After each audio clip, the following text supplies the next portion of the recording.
it's me, mayohosko, coming to you at 60 frames per second in 4K resolution. No sugar, no filler, just real whole egg, and welcome to my channel.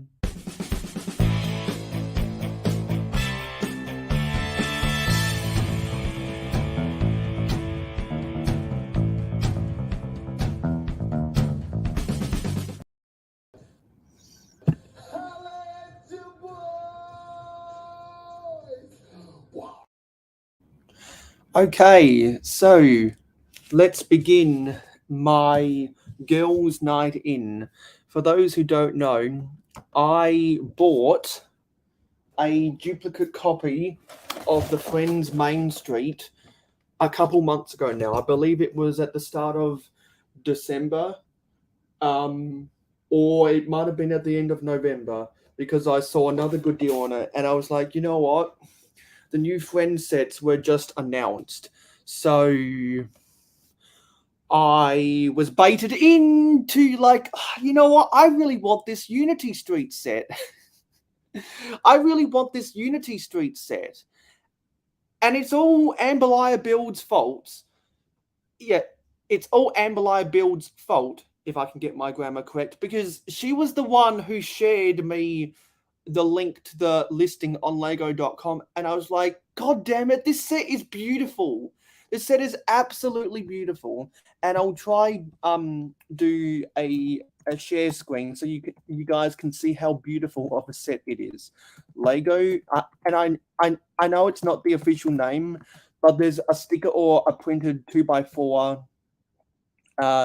tile that has the lettering for Unity Street. And so that's what most people call it, because, you know, it's just easier to call it that than downtown blah, blah, blah, and blah, blah, blah. I'm not exactly sure what the name is, but I'll get it as a link.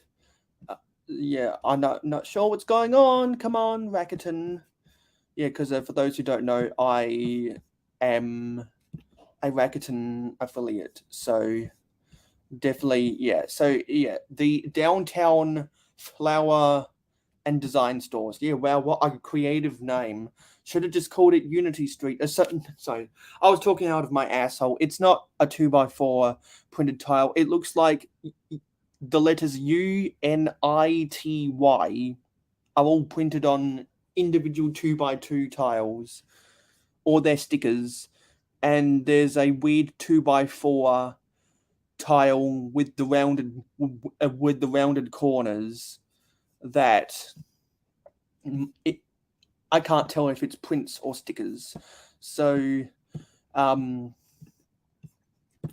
there are three ladies of the brick that I have invited to come on, and I told one of my ladies of the brick that they are free to send out the invitation with the rest of their lug. So this is what I'm talking about. This is Unity Street. And I see that we got Richard Cranium up in here. Hey Richard. Nice to see you. And we got Aussie Adam Bricks as well. Thank you for showing up. So since I'm paying for StreamYard right now, things are a little bit different. You can see that I've got the logo up, my mayohosko logo up in the corner instead of the StreamYard logo. And I am streaming on both Twitch and Facebook Live at the same time. So if you want to see me play Minecraft on Twitch as well as other gaming, feel free to come and follow me on Twitch. Let me add my other camera. Don't know why it's not connected. Probably because it ran out of battery a little earlier. So let me remove this other camera. Actually, no. Better yet, let me reboot this so I can come back in and the camera can be activated. So just give me a little moment. And I'm really frustrated with my whole university thing because it's just being stupid. And one of our ladies of the brick is backstage, so let her enter the fray. Hey, Ingrid. Hey, Mayo. How's your week been going? Oh, as can be expected. I couldn't get my molar done. Yeah, because for those who don't know, Ingrid has been arranging some dental stuff because we all need to be responsible with our teeth. I actually need to schedule some surgery to remove my wisdom teeth personally. Mm. So the set that's on the screen right now, I It's saw awesome. them building it today. Someone was building it. I saw that. It's a good set, but it's kind of weird. The only reason I want it, well, there are two reasons I want it.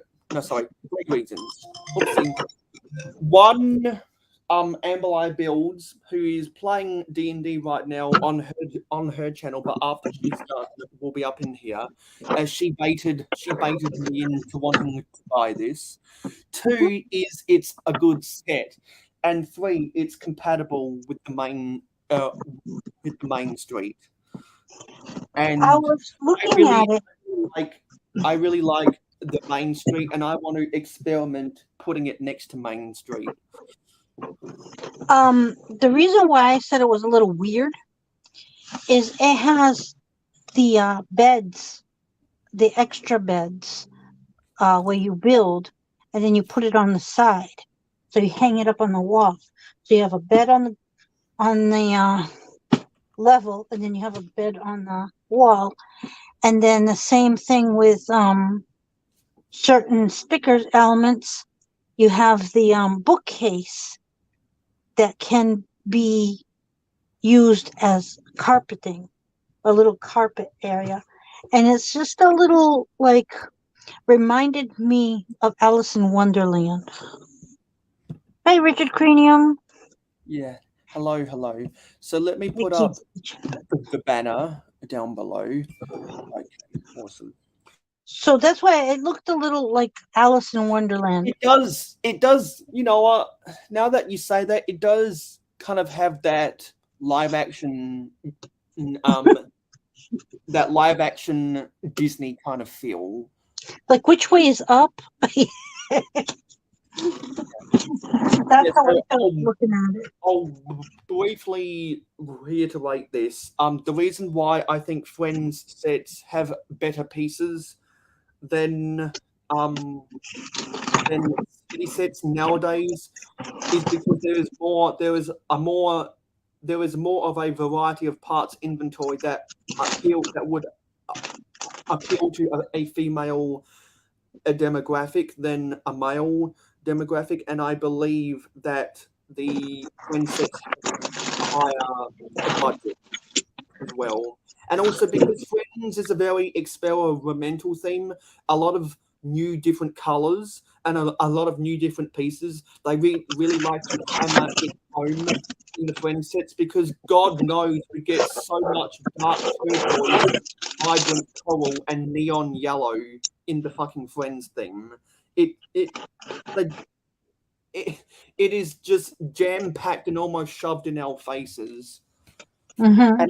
And I've seen friends collectors complain about that in the past because they feel like the only thing they collect is a guinea pig theme almost. And some people don't know how to feel about. Some people don't know how to feel about that. Yeah, you're right. I do have a lot of guinea pigs, uh, hamster wheels from the friends. That is true. Yeah. So, Mama Lego, Hey, Mama. you are a lady of the bricks. So if you're not doing anything today and you'd like to come on to the panel, just let me know in the chat and I'll send you an invite.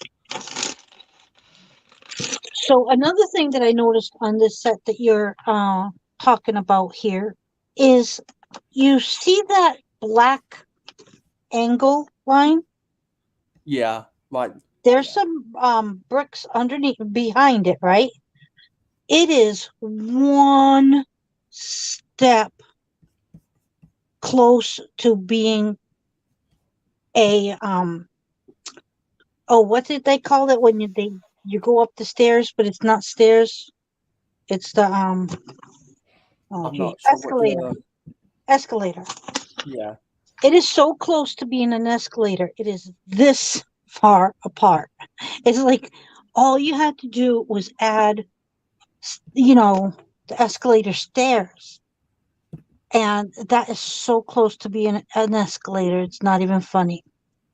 Especially looking at it up close and personal, you can really tell. Oh man, they really missed the ball on that one. They could have made an escalator right there and then. That could have been an escalator so close. Hey, Stud Sidious. It's been a little while since I saw your name here, and it is Ladies' Night.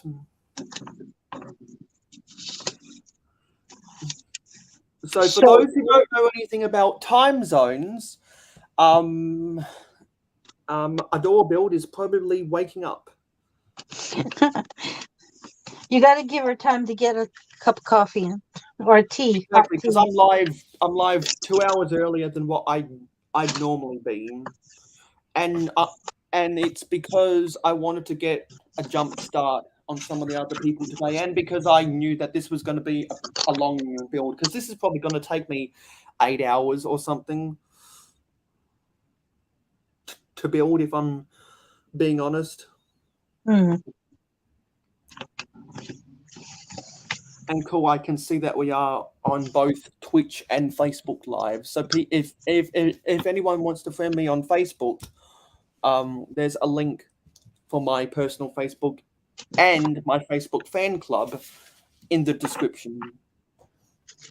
Wonderful. It's about time that I crack this set open.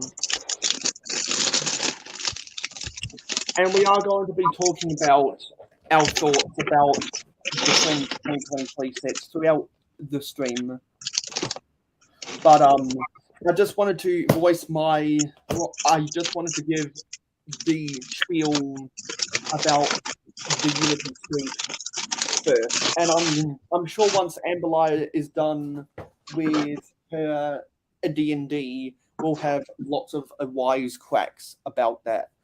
And I'm not sure if there's a wallet emoji on YouTube, but if people are able to locate a wallet emoji, when Amberlight gets up in here, spam that wallet emoji.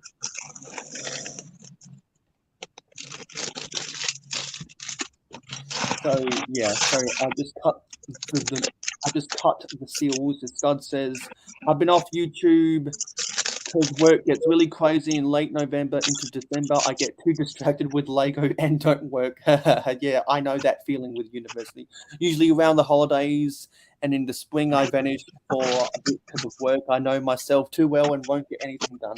That's good scheduling. You know when you're not going, you know when you're going to be super busy, and so you deliberately focus on that thing so you don't get distracted. That's good. That's good planning. The amount of people I see every day that have terrible planning worse than that is outstanding. So unless there's anything you want to say, Ingrid, to continue the conversation, I'm gonna mute myself to open bag one. Okay, yeah, I'll discuss something while you open your bag. I just noticed that when you get a printed figure, I'm just gonna pull a random figure down. Okay, so you have a random figure, and it's got good printing, and it's depending on the figure, you get something fairly decent, right? And that's a minifigure. But when you go to to your mini dolls, they seem to have smaller brushstrokes or more minute detail. I noticed on this torso of this minifigure, and I haven't put her face on yet. So I got to figure out which one is which. The blue eyes. Okay. Okay, I just wanted to say something really quick. I haven't seen Brooks Bricks in a really long time. So hey, Matt. While you're here, Matt, I just wanted to let you know that I'm now doing live streams on Twitch. So you guys might know that this live stream is on Twitch as we speak. And now that my friend helped me set up a Minecraft server, you're hearing it here first. I will be doing a live stream. Well, I will be doing weekly Minecraft live streams every Saturday night in Australia, every Saturday morning in North America. Sunday morning. 1 hour before Brooks Bricks goes live on Twitch. I've got to figure out how to get the raid commands working so that at the end of my Minecraft gaming sessions, we can set up the raid to go to go watch Brooks Bricks after I'm done with Minecraft. So if anyone's interested in watching me play Minecraft, definitely use the pinned comment to come follow me on Twitch if you're interested in that kind of stuff. Because I'm going to have a lot of fun. It's a server that's exclusive to my pledges on Patreon. Yeah, so I'm going to be doing a lot of experimentation with that. So yeah, we're going to have a lot of fun doing Minecraft gaming, and anyone that's a Patreon pledger and also does Minecraft, sometimes they might be able to play with me if they're awake at that time. So I just wanted to let everyone know about that. And I really only like doing Minecraft for 1 hour at a time. So I thought, you know what? On Twitch every Sunday morning for me, which is Saturday morning for you guys.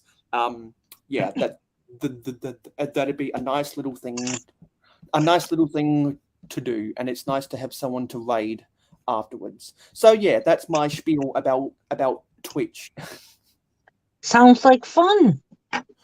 Yeah, so I'm going to ignore bag one because that's building the stupid little vehicle, and as you guys might remember from vehicle mechanic shop month back in November, I disassembled the van that came with the main street. So we're going to move on to bag two.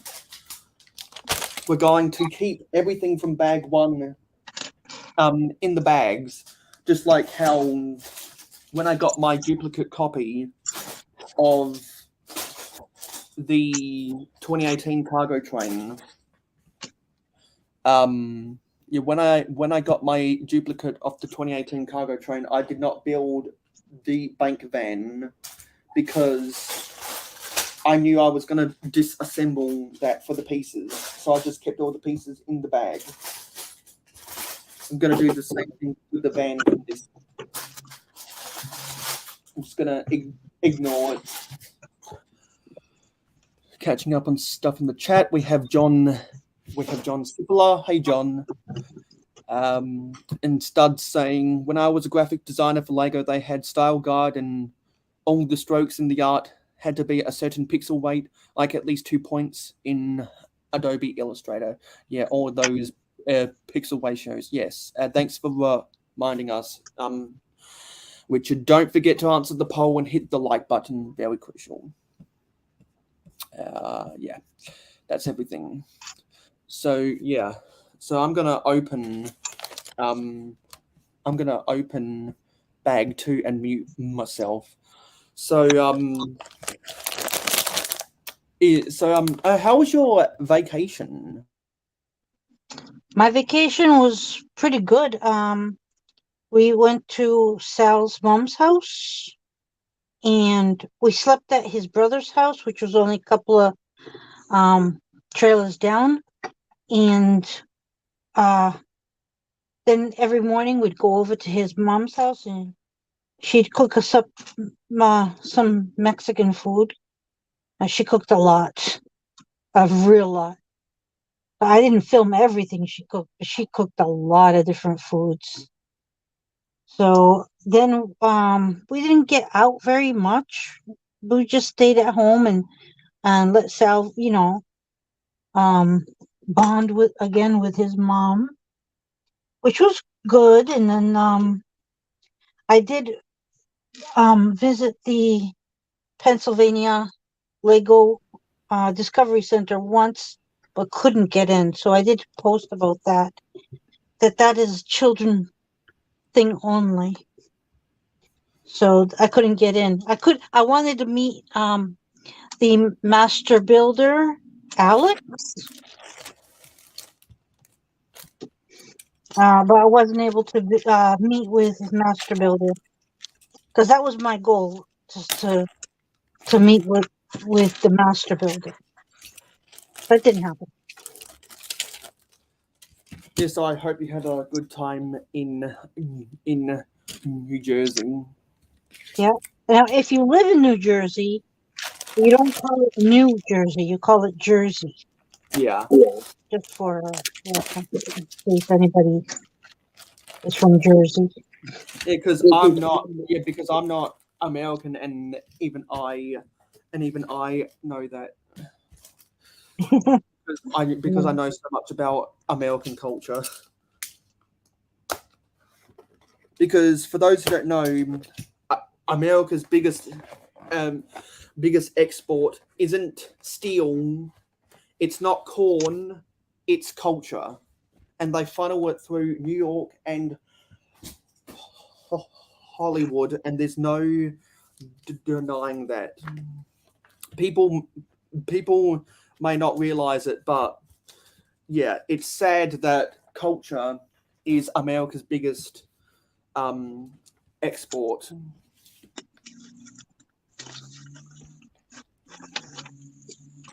And the reason it's sad is because there's not as much money to be made on culture than there is on any given commodity.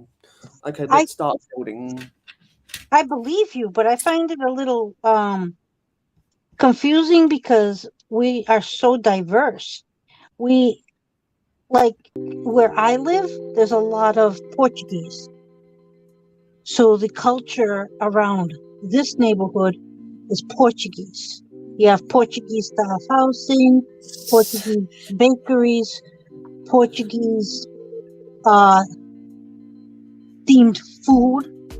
Um, and then if you just go a half a mile um, west and south of us, you get more of the Hispanic food. So you get Guatemalan and Mexican food, and that is just a half an hour from here. And because of that diversity, I found that when you said that, I was like, "What, really?" Because you could travel just a little ways away, and all of a sudden the culture's different. Like I could go a half a mile north to Boston, and you can tell I got a Boston accent. And you're gonna get pierogies and your block monsters and um, uh, your glocks and all kinds of different foods and different way of talking and being. And so then I thought, wow, that's different, because if you go down south, you have different way of living completely. Like there's no trailer parks here as much as there is there. I mean, there is, but or food. the way they talk. Even grocery shopping. I went to Jersey, I told you, and I'm buying stuff and I don't have a bag because over here in Massachusetts, you don't need to bring a bag if you don't have it. If you don't have a bag, they give you bags. Well, in Jersey, if you don't bring a bag, you're carrying it out in your arm. Yeah, that's because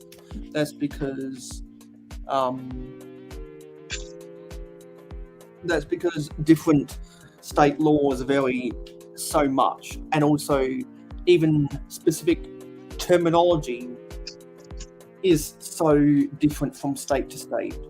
Yeah. And international travelers don't realize that. They learn quick. It's like the first time I didn't bring a bag. The reason they don't realize that is because they just flat out ignore that America is the best melting pot in the world, and Australia is the second best melting pot in the world. It is? Yeah, so much. Yeah, because the only reason Australia has the best coffee in the world is because we took the Greeks and the Italians and some of the other southern and some of the other European countries' best coffees. I disagree. The best coffee you gotta get at down and we put them all in the one coffee market, and because they have the genius idea, unlike American pot roast and espresso, to actually put milk in their coffee. Now, I visited Guatemala a long time ago, and because the coffee is direct from the farm within a day, I mean, you could get the farm fresh coffee that was picked and roasted that morning. And then it's so fresh that you can taste the difference. And it's the climate and the mountain, they say, also attributes to the good coffee. So your best coffee is going to come from Colombia, but you got to be in Colombia to get it the freshest. Or Guatemala or Mexico, and then you're going to get that fresh coffee. Because for a lot of commodities like that, the best commodities of any given product like that in the US market is most likely an import from South American countries. Yes. Hey Steve. It's a girls' night in, and by girls, I also mean gender fluid people. Are those who know the reference will understand that, because we do have someone in the Lego community that does identify as gender fluid, and so I was like, yeah, you make a good point. I can't discriminate any gender fluid people from being on a girls' night in panel. Make a good point. I've never heard the terminology before. This is the first time I heard fluid. So so I don't keep up with all those woke terminologies, but gender fluid is someone who switches the gender that they are, depending on their feelings, or depending, I don't know whether it's psychological or whether it's neurological, depending on what they're thinking at the time. Some people do it strategically. Like, if they know that something's going to take less time to accomplish any given task as either gender, then they'll identify that. Then they'll identify as a gender. I'm pretty sure that's psychological because they're using it to their advantage. But if it's neurological, then they don't have a choice of what they're feeling. It's kind of like how some people develop a split personality or a bipolar disorder. I knew somebody who had a split personality.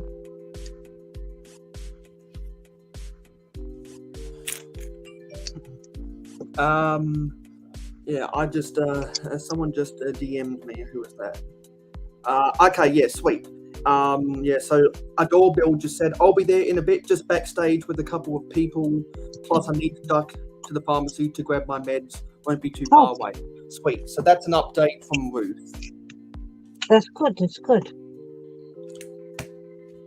So I'm guessing Ruth will be here within the next hour. Because Ruth, I went to her first and said, I bought a duplicate of the Friends Main Street. Of the Friends Main Street.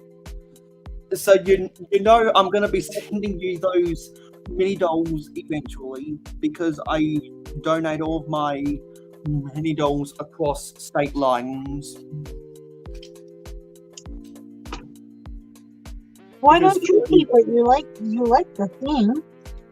Yeah, I like the theme. I just don't like the only parts about the mini doll dolls I like is the hair pieces. Because for those who don't remember, when Adorebuild and I were a live stream duo for Paradisa month back in October, I ordered 110 copies of the old style Olivia's hairpiece from Bricklink because that is by far my favourite hairpiece of all time. Paradisa, Paradisa, sun is shining all day.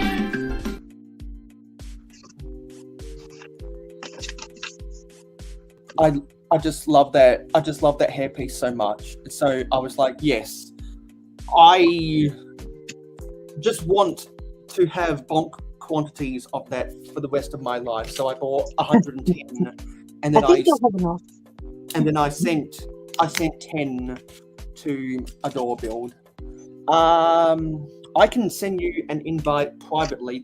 The only reason I wouldn't want to send an invite to the group is because we have predominantly males in the live stream game, and this is a girls' night in. So I'll go search Mama Lego. No, not Mama Lego. Park Eileen on Instagram. Go follow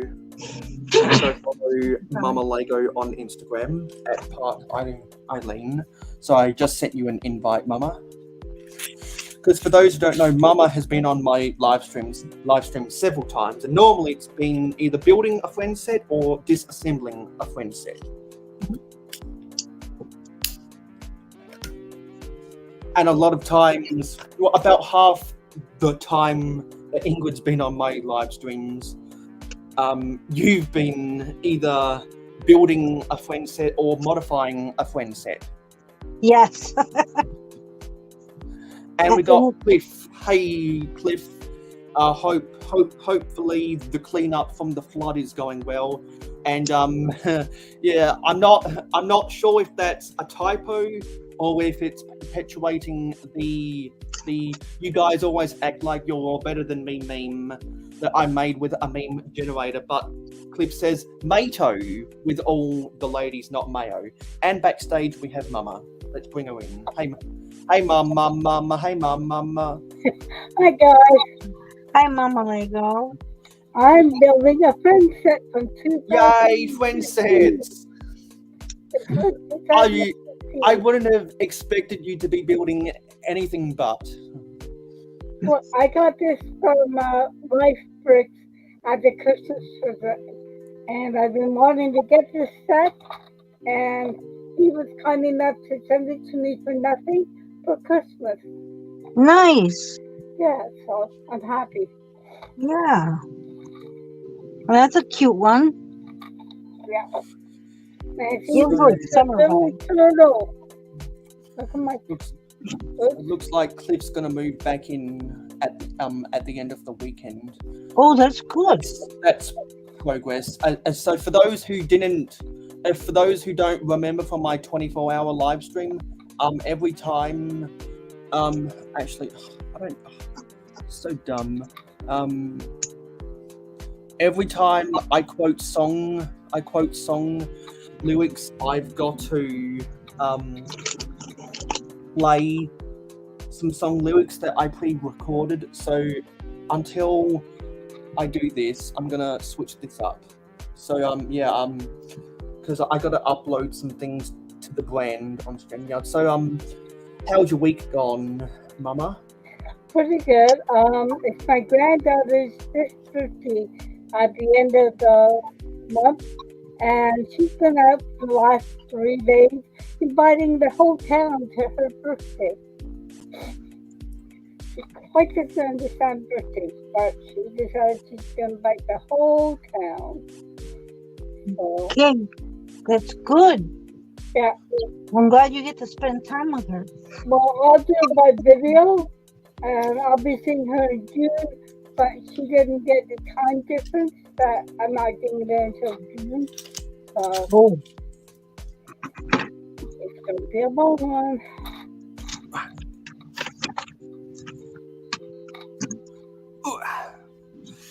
Yeah, so I'm really glad that you were able to make it, Mama, because whenever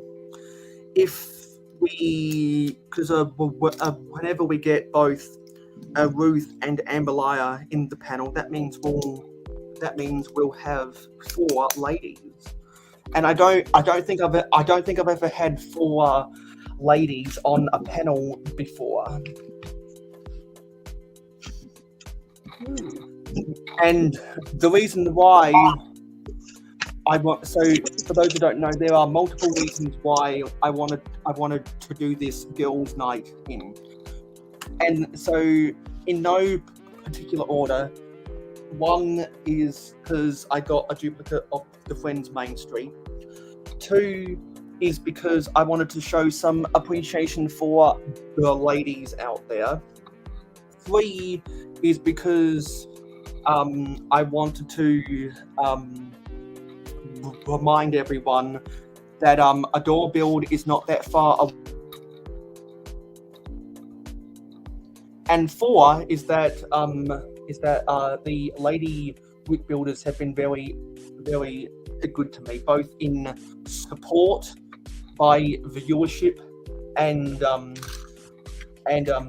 hanging out with me on the panel. And we also got to give a shout out to Jojo, and I'm sure that a door build can lean more into Jojo when Ruth gets on the panel, because I found Jojo through Ruth's live streams, and then I discovered, oh my god, she's actually got some pretty cool Friends Main Street mocks. That was what drew me in, and then I discovered, she's done modifications of a whole bunch of other Friends sets that are really, really cool. Because I really, my favorite Friends builders are the ones who make modular versions or expand upon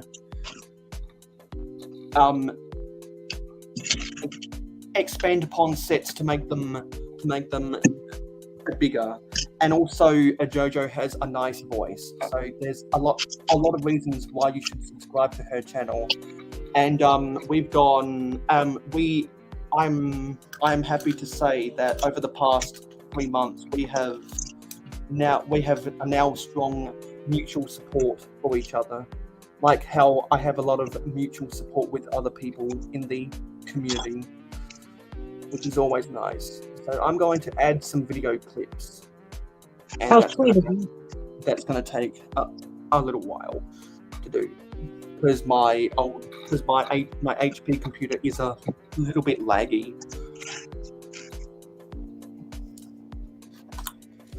So I'm not exactly sure what set that was, Mama. What was it called? Olivia Garden School. It's Do you have 41090. 709? No, 41090. Like a 41090, because Yeah. we'll get a share screen on that. Yeah, Olivia's garden pool. It looks like a medium-sized set. No, a small set. Oh, okay, that's from 20. That's 8 years ago now. Yep. I'll get That's the a share. real old one. I'll I get the like share. getting real sets once in a while. Right? So that means that's got the old style Olivia's hairpiece. I'll zoom in so we can get a better view of this. There she is. Yep, it gives very, very good summer vibes. Yeah. I want my summer to come quickly. Which is very fitting, because for those who don't know, it is the mayohosko Summer Spectacular right now.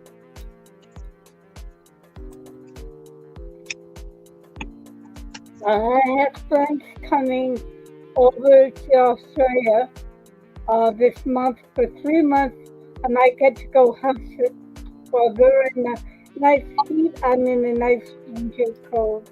So.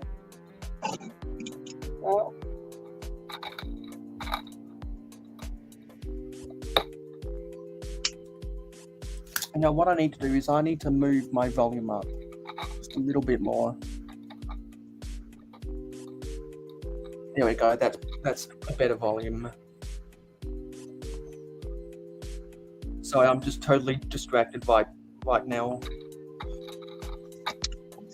Oops. Ingrid, I'll show you the one I built this week because it's the girls' birthdays coming up. So I did the clown. I'm sorry, I didn't hear that too good. I said, this is what I built this week. I got it from someone for $3, and I got that because it's the girls' birthdays coming up. Oh, okay, that's nice. Only $3. Hey, yeah, and she even delivered it. That's a good deal. I'm very thankful she did that. Can't beat that price. Mhm. Because it's an older set too. Yeah, Usually they up the price. You know what I'm saying? yeah, For the older set. definitely. But I was lucky and I got it for a good price. So I'm also working on an older set, but not as old as yours. This one is the underwater loop friends set. And but it's not as old as yours though. But it's set number 41337. I'll get that as a share screen as well. 41337. It's not as old as hers though.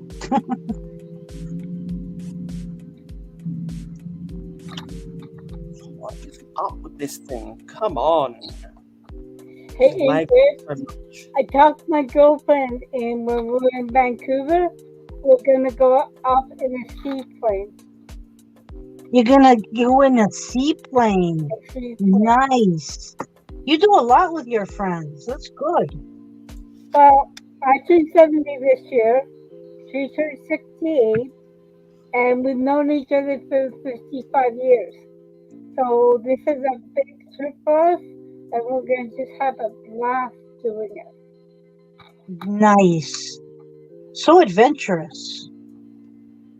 Gotta be adventurous sometime in your life.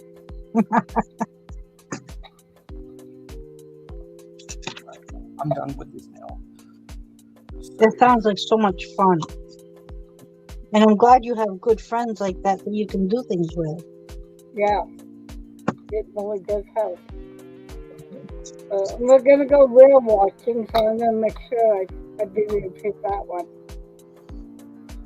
That's nice.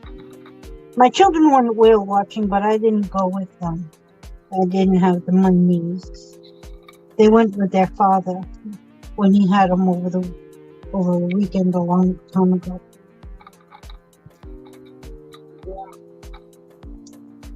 I think it would Devin might well do it. So is this year is did I get the set number right, Ingrid? Actually no, sorry. Let me change up the share screen. So it's 41337. Yeah, It's called the underwater loop. yeah. So that was the right set because I'll share the image for that. There it is. And thanks for the Great. congratulations. I don't That- have that one. That's that one. Anytime someone says that to me, I like to acknowledge that because yes, I am 10 years old, and I am underage. Yeah, I'm a dual use right now, stud.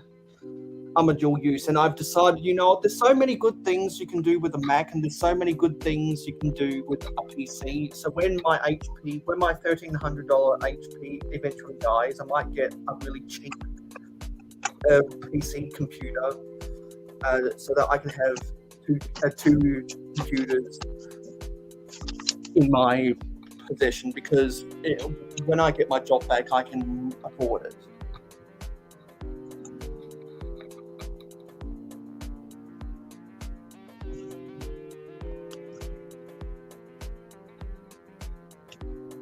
So, Mayo, are you coming out to Chicago, or you're not coming out?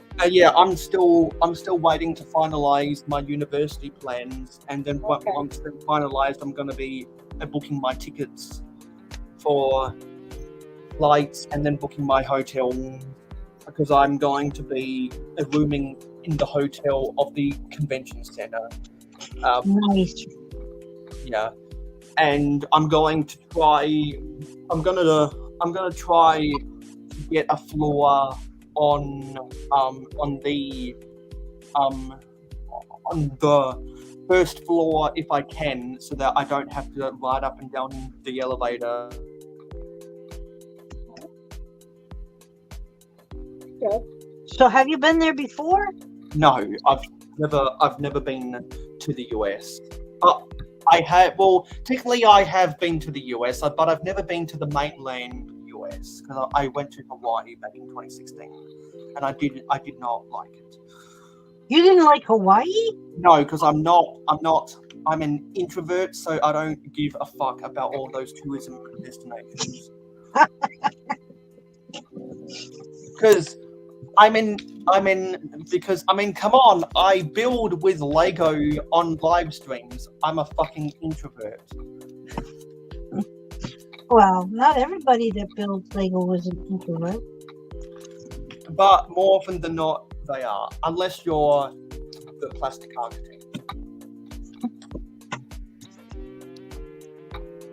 Yeah, I'm not going to Chicago, but while I'm in Calgary, I'm going to hook up with Makro and T-Mug. Nice. Yeah, because you're gonna drive cross country before Brickworld Chicago, right? Yeah, I'm there the week before they leave. Yeah. So that's where I'm going. So we're going to see how much mischief, my girlfriend and I are going to see how much mischief we can get into like we did when we were teenagers. And we got Dusty Bricks in the chat. Hey, Dusty. Hey, So- Dusty.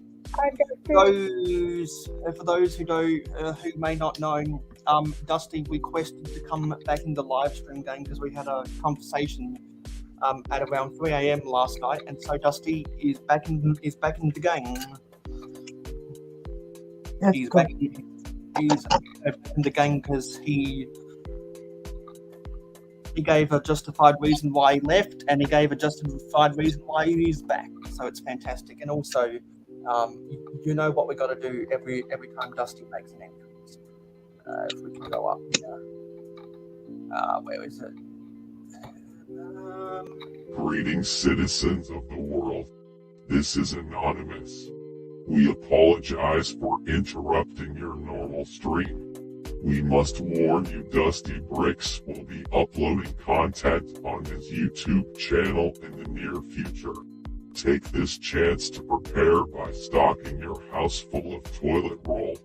We repeat, Dusty Bricks' YouTube channel will be uploading content not suitable or interesting for most people.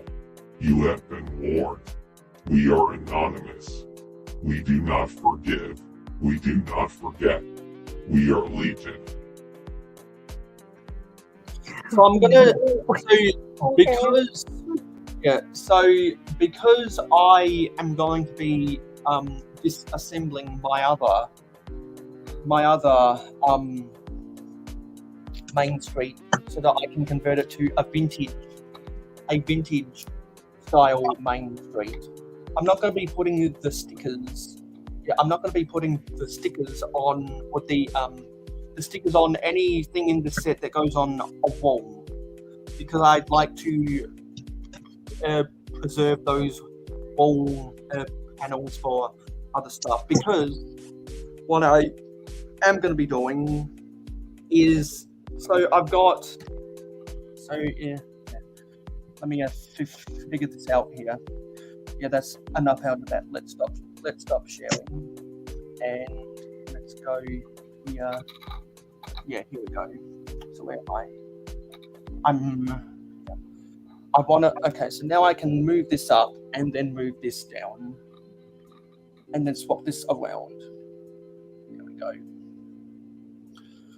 So what I want to do is if this is a if this is a light aqua colored wall panel, what I'm going to do is change this to either white or blue in the future. I've already used the blue wall panels I have for a skyscraper I made earlier this week. So I might end up. So I'm either going to buy another one off of when I do my next batch of Bricklink orders, or I might have to do the dreaded sticker over assembly. I'm not sure yet.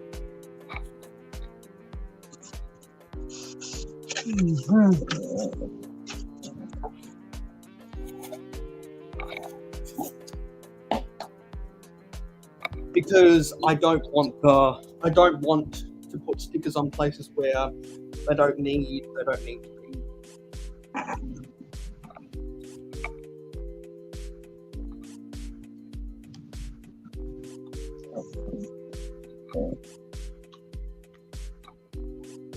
And we should have some Forge of Empires stuff I have to do in a couple minutes. And for those who don't know, there was actually a Forge of Empires category on Twitch. So I did some test live streams on Twitch yesterday, playing Forge of Empires, which was interesting. Did you like it? Well, it was very unpractical, but who knows? Maybe I might get some followers that'll follow me because of the Forge of Empires stuff. Although I highly doubt it. But that might be a way to get a couple followers. But who knows? Twitch is still very experimental for me.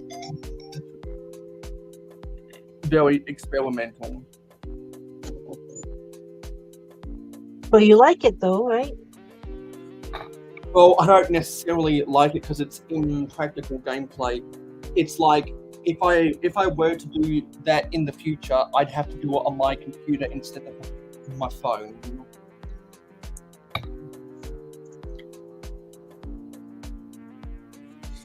So yeah, a lot of experimentation up with Twitch,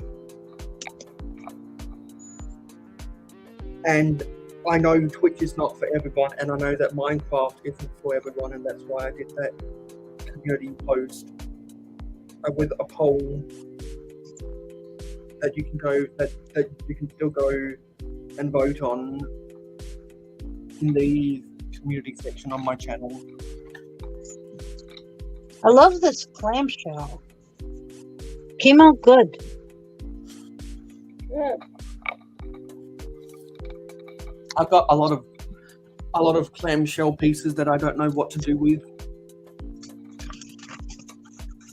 Well, they can also be used in a bathroom Yeah. for a fancy sink, or you laugh. What? It makes a good sink. Because you put the water in there, and then it makes it like really fancy. You're very funny, Dustin. It's funny. Oh, okay. I thought you were laughing at my suggestion. You know, because everyone knows I'm not going to be wearing a dress until Marilyn Monroe's 100th birthday in 2026. Oh, okay. So, okay, so Hopefully, because I'll probably use that as a motivation to lose weight.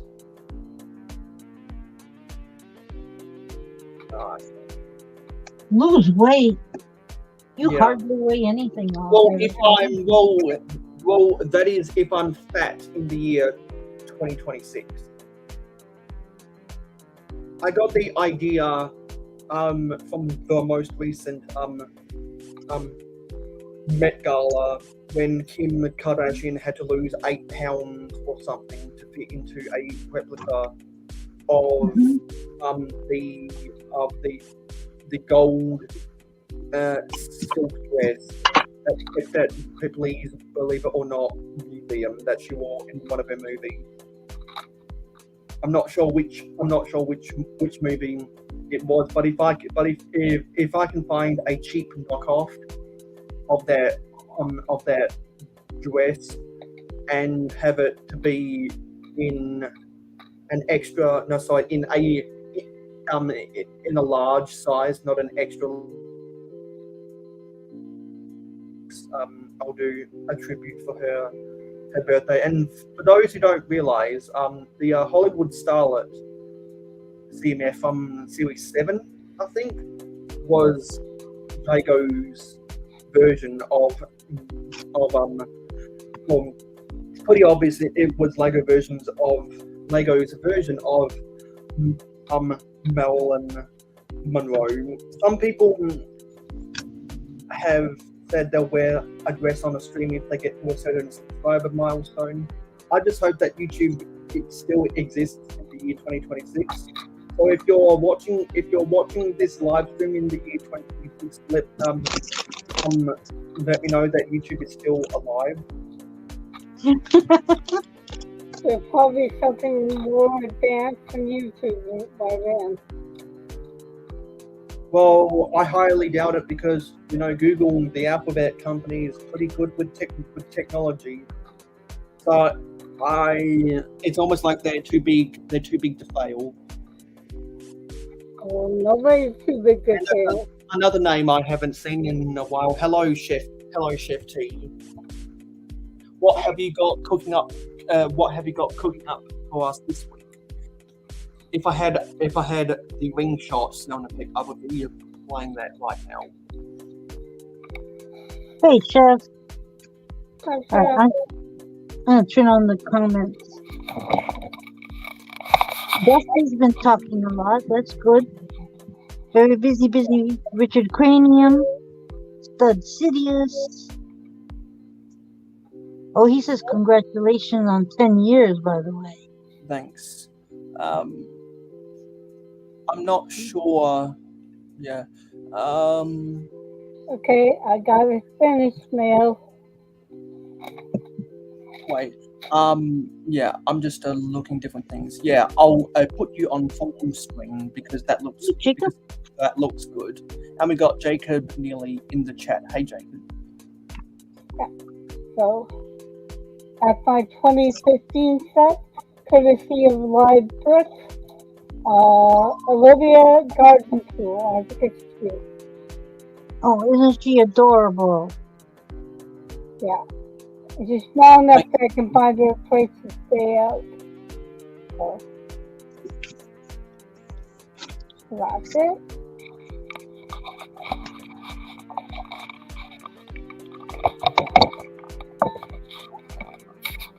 Well, that was a cute little set. Yeah. And I approve of any Lego Friends set that has the old style version of Olivia. I approve of any Lego set that costs $3. I don't really. Or did you see a clearance tag? No. I got it off of a mummy site, and she wants $3. And I thought, well, I had bits and pieces when I did a haul, but I didn't have it all. So for $3, I thought, let's get the whole thing. So that's what I did. Lego collectible minifigures used to cost in the US $3. Oh yeah. But that was when they had a lot less detail, and that was before Lego changed their policy to want to introduce new molds in collectible minifigures. No, I disagree. I disagree with you a lot because look at it. All right, here is a series that was what was it? $3. Put you on full screen to Hold on, I'm trying to lift them up. So, or maybe I'll just move the camera. All right, I'll just move the camera. So here you have the elephant, which is a brand new mold for that time, the era. That was series 18. I believe series 18 cost $4, not $3. Oh, okay, $4 a pack. And you have the iconic policeman. You have a cactus costume gal. Yeah, that's all series 18. Yeah, would this be- is all one series. And Yeah. what I'm saying is that these all had good printing and molds. They were all something that I consider that was just as good as the new molds and the new makeup. So Yeah, but what I'm saying is I'm specifically talking about the $3 price tag. It's very rare that a CMF that once cost $3 has better detail than a CMF that costs either $4 or $5.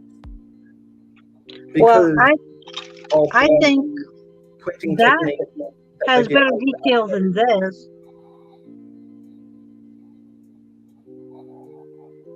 Yeah, well, because what you got to do is you got to go minifig by minifig, but no one has the time for that right now.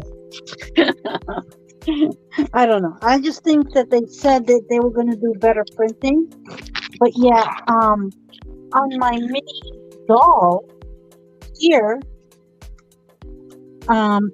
if you get a chance to look at her up close, which is very difficult for me to show you right now, it is very minute lines on her torso. Very detailed torso. Yeah, But and you can tell that any given character that Lego makes that has really thin lines is often a sign that they've got really good detail. Because like everyone knows, I'm a fan of vintage Lego, and whenever I've either built vintage Lego sets or I've showed vintage Lego minifigures on camera, it's very noticeable that the lining is a lot more quicker because the technology they had before Y2K for printing paint onto any given piece of ABS plastic wasn't as thin because they didn't have enough money back then to get the most grandiose top of the line technology. But as technology has gotten cheaper over time, Lego has been able to afford higher quality technology, which means they've gotten better pad printing on their minifigures or whatever the process they use for printing them up is, which means that the quality only gets better, which means that the product gets better, and that's better for the and that's a better value for the customers. I see we've got Stardust up here. Hey Stardust. You can take me off the main screen if you want. Yeah, I will. So hey Stardust. Oh baby, I feel like the music sounds better with you. So every time I quote song lyrics, I've got to do this. My friends from high school married their high school boyfriends, moved into houses in the same zip codes where their parents lived, but I could never follow. No, I could never follow.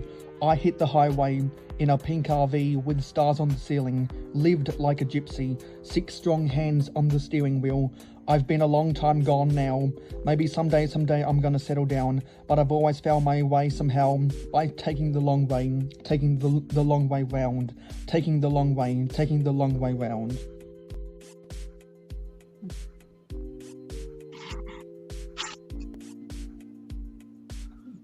Wow, Mayo. Good for you. You should enter. That's really funny. Looking around for Stardust, and I know why Zisu said that.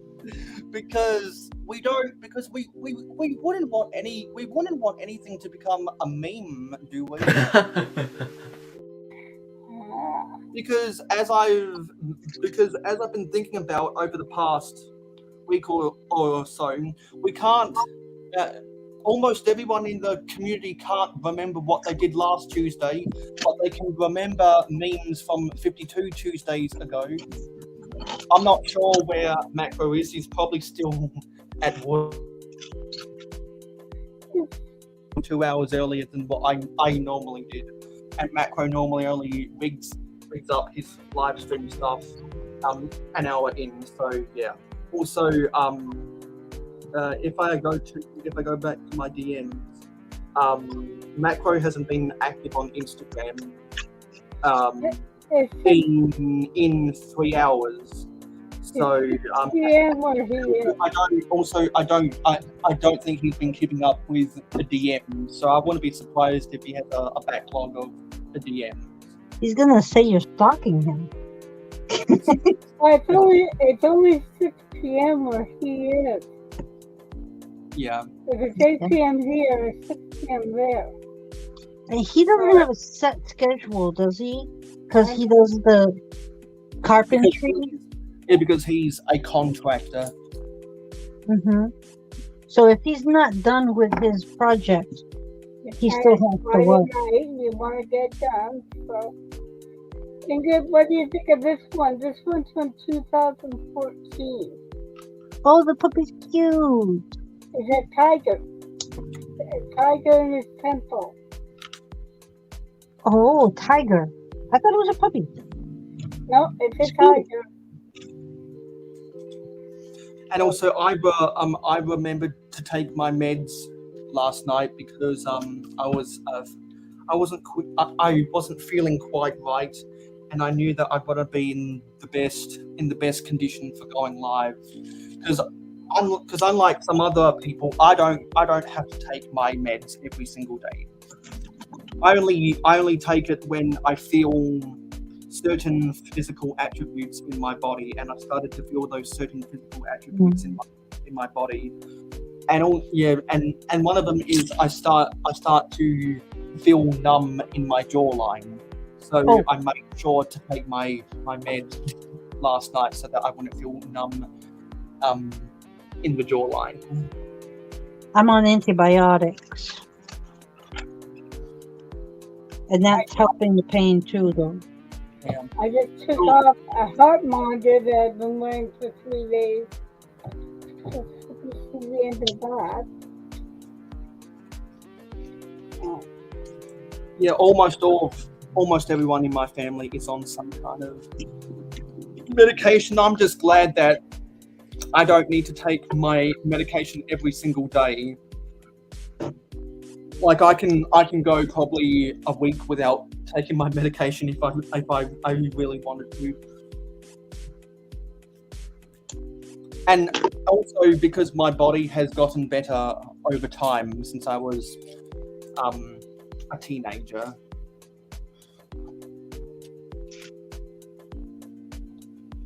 Because I used to have a lot of anxiety and other stuff like that. So after years of taking those pills, I'm less anxious than I used to be. Do you find that Lego is something that you go to for anxiety? No. If anything, because I am a content creator, Lego causes me anxiety, but at a very small level, because I don't like to disappoint my subscribers. That's why it causes me anxiety, because I don't like to disappoint my subscribers. It's much like the quote of Duke from the episode "You Can't Win" of Thomas the Tank Engine season 4, when he says, "I mustn't disappoint my friends." And in fact, for those who remember, I have a thing from that episode. Replied his father. Stuart broke down. Duke had to help him. Sounds as if he had a hard job too. Duke and his driver's joke had worked. "Fiddlesticks!" exclaimed Stuart, and he vanished in a cloud of steam. Duke wheezed alongside. "Poor old engine," he teased. "It's no good, Stuart. You can't win."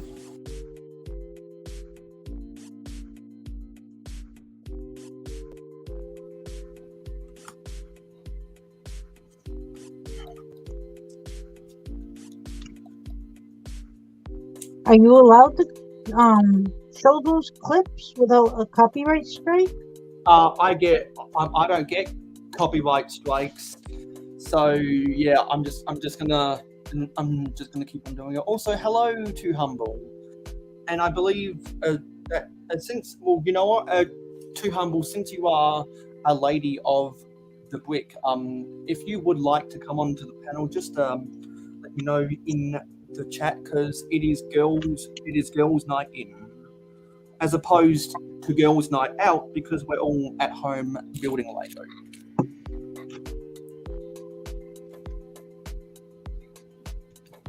Ingrid, did you ever get into the tubes, the furnace tubes?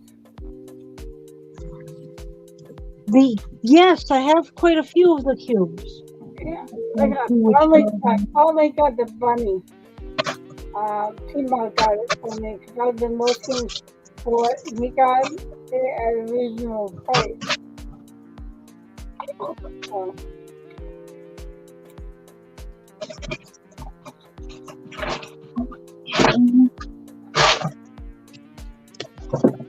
So looks like I have 6 different cubes. I believe I don't own any of those cube sets.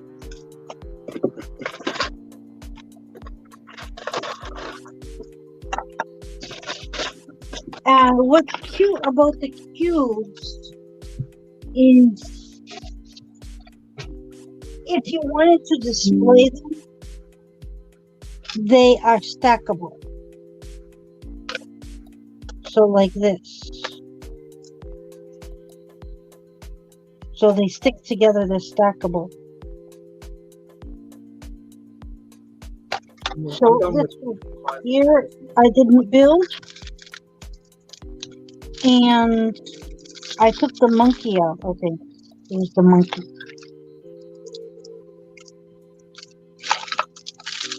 So I was only interested in the animal on that one.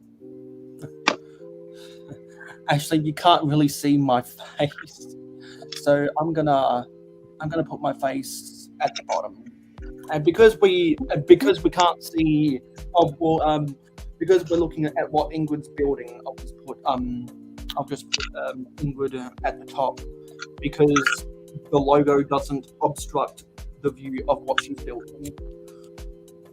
This is the sloth habitat, and what is adorable about this set is that it has a sloth.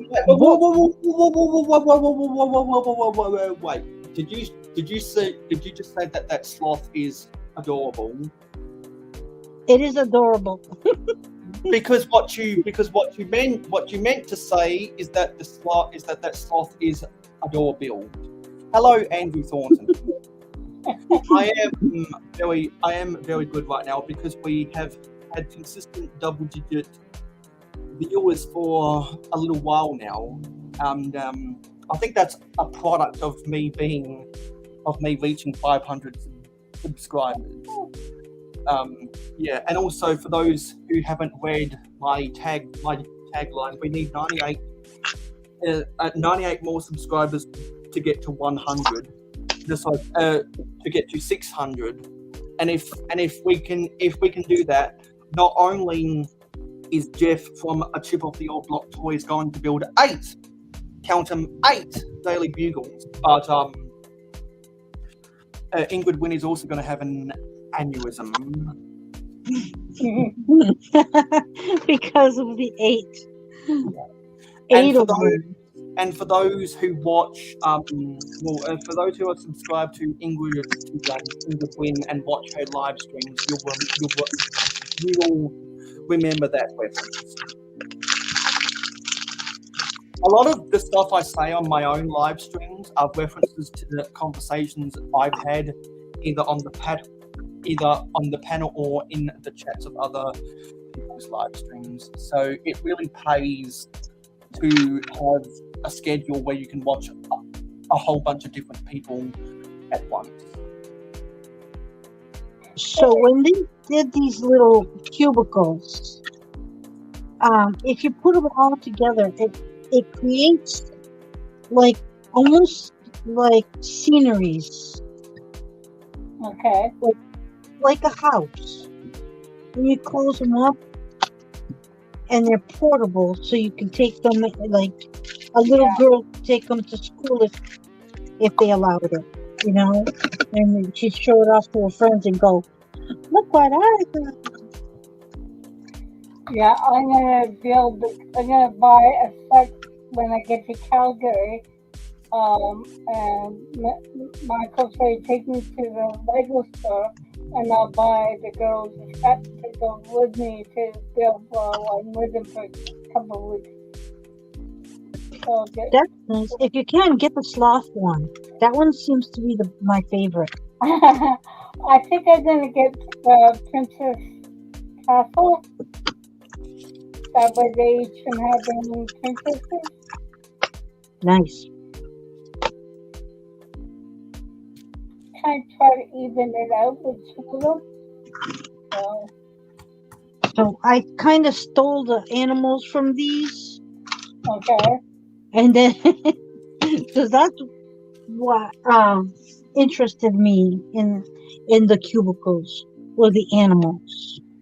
Well, when the girls were here, at least if they just had the cubes to take apart, it was better than if they had one of my big sets to take apart. You know what I mean? Yep. It had the little doll in it, it had the little animal, they were quite happy. Right? They wanted my Sesame Street. I'm like, nope. I wasn't rebuilding Sesame Street. I can see the interest on both parties. Everybody wants Sesame Street. Okay, so you're on mute. I don't think I've seen a set that has more Yeah, I don't think I've seen a set that has more individually breakable models than that Sesame Street set.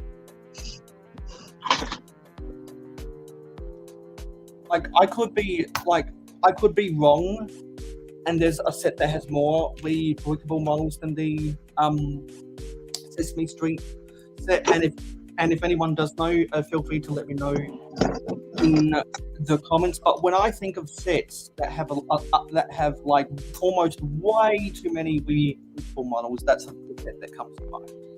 I don't even look at rebrickable.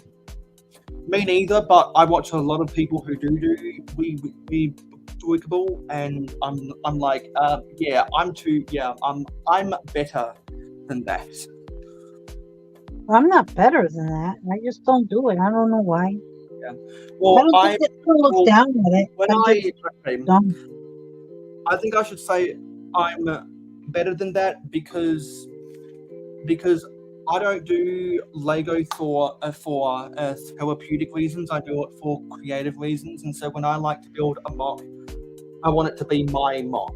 I'll get loosely inspired by other people's builds, which is why I watch so many people's videos about their mocks, because I'm like, oh yeah, that's good. That's a good idea. I wanna copy that, but not going step by step instructions. That's not how I roll when I'm building mocks.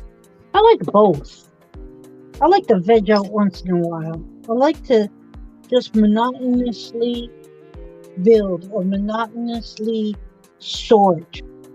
But then again, I get my inspiration by looking at some pieces and I go, ooh, I want to make this or that. And it just kind of flows.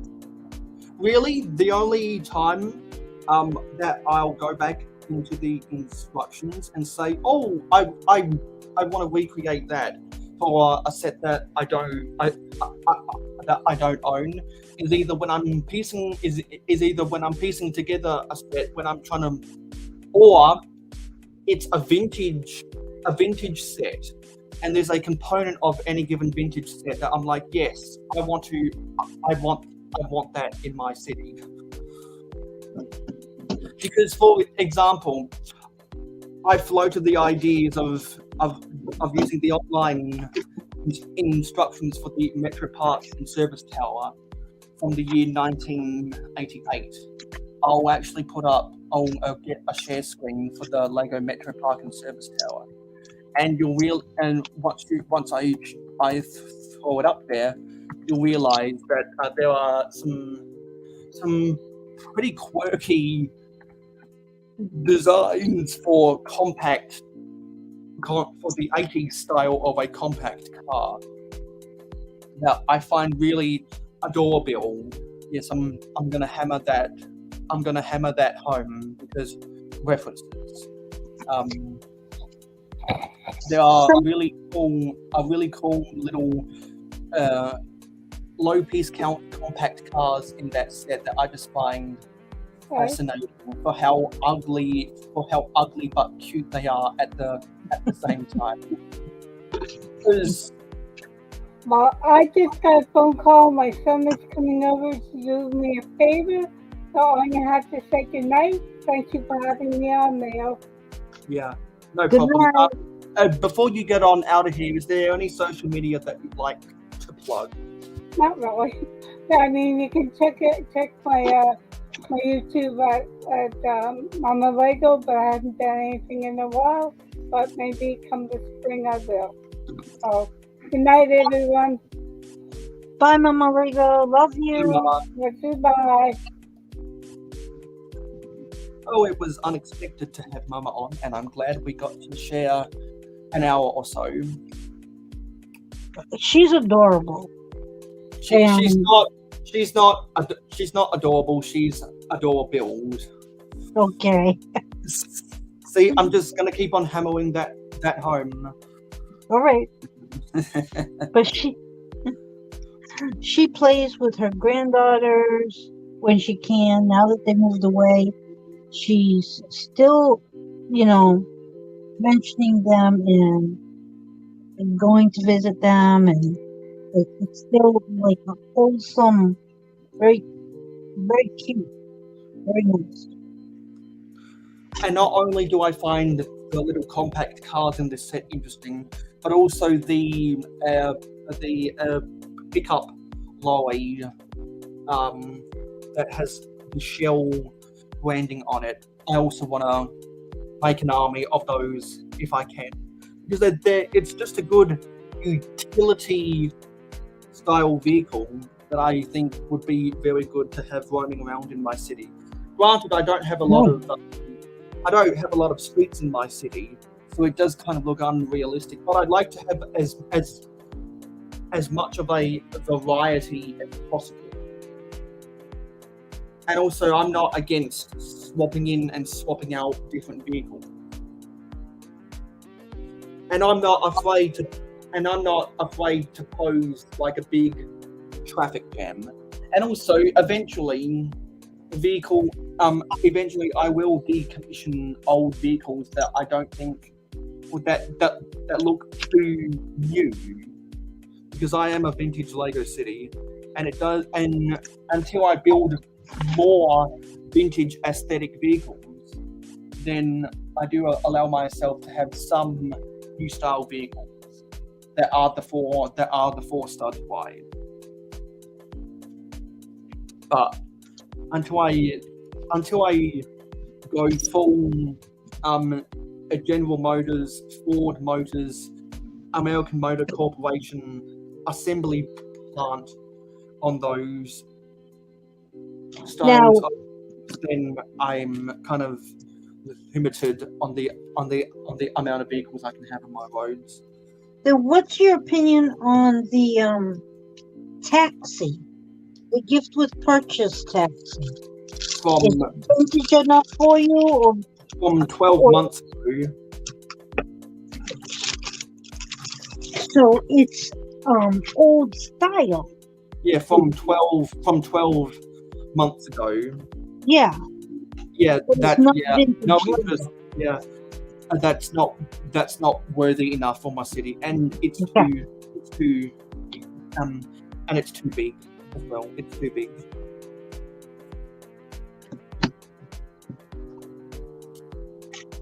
Me, my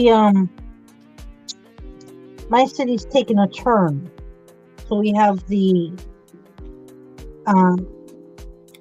I want to call it modular city, and then the other table I'm doing something totally different, and I think I'm going to in February be building the Ninjago City Gardens, and I have quite a few other Ninjago sets that I could just go for and make that Ninjago City. Oh, really? Because I bought the Ninjago City from my friend last month. The gardens? Yes. Okay, cool. When are you going to build it? Probably at I think it's either 700 or 800 subscribers. I didn't want to include it in Ninjago month in February because it's such a big build, and it'd probably take me the whole month to build it. It is a big build. Because but it wouldn't take a month. Yeah, but I'm talking about in the span of 4-hour live streams. Because the Daily Bugle took me 21 and a half hours to build. So I'd expect the Ninjago City Gardens to be somewhere around there as well. Now I'm gonna open bag 3, and it feels like you're gonna go on a little tiny spiel about the Ninjago City Garden. I was just gonna say, I got it because Buttchop said, if I'm gonna only be able to get one set, it should be that one, because that one's a little older, and I probably should get something that's a little older than get something new that I wouldn't be able to get later, if you know what I mean. So he said it's got more pieces, it's got more minifigs, and I probably would enjoy it a lot. So I did. I listened to him, and if I don't like it, then I can just knock on his door and go beat him up. So were you able to find it on sale? No, actually, it's not on sale anywhere that I could see. But I did use the VIP points, which means a lot. So I'm not going to go to Walmart, pay money for it, or have the money. I used my VIP points. Okie dokie. So, making her long-awaited return, the person who we've mentioned a couple times already, the reason why we're doing this live stream in the first place, ladies and gentlemen, Adore Build. Hi, Ingrid. How you going? Hi. Good. How are you? Yeah, not too bad. I've had a few health issues, and yeah. So I'm not in the best shape of my life, but I'm doing okay. Yeah, because for those who don't know, Ruth has been dealing with some health complications, so that's why it's been so long since you've done a live stream, and it's the reason why when I sort by subscribers by most relevant, you're second to bottom. So that's how I know that something's up with your channel. But myself and Mark have been popping both you and the Rickbods up because both of your channels are under 100 subscribers to 1,000. While you haven't been doing live streams over the past month, a bearded Wick actually hit 1,000. So congratulations to bearded Wick. Yay! Hopefully, Ruth, hopefully Ruth and Brickbods will get there soon. If I do, I do. But there's no rush. Who have we got? Hi, Dusty. How you going? I hope that you had a nice stream last night. I didn't know that you were streaming until after the fact, so I think it was like midnight or something here that I saw that you'd been streaming. So I hope that was really fun. Hey, Zizu, it's so nice to see you as well, mate. Yeah, because for those who don't realise, I call Zizu Stardust. So I also caught Dusty's stream on the rerun because I also missed it. I was in the middle of phone calls and stuff. Yeah. So I'm guessing Amberliah Builds is just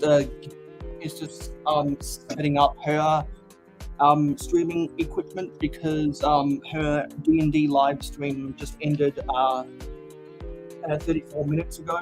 So she's probably getting herself some nutrition, maybe some caffeine before she comes on. Because when she comes on, we're going to do share screens of some of the friend sets for 2023.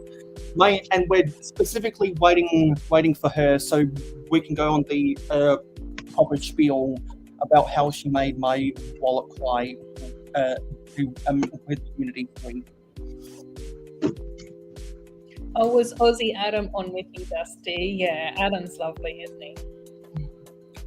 And I see Andrew's in the chat as well. Hey, Andrew, it's been a while since I've seen you. Obviously, not anything to do with you, but everything to do with me not being able to stream.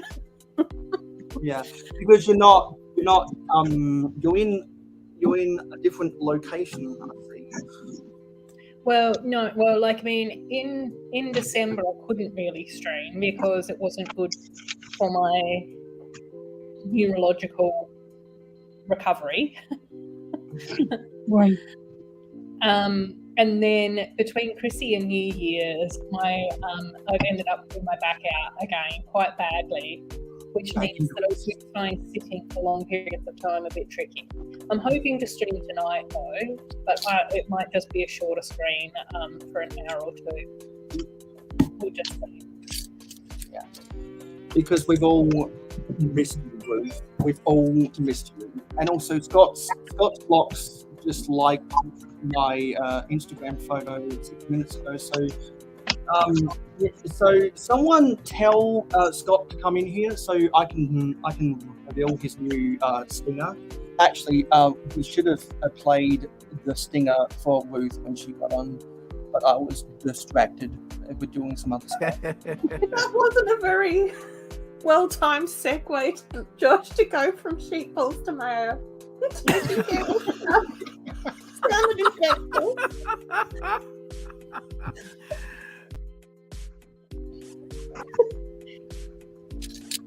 Well, I'm glad you're feeling a lot better. Yeah. And I'm glad you're taking care of yourself, Ruth. Because, yeah, you are cared for in the Lego community. I've just missed everyone so much. Yeah. Like, no Annie, Saturday. we've missed you. I was just laying there and I was just saying, I want to chat with all my mates. But I can't. Yes, you were very, very missed. Yeah. And you know what, Dusty? I think YouTube probably unsubscribed me from you. So let's go, Dusty Bricks. Because I didn't get any notifications that you were live. So I'm guessing, yeah, they did unsubscribe me. Yeah, that happened. Let me turn They've the done that to me let me different turn the times. notifications back on.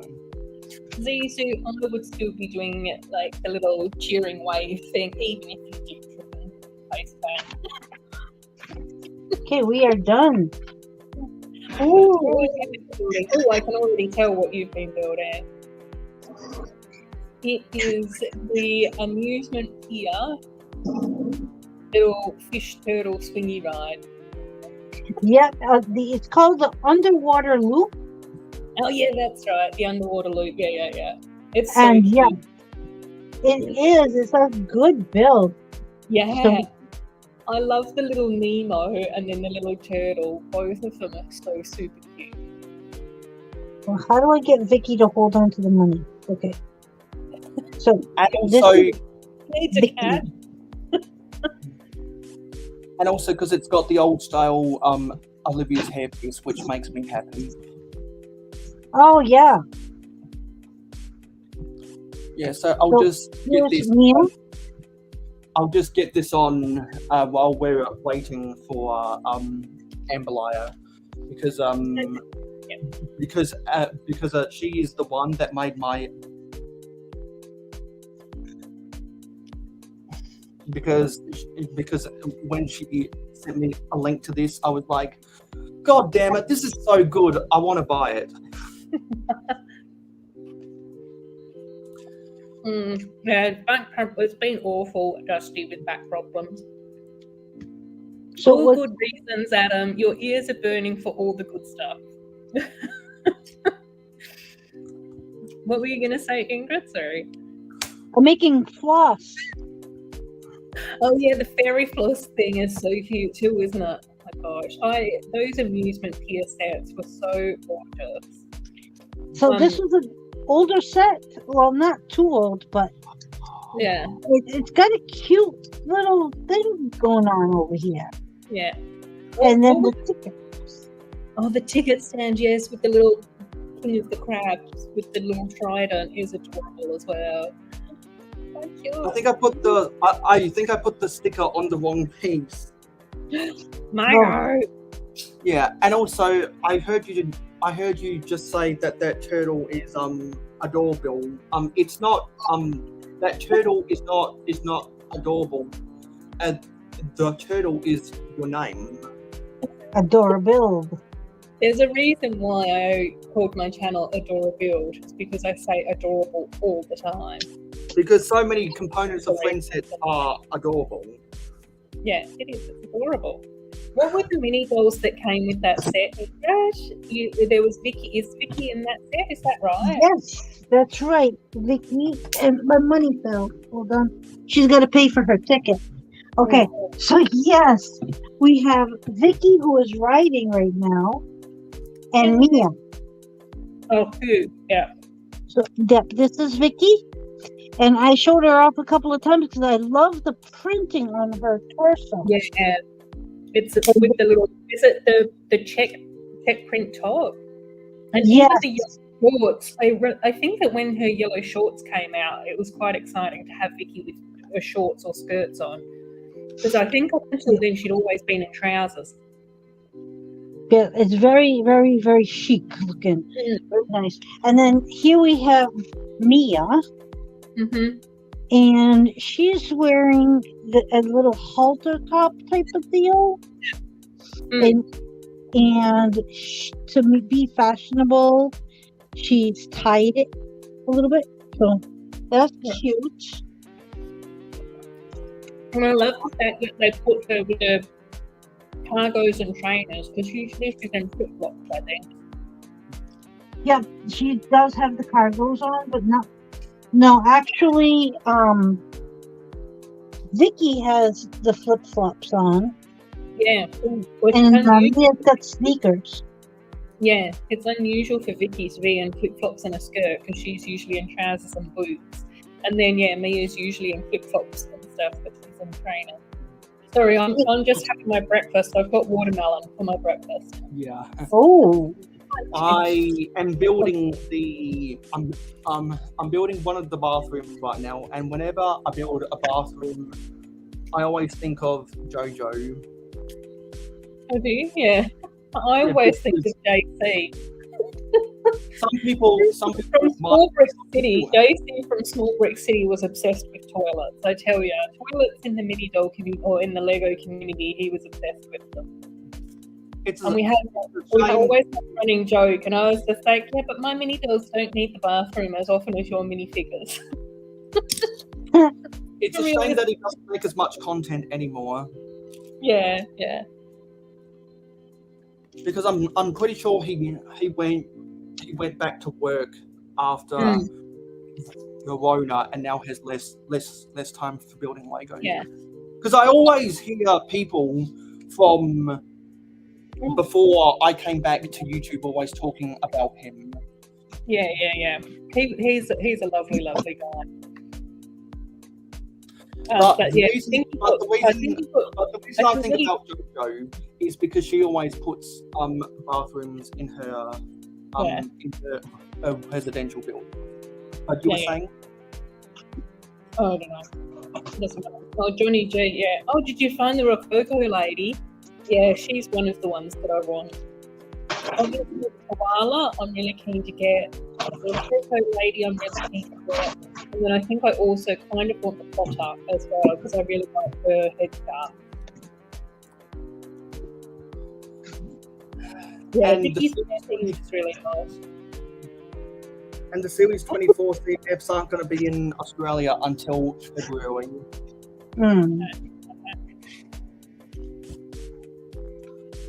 Because I'm waiting. I've decided. You know what? Those sets are so good that I'm going to buy. So since I think it's the best CMF series since Series 15, I'm going to buy the first time a case of them.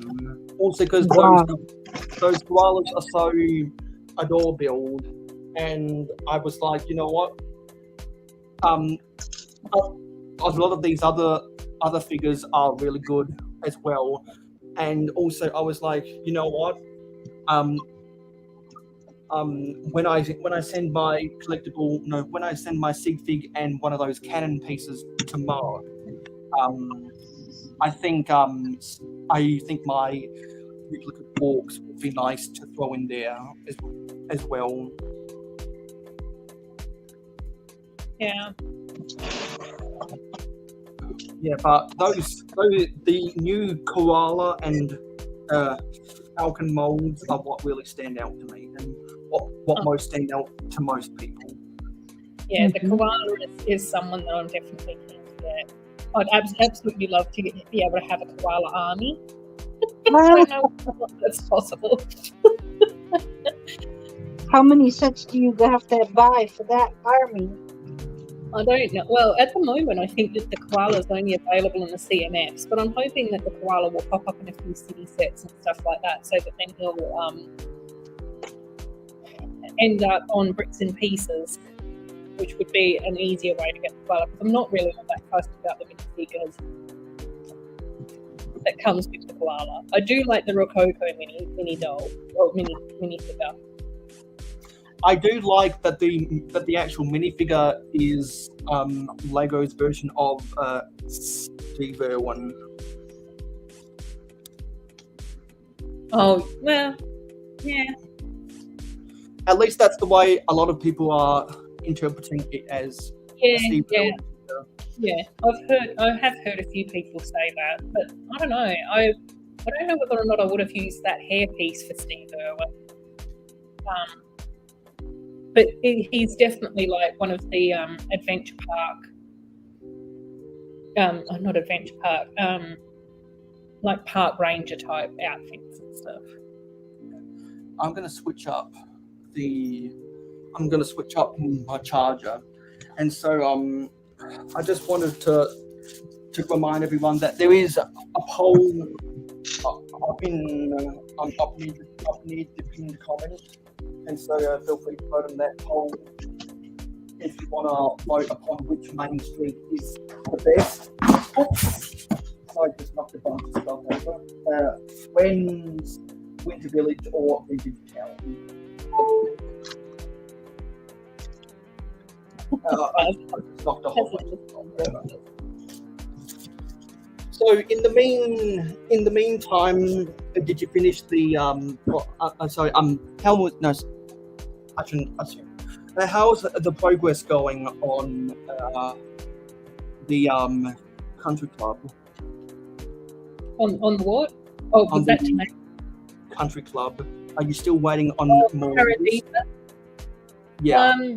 From back in October. Yeah. It's getting there. It's very close. I've got to finish building my little horse cart trolley thing that goes behind one of the horses. But I did get this piece from a Bricklink order the other day. Oh yeah. So I've just got to figure out what wheels I want to put on it and finish that bit off. Because those wheels are kind of hard to come by, because I don't think I've seen a set that had those wheels since the Island Extreme stunt sets in 2002. Well, yeah, it won't be the official Paradisa wheels. It'll be some other random wheels. Yeah. I don't know. Whichever is the cheapest on Bricklink, I'm assuming. Well, yeah, I'll have to have a look through my collection and see, because I might actually have gold ones from like a bulk lot or whatever, but I haven't gotten there yet. I've just got to look for like a pattern or an instruction to go with the little horse trolley thing. And I'm still not 100% happy with the roof above one side of the building. So I think I've got a plan for that, but I'm going to have to have a look at getting some parts for that as well. But aside from the little horse trolley and finalising the roof, it's pretty much done. All the spare parts that I needed with the extra trot tiles and some of the arch pieces and fence posts and those sorts of things are all came in. So yeah, it's looking really nice. But I do think that I will want to put it on like a Mills plate, because it's a bit tricky to move it because it's only on a base plate, like one of the flexi ones. So every time I move it between my Lego room and this dining room table, the flowers sort of come adrift and the horses fall over and everything. Yeah. So before I respond, just wanted to say hello to Scott, and he even said it himself, PPP. So now for the first time we can throw up the stinger for Scott's blocks. PPP.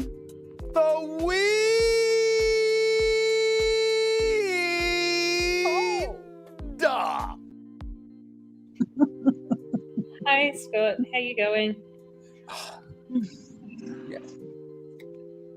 Yeah, because I saw Scott liking my photo about half an hour ago.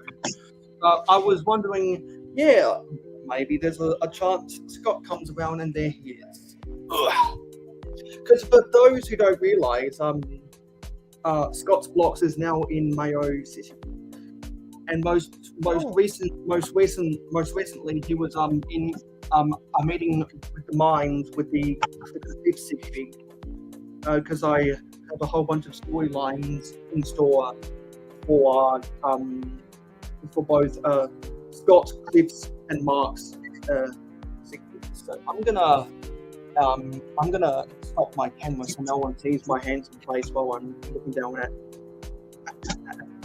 my phone. And you know what? If Mark is able to come on to the panel a little bit later because we identify as gender fluid, hopefully we can share a laugh about how gravity doesn't discriminate or something. Because I still regret when Bruce invited me. Taz was on the panel. Mark was on the panel. I was supposed to come on the panel, but I was sleeping. You slept through it, man. I was so goddamn exhausted. I missed out on that epic laughter. Yeah, you did. And I've never forgiven you. My feelings are still hurt. Because I keep on kicking myself because like I wouldn't want to miss an opportunity where someone just hands you a tank of helium like that. Yeah, it was a very fun stream, and it was one of those things where I'm pretty sure even during the stream we were saying it's very unusual for Mayo not to be here. Something must have happened. And then you were just like, yeah, I actually was sleeping. And I thought to myself, well, that's good, because I know that you're a little bit like me and you're not the best sleeper all the time. So I just sort of went, no, that's nice. I was happy that you got you caught up on your sleep when you felt the need for it.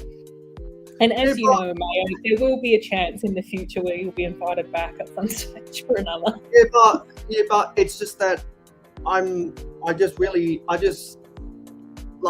I know I'm never going to get that back, like that chance, because that was when Mark said that joke for the first time, and so now every other time it's not going to be as funny. But I do want there to be another time where Mark, Ruth, and myself are on the panel, and we just nonchalantly say that joke as a for a cheap laugh via a throwaway line or something. There will be other streams, Mayo, and there will be other jokes, because it doesn't take much to set me off. But you know, it's just one of those times that will always live on.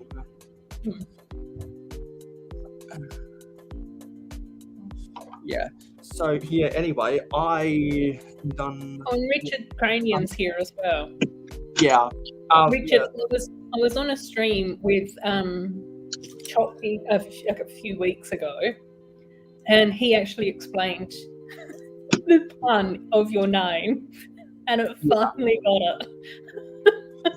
I've seen you around in so many different chats for such a long time, and it wasn't until Chop actually said the words, and I was just like, oh, that makes sense.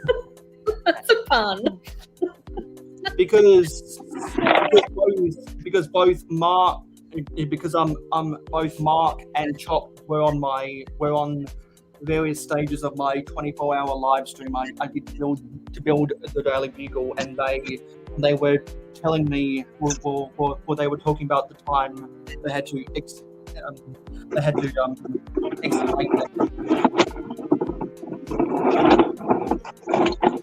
Chop's so funny, isn't he? Yeah. He's hilarious. Yeah, he is. He's lovely. We're at the end of fact. We've got Dusty, Richard, and Scotty that are all having messaging and spidey sentences going on. yeah. So still waiting. Something must have been keeping Amber alive because she did Instagram stories and everything. So maybe she's dealing with her family stuff right now. Hey, Zissou. She saw it fit to. Somebody said hi to Zissou, so I thought he was there. But I think if we say Zissou, oh, there he is. Yep, he's there. Yeah, he's been here for a little while now. Oh, okay. Oh yeah, Chop always has me in stitches. He's so lovely and hilarious. Because I firmly believe that he's the funniest guy in the community. There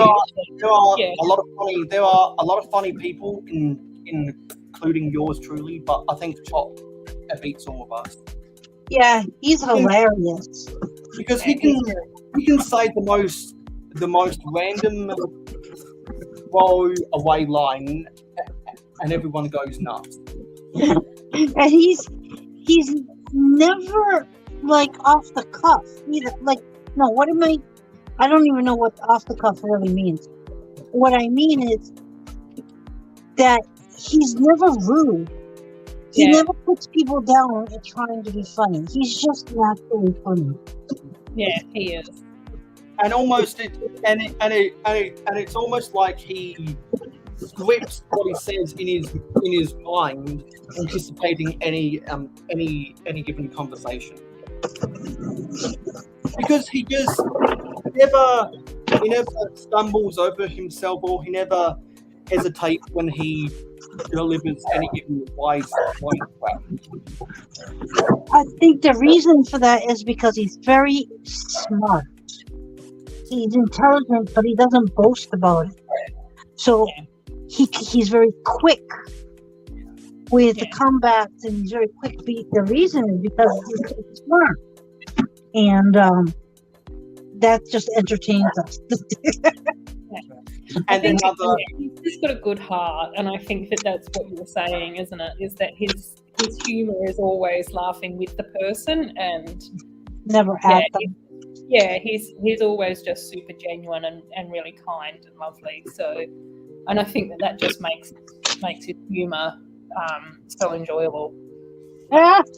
Yeah.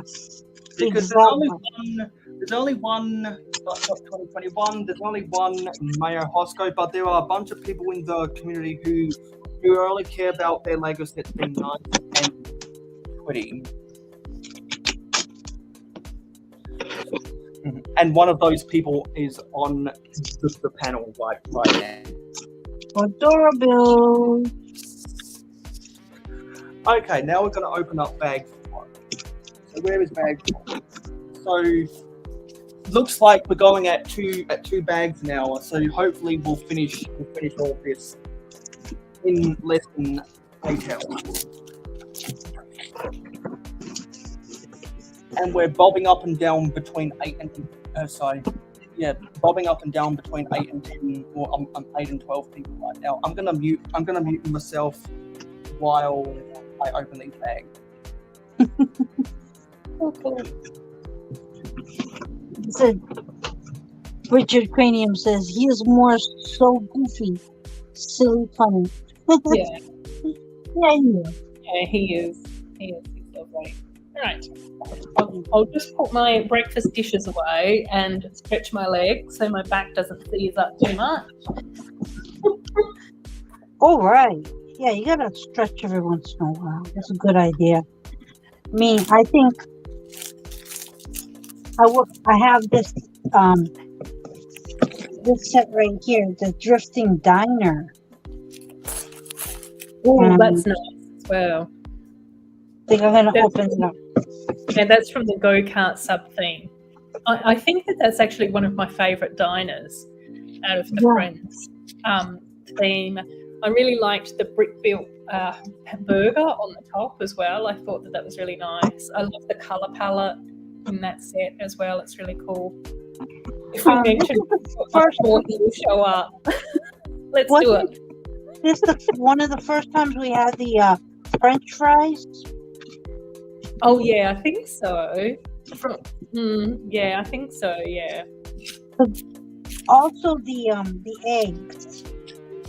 Oh yeah. The egg tile, the fried egg tile. Yeah, that's really cool too. And that's it. Yeah. So wasn't the first set with eggs, but it was one of the first sets with eggs, because we ended up with the eggs in the poly bags, and when the eggs were introduced. Job's here. Oh, We did it. If you say his name 3 times, he appears. Yeah, he'll show up. We were just singing your praises, Chop.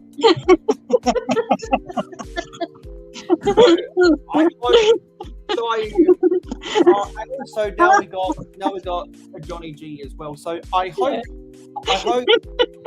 that the Butt Pop has been lurking long enough to hear all those nice words we were saying about him. If not, you'll have to go back and watch on the replay.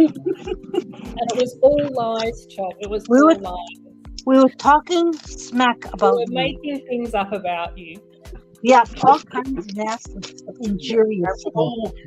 And with all these jokes about saying people's names 3 times, I think we've got to play this. Seriously. Hinkle, Beetlejuice. That's hilarious, Mayo. I love that. Thanks, Mayo.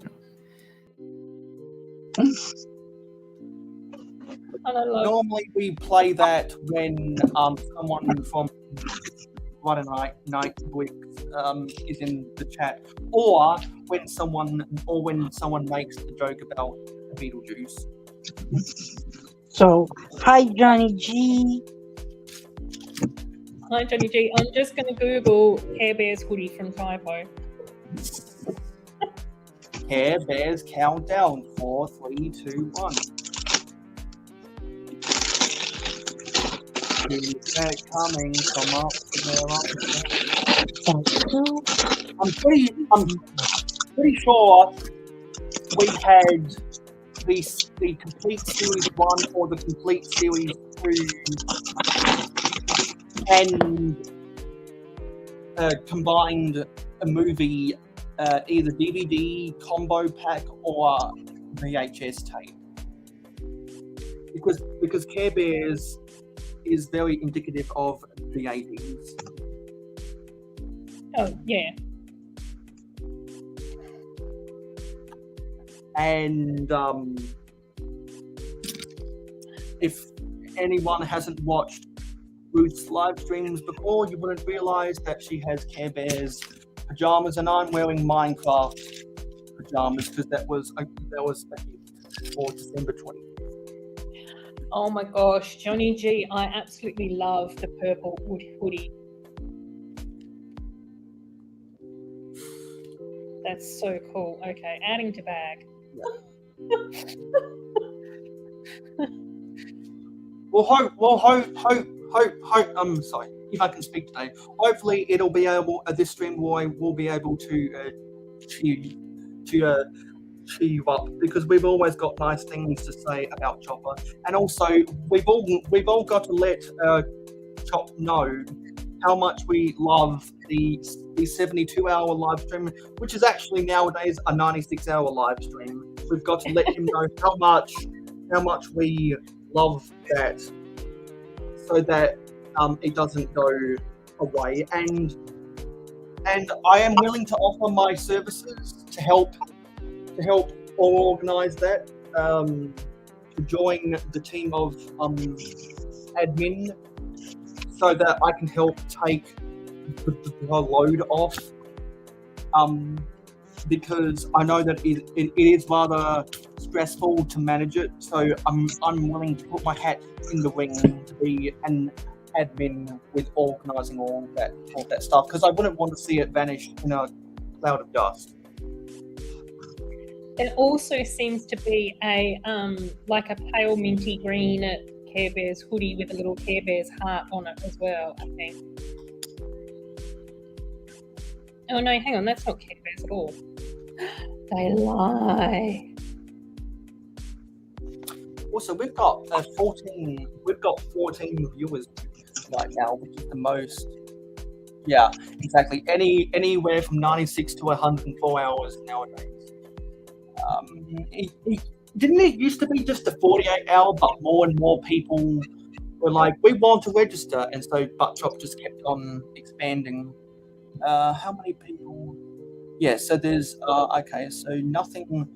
Okay, so nothing on Twitch, but what about Facebook? Because I am live on 3 different platforms right now. Because I can.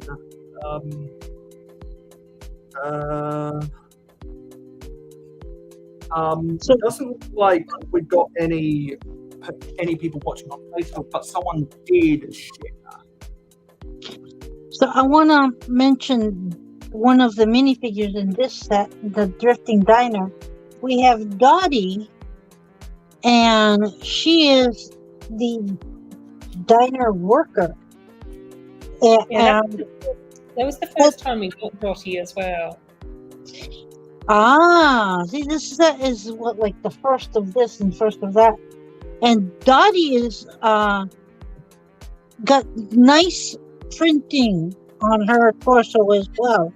Like she's got a little necklace going on. Her blouse underneath has got little cherries, and she's got this nice little women tuxedo. You want a tuxedo vest, and her hair is gray hair, but stylish gray hair. So she's got her little bonnet in the back with her curls just kind of off to the side. So she's very chic. Very good looking. Yeah, she's an amazing figure. I love the little like cherries and stuff on her. On her blouse. Yeah, so cute. And it was really nice to have Dottie in a set as well, because she was like one of the first mini dolls I think that we got that had grey hair and was like a little bit older appearing. So I was just like, yeah, I love that. Yeah. And she's got glasses. She's in this set. Yeah, so we have Andrea as well. Andrea is like in a sporty outfit in this one. Like, yeah, well, she's in a go-kart racing outfit. Because the Drifting Diner was part of the go-kart sub-theme for Friends. So all the girls had like little go-karts that they would race in. So, yeah. So that's her like little go-kart racing outfit, which I thought was so super cute and amazing. Oh. Super cute. Super cute. Yes. And they have the roller skates, of course, so they can roll around and serve the burgers with the split.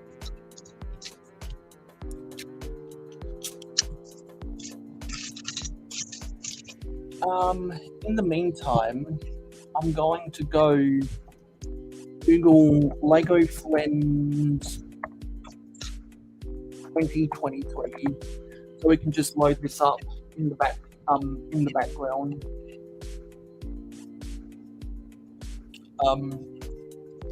And instead of going to Lego.com, I think I'll just go to the Jay's tweet blog.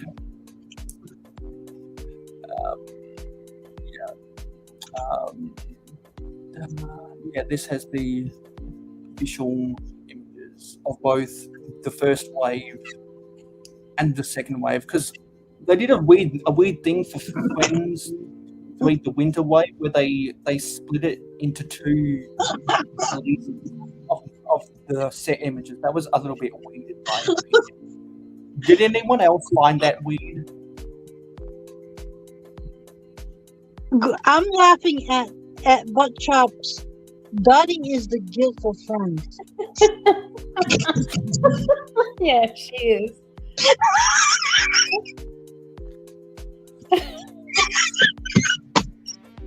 Okay, Chop.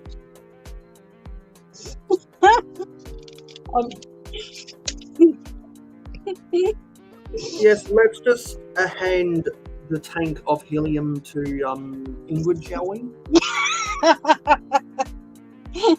I don't need to think. I'm already giggling. All right. Hey, I'm glad to be happy. You're always got to be happy.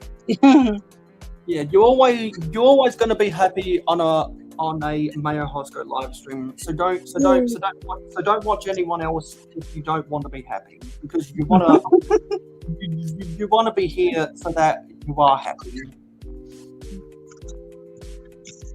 Happy, happy, happy. I'm far too focused on buying a Care Bears hoodie. Johnny G, you sent me off on a mission. You're not being a very nice guest at the moment. Oh. So I'm guessing Johnny just made your wallet cry, Ruth, because you're about to buy something. Well, I think Johnny G knows that I love the Care Bears. That's no secret, I don't think. And purple is also one of my favourite colours. So the combination of Care Bears and purple combined in a snuggly hoodie was just too much.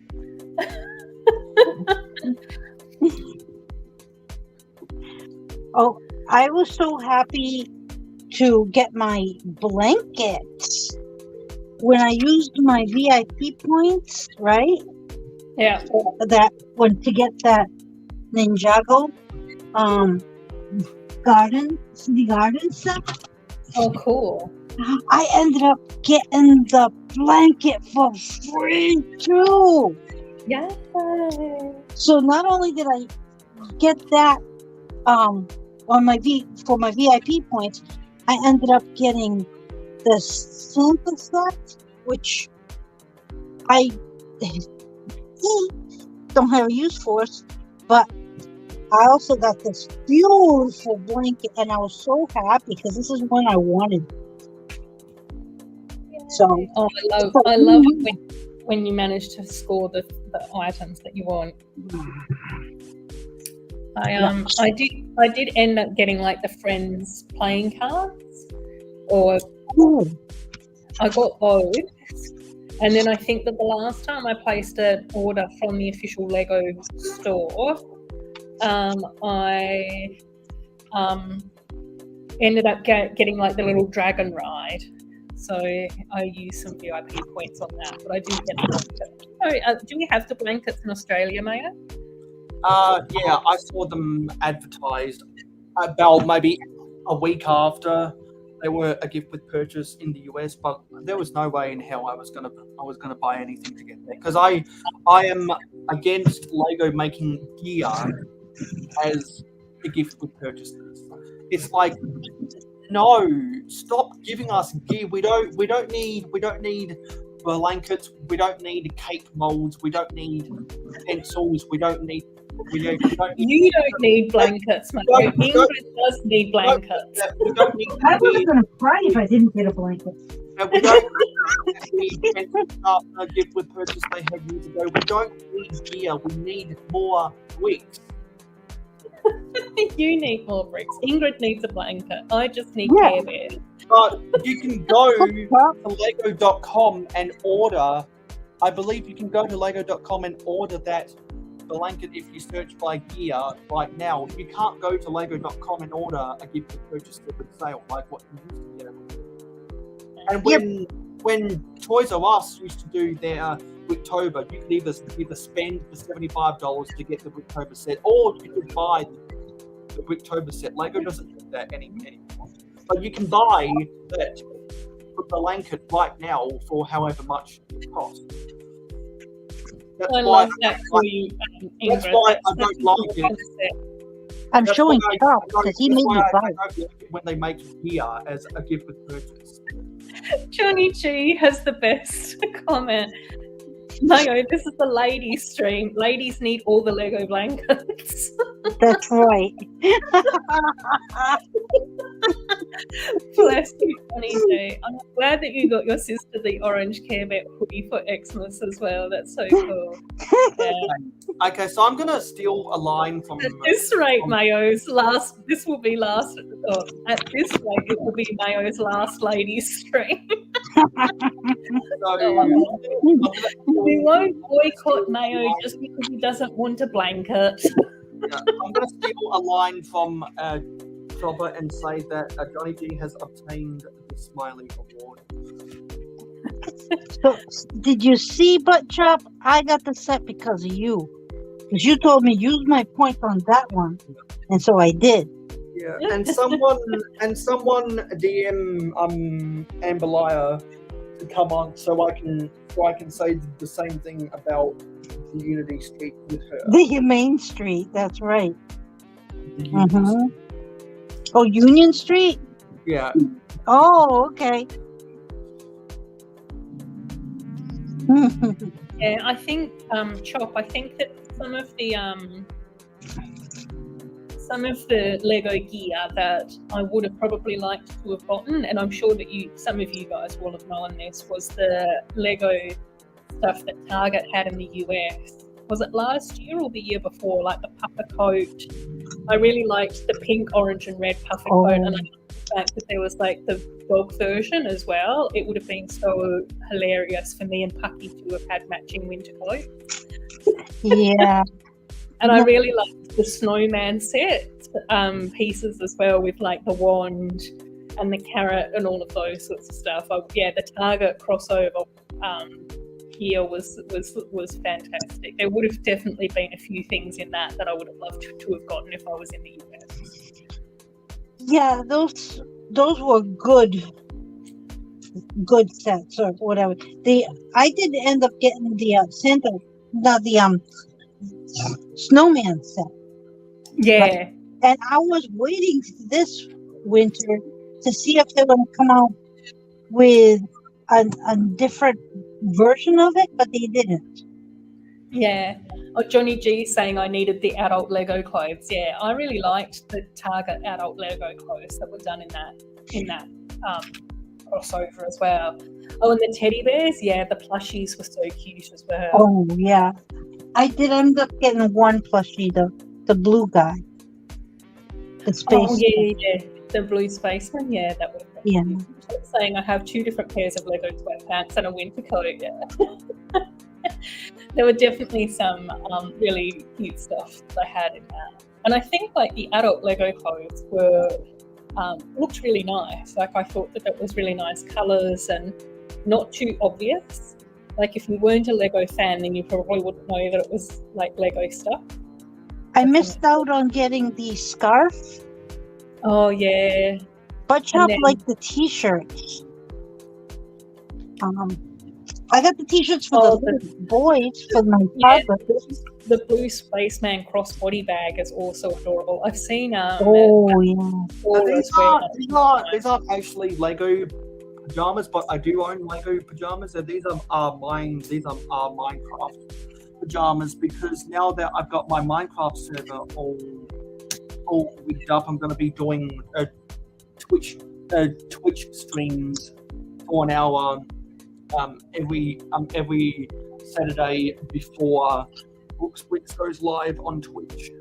So if anyone else is interested in Minecraft and watches stuff on Twitch, feel free to use the link in the pinned comment to come and follow me.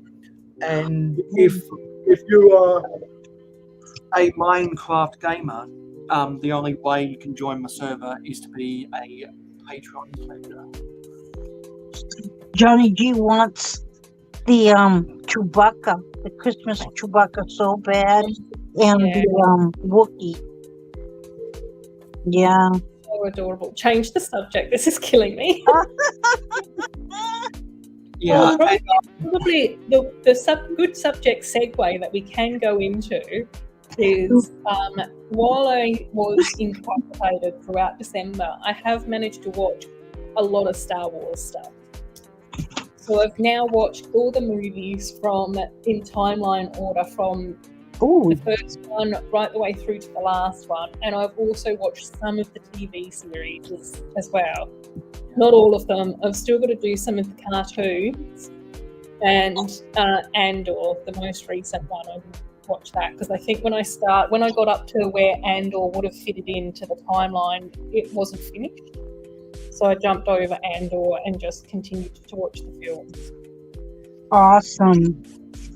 And to sweeten the deal, I just let Amberlia know that we started talking about Andor, because she's one of those people. Because she's one of those people, much like Bullock Hive and Garage Land Studios, that their ears prick up anytime someone talks about Andor.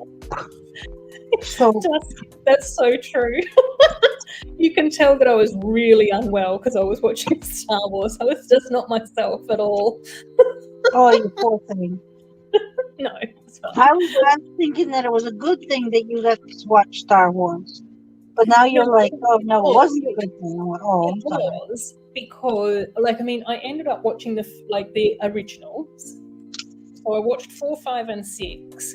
Then I jumped back to 1, 2, and 3, and then I was just like, okay. And then I'm pretty sure that I had to do like the Han Solo movie, and then the Rogue One movie in there as well. Yeah, Star Wars madness. It's like a fever dream. Then I also watched through 4, 5, and 6 again, and then I ended up doing the last ones as well, like the 7, 8, and 9. The first, I will say, the originals hold a special place in my heart, especially Return of the Jedi. I love a good Ewok.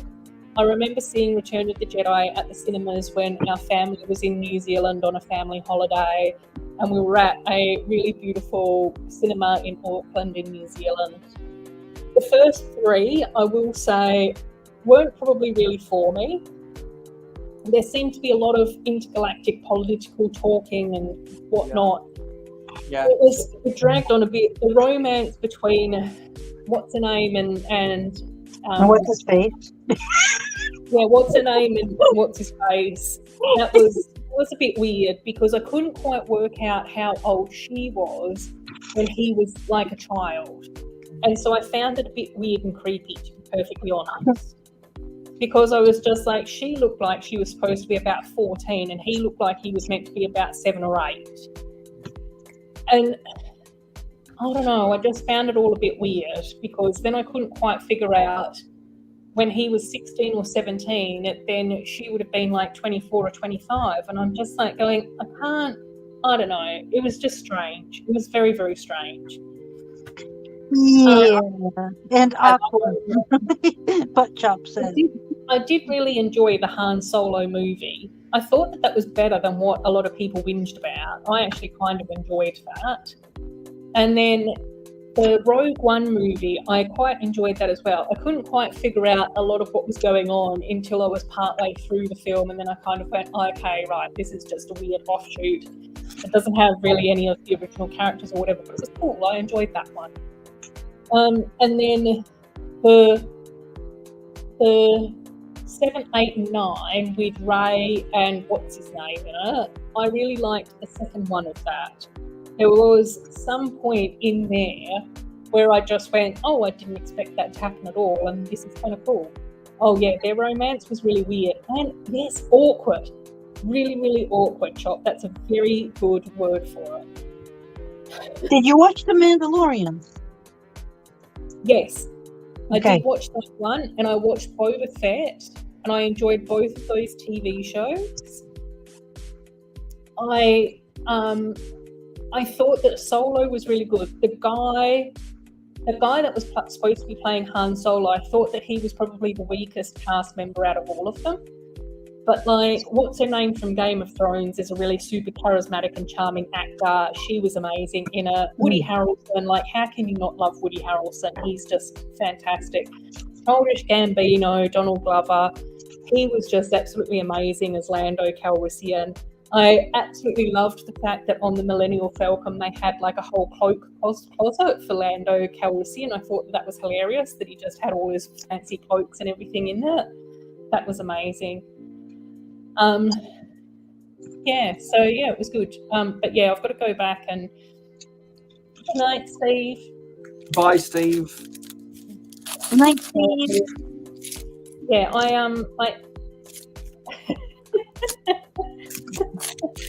he won her heart when he said that she's not like sand, he hates sand. That's the way to romance a lady. And I would have never guessed that Ruth would be on my panel talking about Star Wars while I was building a fence. You know, see, this is what the Lego community does to you. Pushes your boundaries. I was gonna cap off that conversation by saying, by the power vested in me in the state of South Australia, I now pronounce you what's her name and what's his face. What's his face? Yeah. No. I can't remember who everyone is. There were so many of them. Yeah, well, I think I ended up watching like a Star Wars movie like every day or every other day. Oh. Like a community is like sand, it gets into all your cracks. Yeah, that's what they want. Oh dear. Exactly. That's funny. And it's true. We do kind of rub off on each other. Yeah. I would never have bought, just like how sand rubs off of people. I would never have bought a Star Wars set before I met some of the community. And then I started buying Star Wars and making sure that I had, Chewbacca and R2D2 and C3PO and the gang. Yeah, the gang. Yeah, and I have Princess Leia. Yay, she's amazing. Yep, I still have her in the box. I really loved Han Solo and Princess Leia in the final 3 films as well. I thought that it was really cool that they sort of kept them in there. It was good to see like Luke Skywalker come back and the journey that he'd been on. Oh, I also ended up watching the Obi-Wan Kenobi series as well with Ewan McGregor, who's also just an amazing actor. He was phenomenal. And the poor girl that was playing young Princess Leia, she kind of annoyed me though.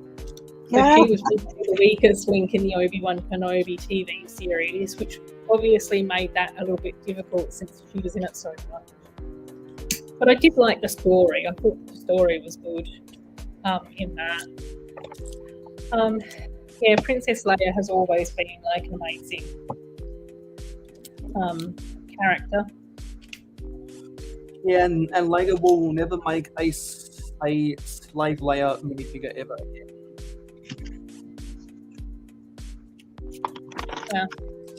Yeah, because I don't know. I'm still looking forward to seeing if and when Lego will do another Ewok village. I think that if we get another Ewok village from Lego, I'd probably get that set. Just saying, I never thought Ruth would leave talking about Star Wars. It's only because you can't follow what I'm saying because I don't know who any of the characters are, Dusty. What's his face? What's her name? Doesn't help anyone. What's her name? I'm not going to be buying any other Star Wars set until they make another Ewok village. Johnny D, I did go to the beach with a Lego set before and did get sand all over the Lego. It's washable. Yeah, well, yeah. I can understand that as well, Chop. I think that there's a lot of that can come along with those concepts. I just don't go to the beach because I'm not a water or a sand person. No, I love going in the water and jumping in the waves. That to me is fun. Sal likes to just lay at the beach like a crab and just sunbathe. I'm like aren't you bored? He goes, no, I'm getting some sun. I'm like, don't you want to move? And he's like, you want to take a walk? Well, I mean, that way I can get tan all around while I walk. I'm like, oh my God. Okay, yeah. So, all he cares about is getting tan. I want to walk and run on the beach and pick up shells and run in the water and jump over the waves. And, I don't know. I'm just a big kid at heart. I just don't really like playing in the water because I waste too much time drying off afterwards. For real? The sun dries you off. Yeah, I'm not a huge beach person, but I do quite enjoy going to the beach. Walking along the beach is really enjoyable. So, especially at the moment, it's not been too hot over here. So, there's been a few times where Mum and my brother and I go down to the local fish and chip shop for lunch and have some fish and chips, and then just wander along the beach and back again, which is beautiful. The salt air is always really refreshing.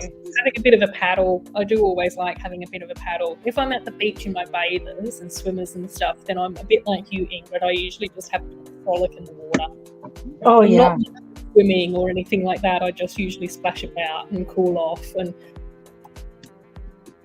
Oh, I'm full-fledged wanting to jump and swim against the current and make it force me down. all this conversation about the beach just reminds me of a certain Lego set from 1992. Yeah. See, Butchop likes to go to the ocean. Well, he went once. Zisu says the ocean gives him porpoise. Porpoise? Yeah. That's a very good pun. Man. Zisu, get that checked. There's medicine for that. Porpoise. Yeah, it's a purpose. It's a pun. You know, purpose. It's a porpoise. I can't believe that you've only ever been to the ocean once. I think that that's probably quite an Australian thing to say, since a lot of us, like I've always lived on the coast, all my life. Oh, I love the ocean. Mm. Now, I've gone to the ocean in Jersey as well.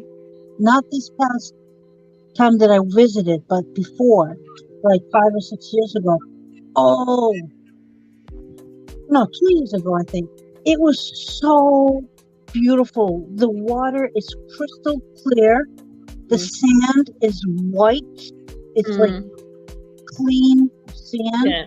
It's a nice beach over there, on the Jersey Shore. Yeah, but that's like Aussie. Well, that's like the West Australian beaches. Is that our sand is like white? And when I was growing up, because we were living out of the city, when we would go to the beach, some of the beaches, which were sort of in national parks and those sorts of things, so there weren't that many people on the beaches. But if you shuffled your feet across the sand, it would make a squeaking noise because of the salt content in the sand.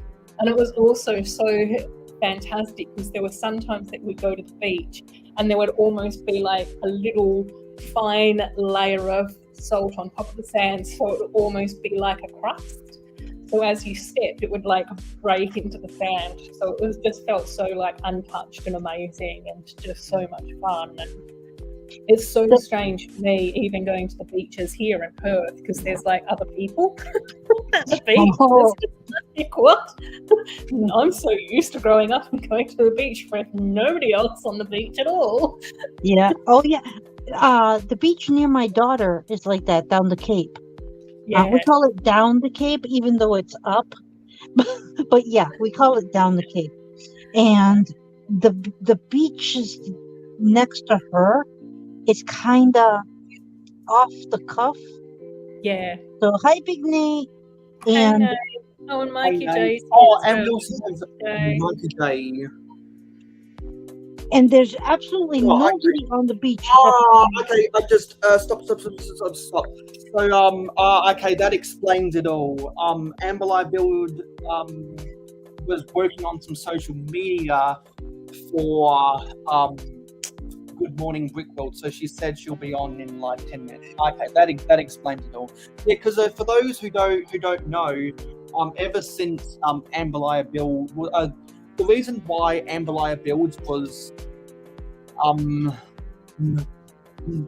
united is the word I use to the panel of Good Morning Brickworld is because she's very savvy with social media, and so like she spends a lot of time making sure the different social media she manages is like correct and stuff. Like she puts I can tell she puts an insane amount of hours into making sure every single little graphic and blah blah blah is right. So yeah, so that explains it all. No, it doesn't take precedent because we don't go at the same time. But the reason she is a part of the panel is because of her expertise on social media. Because I think she works for a technology company, and so Mikey J, feel free to let Mrs. Mikey J know that if she wants to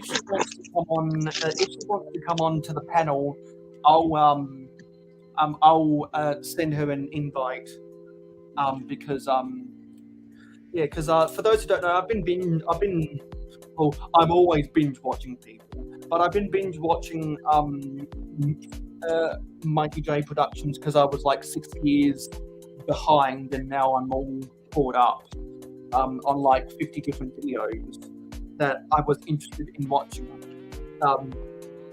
By the way, Mikey J, you've got to review some of the old sets that you did because I know with how much you've grown as a content creator, your quality will be so good. Kind of like how you did the re-review of the Rock Island Refuge and the re-review of the Eldorado Fortress. I think you can't remember if you've done a re-review for the Imperial Trading Post, but I would like to also.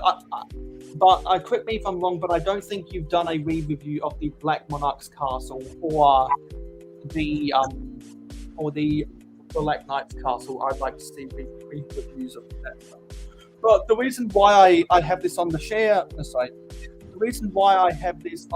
screen is because, in my opinion, this is the best beach set Lego ever made, and we were just talking about Lego beaches. So we were just talking about beaches. So yeah, I really like this, and this is a Paradisa set if you couldn't tell. So another good excuse to play this. Paradisa, Paradisa, sun is shining all day.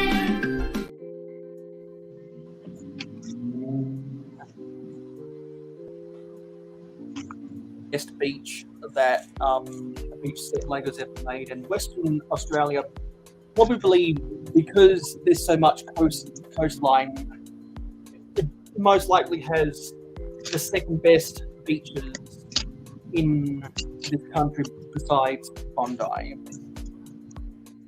Although the great thing about the city of Adelaide is that majority of our city, except the south coast, is nothing but beach. I'm not sure about Perth if there's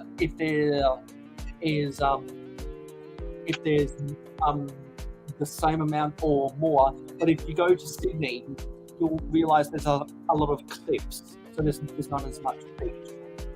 Yeah, I was thinking if you do re-reviews of stuff like you did do re-reviews of those. Yeah, I forgot. I watched them.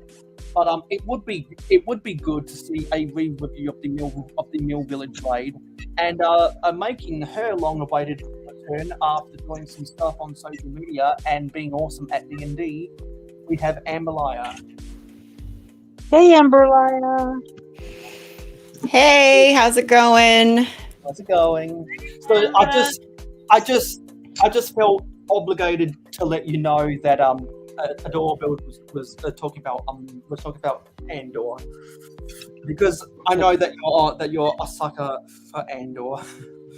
I am. Hopefully it was good things. I haven't seen Andor yet, but I have watched most of the rest of Star Wars now. Oh, okay. Yeah. Awesome. So when I was having a few different health things going on in December, I thought this is the time to watch Star Wars. So I've watched most of the Star Wars stuff in timeline order. I've still got to watch some of the cartoons, and I've got to watch Andor, but I've pretty much watched everything else. So all the movies, I watched the Obi-Wan Kenobi thing, I've watched all the Mandalorian, I watched Boba Fett. So yeah, it was cool. I was going to say, that's a bit of a mixed bag there.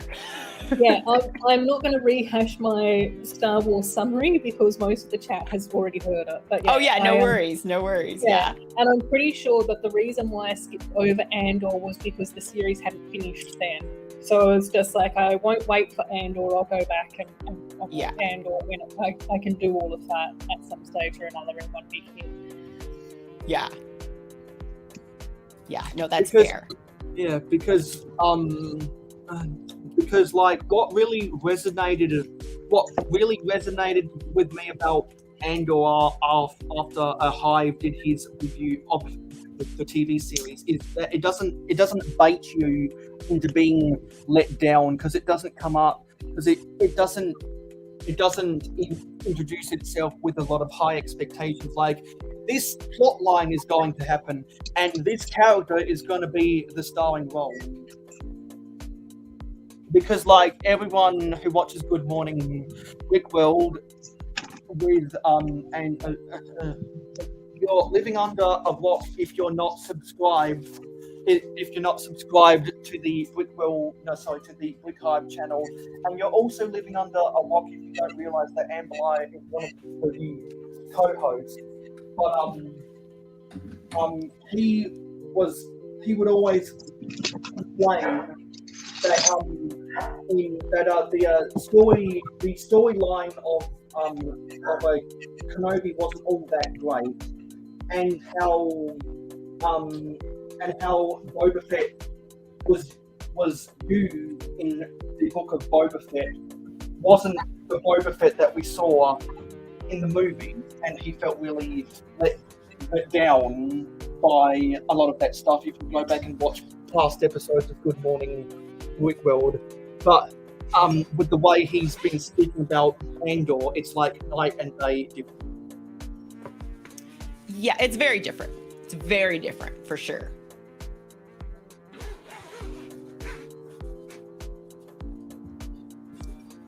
Sisu, no, I don't think so. I was making a cuppa.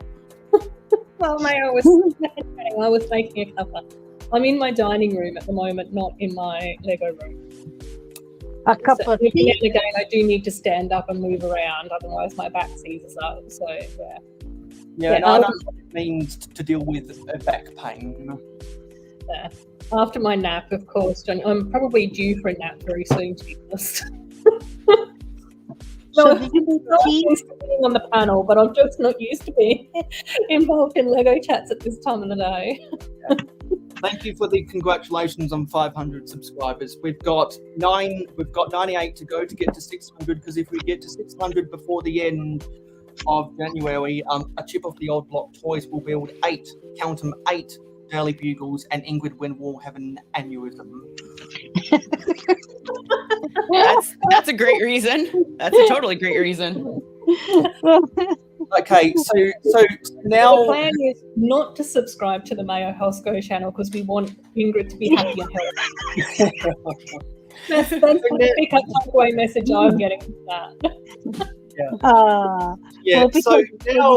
So now that Amberlaya has finished awesome being no, sorry. Let me rephrase that. Now that Amberlight has finished being awesome at both Dungeons and Dragons and social media management, now I can do the ultimate spiel. Probably one of the biggest. So far the biggest spiel of the year. Amberlight, why did you make me want to buy this set? Why? Because it's amazeballs. That's why. It is such a good set. It's so good. I mean, look at that. It's so good. I know. My daughter and I, the reason I don't have it yet is because we're kind of trying to figure out who's going to get it. Oh. So we're having a fight. A little bit. In the Amberlight household, there's arm wrestling, rock, paper, and scissor competitions. There's yeah, a little bit going on. Yeah, we're trying to. I think what I like most about it is the diagonal wall. Oh yeah. Using the 2x2 triangle tile. Now, Yeah. which characters come in this set, by the way? I can do I believe there is somewhere I picked it down here that has the characters. Yeah. There are the characters that come with the set. Yeah. Is it all of them? Sheesh. No. So I see Autumn in there. I'm still getting the hang of them. I think is that one. That's not Zach. There's Leon and Leo. They're the first two. I think that the next 5 aren't part of the main gang, so they're additional characters. And same with the 2 micro dolls at the end. So I don't know the names of all of them. Oh, but is that not Autumn? Maybe that's not Autumn. Which one do you think is Autumn? Oh, I thought I saw one with like missing an arm, but I think I'm wrong. Yeah, no, I don't think Autumn's. Oh, maybe in the hat on the end. Is that her on the end? That was the one I thought maybe was her. In the red dress, or maybe it is. I don't know. We'll need to have a look at on the box. Down the bottom of the box, they have all the character names. Yeah. Cool. So we have the names on this list here: Aaliyah, Autumn, Leo, Zach, Leon, Ollie, Paisley, and Nova. Nova's my girl. She's the one with over 500,000 followers. Yeah. Yeah. No, I built her a little bedroom because I was like, I have to have Nova. Like that's my girl right there. A little streaming area. Yeah. Yeah. Okay. And then oh my gosh, I don't even know the names of the friends. It's the one apartment or like a little bedroom that is the guys. The one is a chef. And okay. I got it because it comes with the grumpy cat, and his name is Chiro. So Leo is the chef. Okay. Then I got Leo and whoever his friend is. Zach. So in this set, I've just googled it. In this set, we've got Leon, Ollie, who I thought was Leo, but is actually Ollie, so I got the boys' names wrong. Okay. Addie, who I don't think is one of the main friends. Ada, who isn't one of the main friends. Fiona, who's in the blue skirt and the pink top. Isabella, who's in the police uniform. Riley is in the green hat. And then Victoria and Peter are the 2 micro dolls. Aww. So it seems like we've got 2 of the main characters in this set, Leanne and Ollie, and then the other 1, 2, 3, 4, 5 mini dolls are additional characters, and then Victoria and Peter are micro dolls that we've not had before. So it's cool that we're getting loads more characters. That's awesome. Johnny G, I need Gumby Cat. Yeah. Same. Yes. Yeah, so Adore Build knows that when I'm done with this set, and when I'm done with what's going on? Yeah, when I'm done with this set, I'm building right now my duplicate main street, and after I find this set on sale, or I find it, or Lego tricks me to buy another thing early with a gift with purchase that I'm interested in, because I don't collect gift with purchases.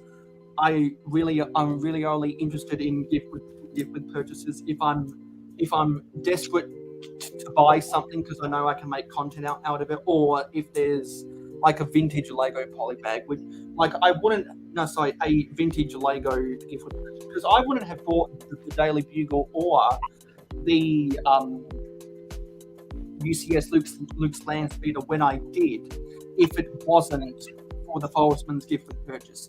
I wouldn't have bought the Jazz Club modular if it wasn't for the Electron gift with purchase. And also, I was holding off, Ruth, for a Kmart to possibly have an online sale for the Galaxy Explorer, but I've never seen Kmart have that set on sale, and now it's out of stock online. And so I was like, well, fuck, what am I going to do now? Because I really don't want to have to buy it through lego.com.au. But then they came out with the Blacktron gift with purchase, and I was like, you know what? There are some other things. There are some other things like the Money Tree Chinese New Year set, and there was another small set that caught my eye, and I needed to place a pick-a-brick order for some of the 1x1 reddish-brown round bricks to build both trees and my remock of the Ewok village. I'm just going to assemble $312 so I can get another of the Electron gift with purchases. So that's what I did. So now the Galaxy Explorer is on its way, and for those who know, that's the set I'll be building when I get to, I believe it's 550 or 600 subscribers. It's either that or the Sanctum Sanctorum. Mm-hmm. Cool. Yeah, so that was the first time this year, well, of 2023 sets that Lego forced me to buy, and Forced you to buy. Yeah, because it's like from the it's like the mobsters in the mafia movies. I'll make you an offer that you can't refuse, and I cannot refuse vintage space themed or vintage castle themed gift with purchases. So that was the second time, because as I excellently overacted as soon as Amberlayer came in. They threatened a never-ending Willy. She forced me to want to buy the set. Why? To quote Annie Penix from her song "Why."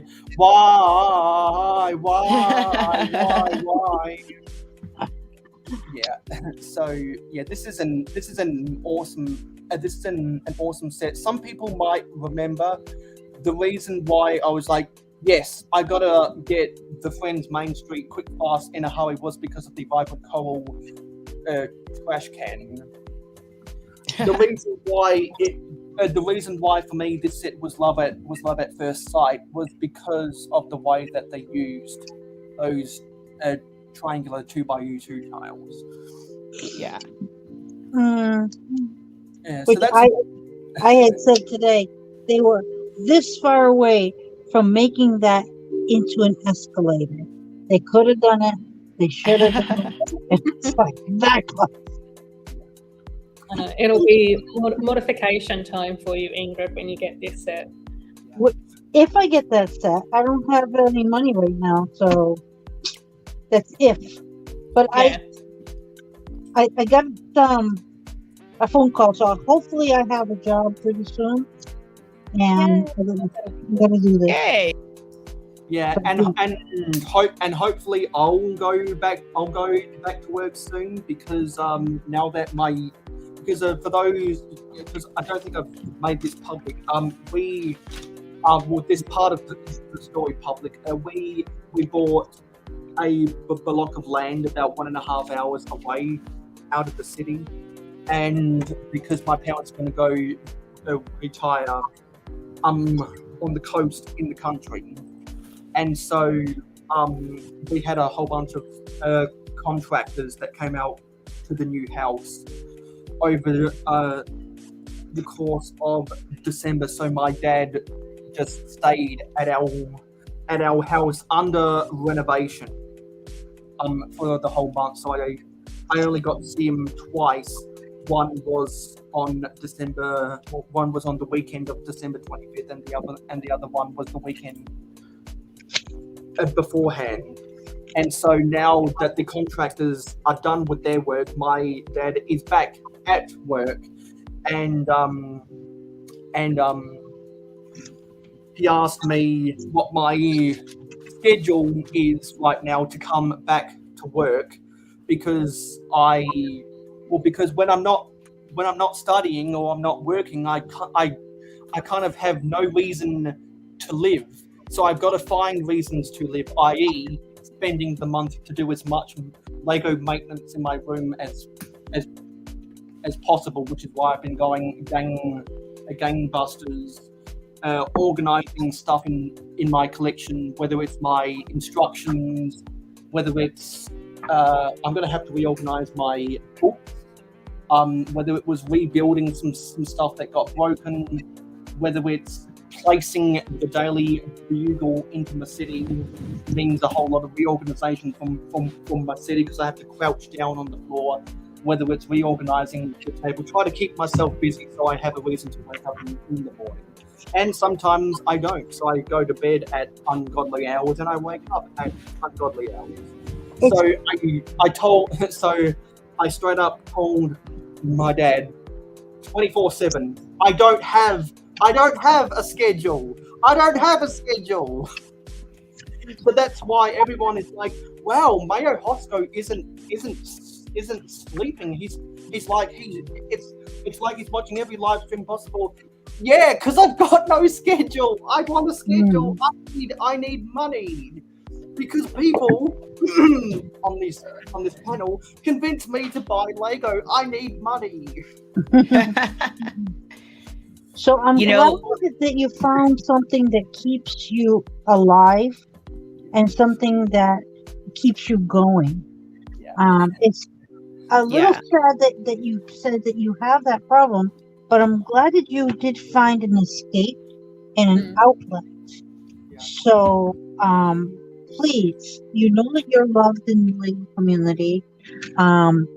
Keep your chin up and keep up the good work. You're doing awesome. If you weren't doing awesome, you wouldn't have close to 600 subscribers. Exactly, and running a YouTube running a YouTube channel, committing to 24-hour live streams, filming a whole bunch of videos because it's my 10-year anniversary, doing all this other stuff for my 10-year anniversary gives me a reason to live, and having all this free time gives me time to do stuff that I should have done a year ago and reorganize my stuff. That's why the mayohosko Summer Spectacular is going very good, because we had a very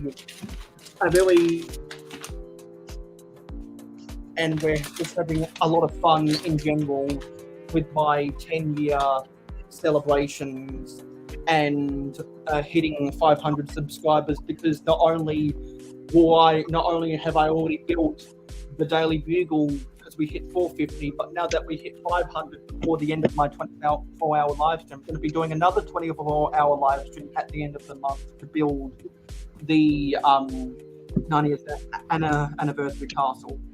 And because the behind the scenes, because my Patreon pledges knew a week before I revealed it that I was building that. And so now, because I wanted to build it on my own time, and I was just waiting for the right time to build it. And normally I like to build a big ginormous set over the holidays in between the 25th and the 1st of the new year. So I was like, you know what, that's the perfect set to build. And I did an early access time lapse of it. And when you have a time lapse that's double digits in length, I find it kind of redundant to play music in the background. I like to use voiceover to do a little bit of an update. So yeah, so that's why, yes, because I like to treat my Patreon pledges like VIPs. And Amberlaya is a VIP. Mark is a VIP. Woot woot! Captain Matt and Venomous Taipan are VIPs. Sharon Stevens is a VIP. I'm too poor to be a VIP right now. Sorry. Same English. Yeah, because we don't get special treatment on the mayohosko live stream. No, because not everyone has to be a VIP. Some people are perfectly fine being a part of the mayohosko community, because that's all I can ask. That's all I can ask for, and I do have options of squeezing every little cent out of you guys, which costs nothing. Because if you guys remember, I have a Rakuten affiliate link. So if you create a Rakuten account using my affiliate and you spend, and on your first purchase, if you spend $30 US, you get Rakuten will give you $30 US cash back, and they'll also give me $30 cash back for referring you. For referring you, yeah. So yeah, that's so yeah, and also just by watching the videos and stuff, will slowly tick up the watch time hours, because I'm a little over halfway there to 1,000 subscribers, and a little under halfway there for 4,000 watch time hours, and I'm halfway into a 5-year plan to become monetized. So I'm on the right track. And I couldn't have done it without all of you guys in the panel and in the comments. So enough about that, because no one wants to hear me on my soapbox. We've covered the downtown flower and designer school extensively. Now let's talk about the other sets. So let me change up the share. Let me change up the share screen so we can talk about the other. A cat hotel. Because I definitely don't know as much about the other stuff. So I'll just scroll up. I think it's just as easy to go set by set. So this is the front cover. I guess that's the sets that they're most proud of this year. Because I voiced my opinions about the 2020-23 Friend sets in previous live streams. So before I go off on my rant, I will let everyone voice their opinions. Because honestly, their opinions matter more than mine.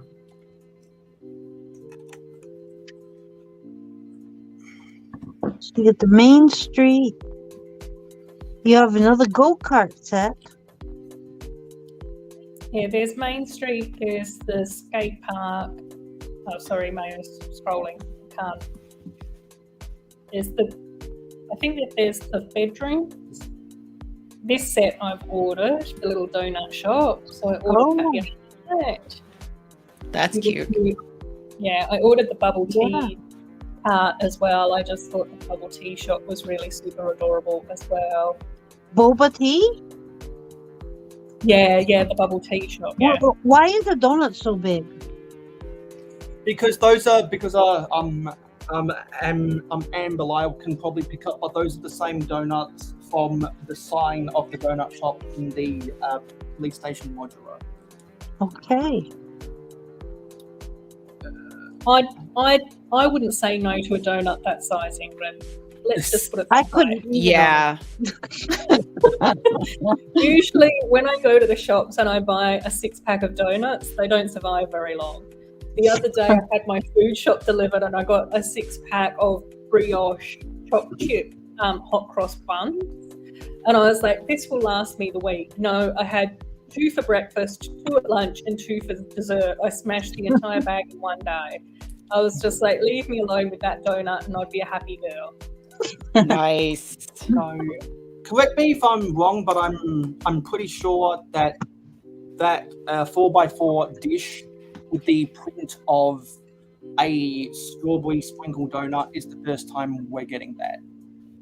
No, I this want is not the that first donut one. like a cat on a heat cat. Exactly, Zizu. This is why we I've get seen along. that before. Oh, was it in another set? In a city set for a donut shop too, I think. Oh, somewhere. But I did see that part. Okay, so it's not. But I believe that's now the cheapest way to get those 2x2 printed donut mixes. Also, like, how often does Friends do a 4+ set? Every wave, there's usually 2 or 3 in every Yeah. wave. Yeah. There's usually a smaller one, say like a $10 set. This would be a $10 set in Australia at Kmart, $10 to $15. And then there's usually like a set that's probably around about the $50 mark. And then maybe Yeah. you'll get another $10 set or a $20 set as well. There's usually 2 or 3 in each wave, yeah. Got it. I wasn't sure because I maybe I just never noticed, but I was like, oh wow, these are like 4+ sets. Yeah, because I think Friends was one of the first themes that got the juniors all the way back when it was juniors. Friends and Disney princesses definitely had junior sets. Yeah, because if I recall back in 2014 when the juniors theme first came out to replace 4+, the original 4+, which was originally in the mid to late 2000s as the creator designer sets, which were different from the creator 3-in-1. There was so when juniors came out in 2014, I think the winter Northern Hemisphere wave was Disney Princess and Friends, and then the summer Northern Hemisphere wave was when we first got to 4+, or the juniors city sets and the juniors superhero sets. Now the scooter's cute. I see the scooters. I see that the scooter's got the 1x1 print for the charging port. Yep. I think we'd have to check on New Elementary, but I think that might be a new colour for the scooter as well.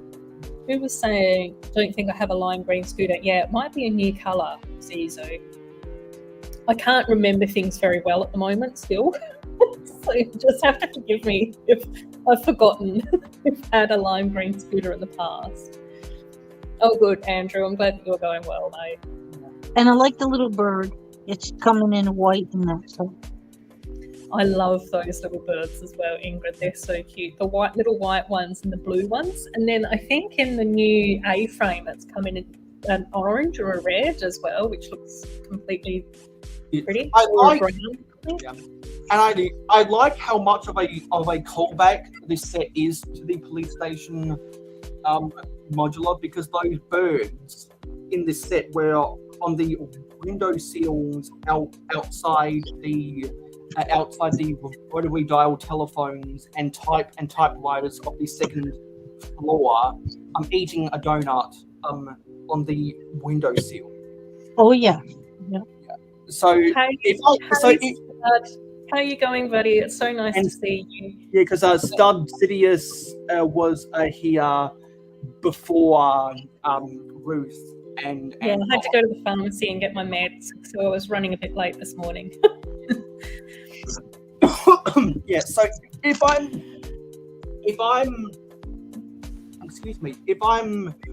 see another set I want on sale at Kmart, I wouldn't hesitate picking this up. Normally, I do not buy 4+ sets, but if it is $12 or less at Kmart, I think it's actually a good deal. It's $10 at Kmart, Mayo.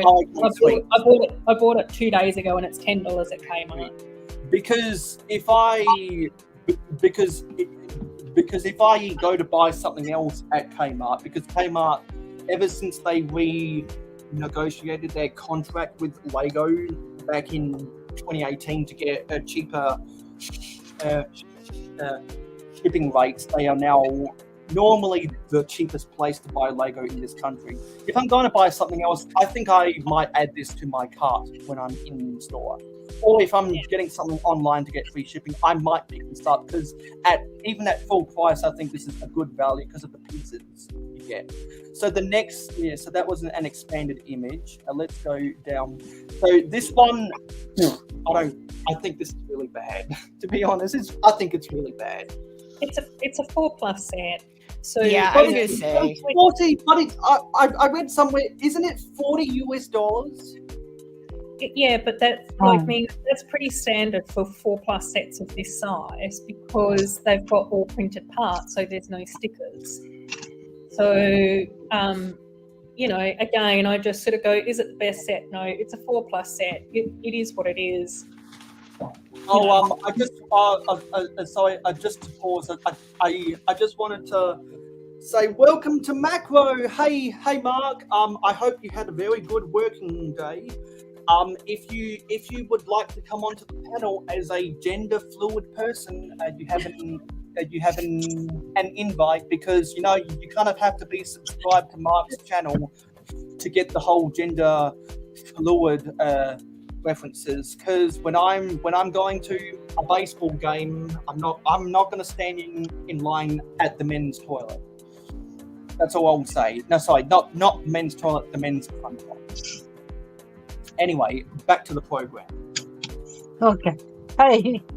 Hey, Macro. I really can't delve into how insulting that can be to people who are actually gender fluid at the moment. So rather than delve into that, I'll send you a DM about that type of stuff, Mayo. But let's move on. We'll move on and we'll focus on the friend stuff.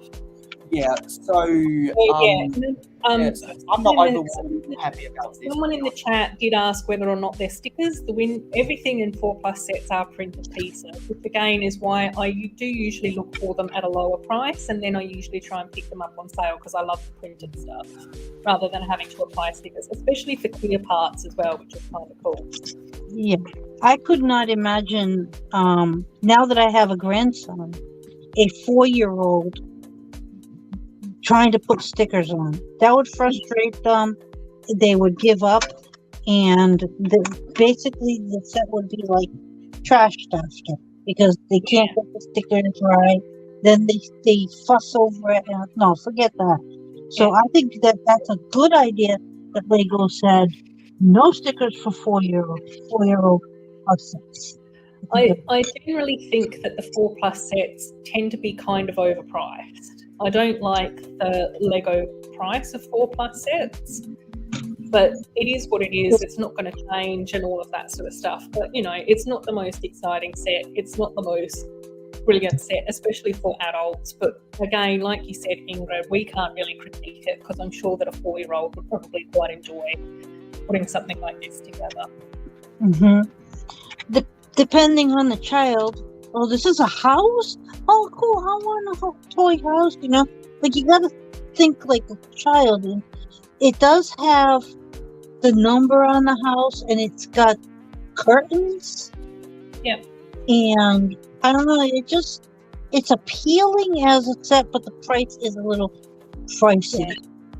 Yeah. So it's okay, Mark and Mayo. Both of you guys know that I love you both, but it's just tricky to have, when I care so much about some of my beautiful friends that are gender fluid and non-binary, and some of the advocacy that they face for it to become. And that's again, I will also say I'm kind of in a lot of pain, and I'm a bit sensitive and touchy at the moment as well. So that's why I'm just trying I'm just Yeah, trying to. which is why I'm saying to Mayo, we can talk later. We can talk behind the scenes. It's fine. Yeah. Okay, And yeah, yes, so- but I also agree that a lot of the 4+ sets do have some of the best printed parts as well. And Stud's saying same with the Star Wars, is that the 4+ Star Wars have really good printed parts too. Cool. So what's the next set, Mayo? Yeah, because this set honestly doesn't have a whole lot writing on about it. So the next set is the car and caravan. I like the what is it? I think it's their 1x6x5 curved bricks that make up the curvature for the caravan, and also it's shorter because it's only got one axle, not two. Is this caravan very similar to the caravan that we got in the Mickey and Friends 4+ set? Because I got the Mickey and Friends 4+ caravan, which kind of looked a lot like this, like the very retro sort of style caravan. And this set reminds me a lot of that one. I'm wondering whether or not it's the same sort of parts that they used for Mickey and Friends and for this caravan, because they look very similar. I wouldn't be surprised because they do a crossover a lot of parts in their parts inventory. Yeah, same Mark. It's really nice to see you again as well. I'm hoping to stream tonight, but I will say I'm starting to feel the pain, so we'll see how I go. Dusty can do stickers. It only takes him 3 to 4 tries. It's been ages since I've seen you as well, Stud. I hope you had a good Chrissy and New Year's and everything. And I haven't really gotten to have an in-depth review at some of the new characters, so that looks like Autumn, because I'm seeing her name on the bottom right-hand corner. Autumn's hair reminds me of Alex from Minecraft. If anyone's seen some of the cartoon portrayals of Alex in Minecraft, that'd actually be a good hairpiece to put on an Alex, on a purest Alex minifigure that isn't the ones from the Minecraft set. And that's Aaliyah with her. Yeah, she's got. I think that's a relatively new hairpiece too, because it looks like kind of a thicker version of Andrea's hair that looks slightly skewed to the left side of her head. Is Andrea her mom? I suspect, well, based on what happened with Autumn and Mia, that would be my pick. If I had to pick who was going to be Aaliyah's mum, I'd say Andrea. And I see that we've got a BFAB in the chat. Hey BFAB. Hey BFAB. BFAB. Hey there. And they're enjoying roasting marshmallows. I can't recall if that spring green butterfly piece is new or not. Is it spring green or is it bright light yellow? I thought it was a bright light yellow. It could be. That's like the Encanto one, right? Yeah, we've had the bright light yellow butterfly. Yeah. I like the idea that they're burning their toilet paper for hygienic purposes. Is it used like you? Are they joining part of the Taz's Thunderbox Club? That's what we need to ask. It's toilet paper or marshmallows. Yeah, that's a good one. I haven't heard that one before. Okay, let's move on. And I mean, in all fairness, like the size of that, if that's supposed to be a marshmallow, it's like the size of their head. Now I know that Ruth is hyping this because of one of the dog pieces. Oh my gosh, the adorable! There's so many adorable animals in this Two way. It's unbelievable. Yeah, I think there's all new dogs in here. But I just love the little dash hound on wheels. He's so cute. Yeah, because I remember Ruth when you got Cornet and Miss Amby and Mama Bricks on the panel and you were going cuckoo for Cocoa Puffs about how adorable the Dash Hound on wheels is. Literally, when I saw that Dash Hound, I either gasped or squealed, or probably a combination of both. But So I I'm was pretty just like, I was gonna say I'm pretty sure that's Nova's dog. And what's cute is in the little set with her bedroom, there's this little like side build that comes with it, and one of the stickers that goes on it is it's a basically a workbench, right? And you can see that she put the plans together and built that for her dog. Yes, she did. I think even in these sets, there's a story of the Dash Hound in the sets, because I think in one of the rescue sets, I can't remember if it's the rescue bike or the rescue truck, there is the little Dash Hound, but he's got like little mud on him. And then I think at this place, he's got the little wheels on him. So he's obviously at the rescue centre waiting to be adopted. And then, like you said, then he goes to Nova's place as his forever home, which I just sort of go, in one wave to see the journey of a Dash Hound being adopted is too much for my heart to bear. When I say that, and Mikey is licking my ankles, he's just like, he needs attention. Yeah, because I heard there's a series, a TV show, for these friends. So is that on Disney Plus? Is it on Netflix? Where can I find this show? Where is I don't know. We'd have to ask Chrome Lego Cat or Cornet. Usually those two are all over the TV series. Don't they post episodes at least occasionally on YouTube?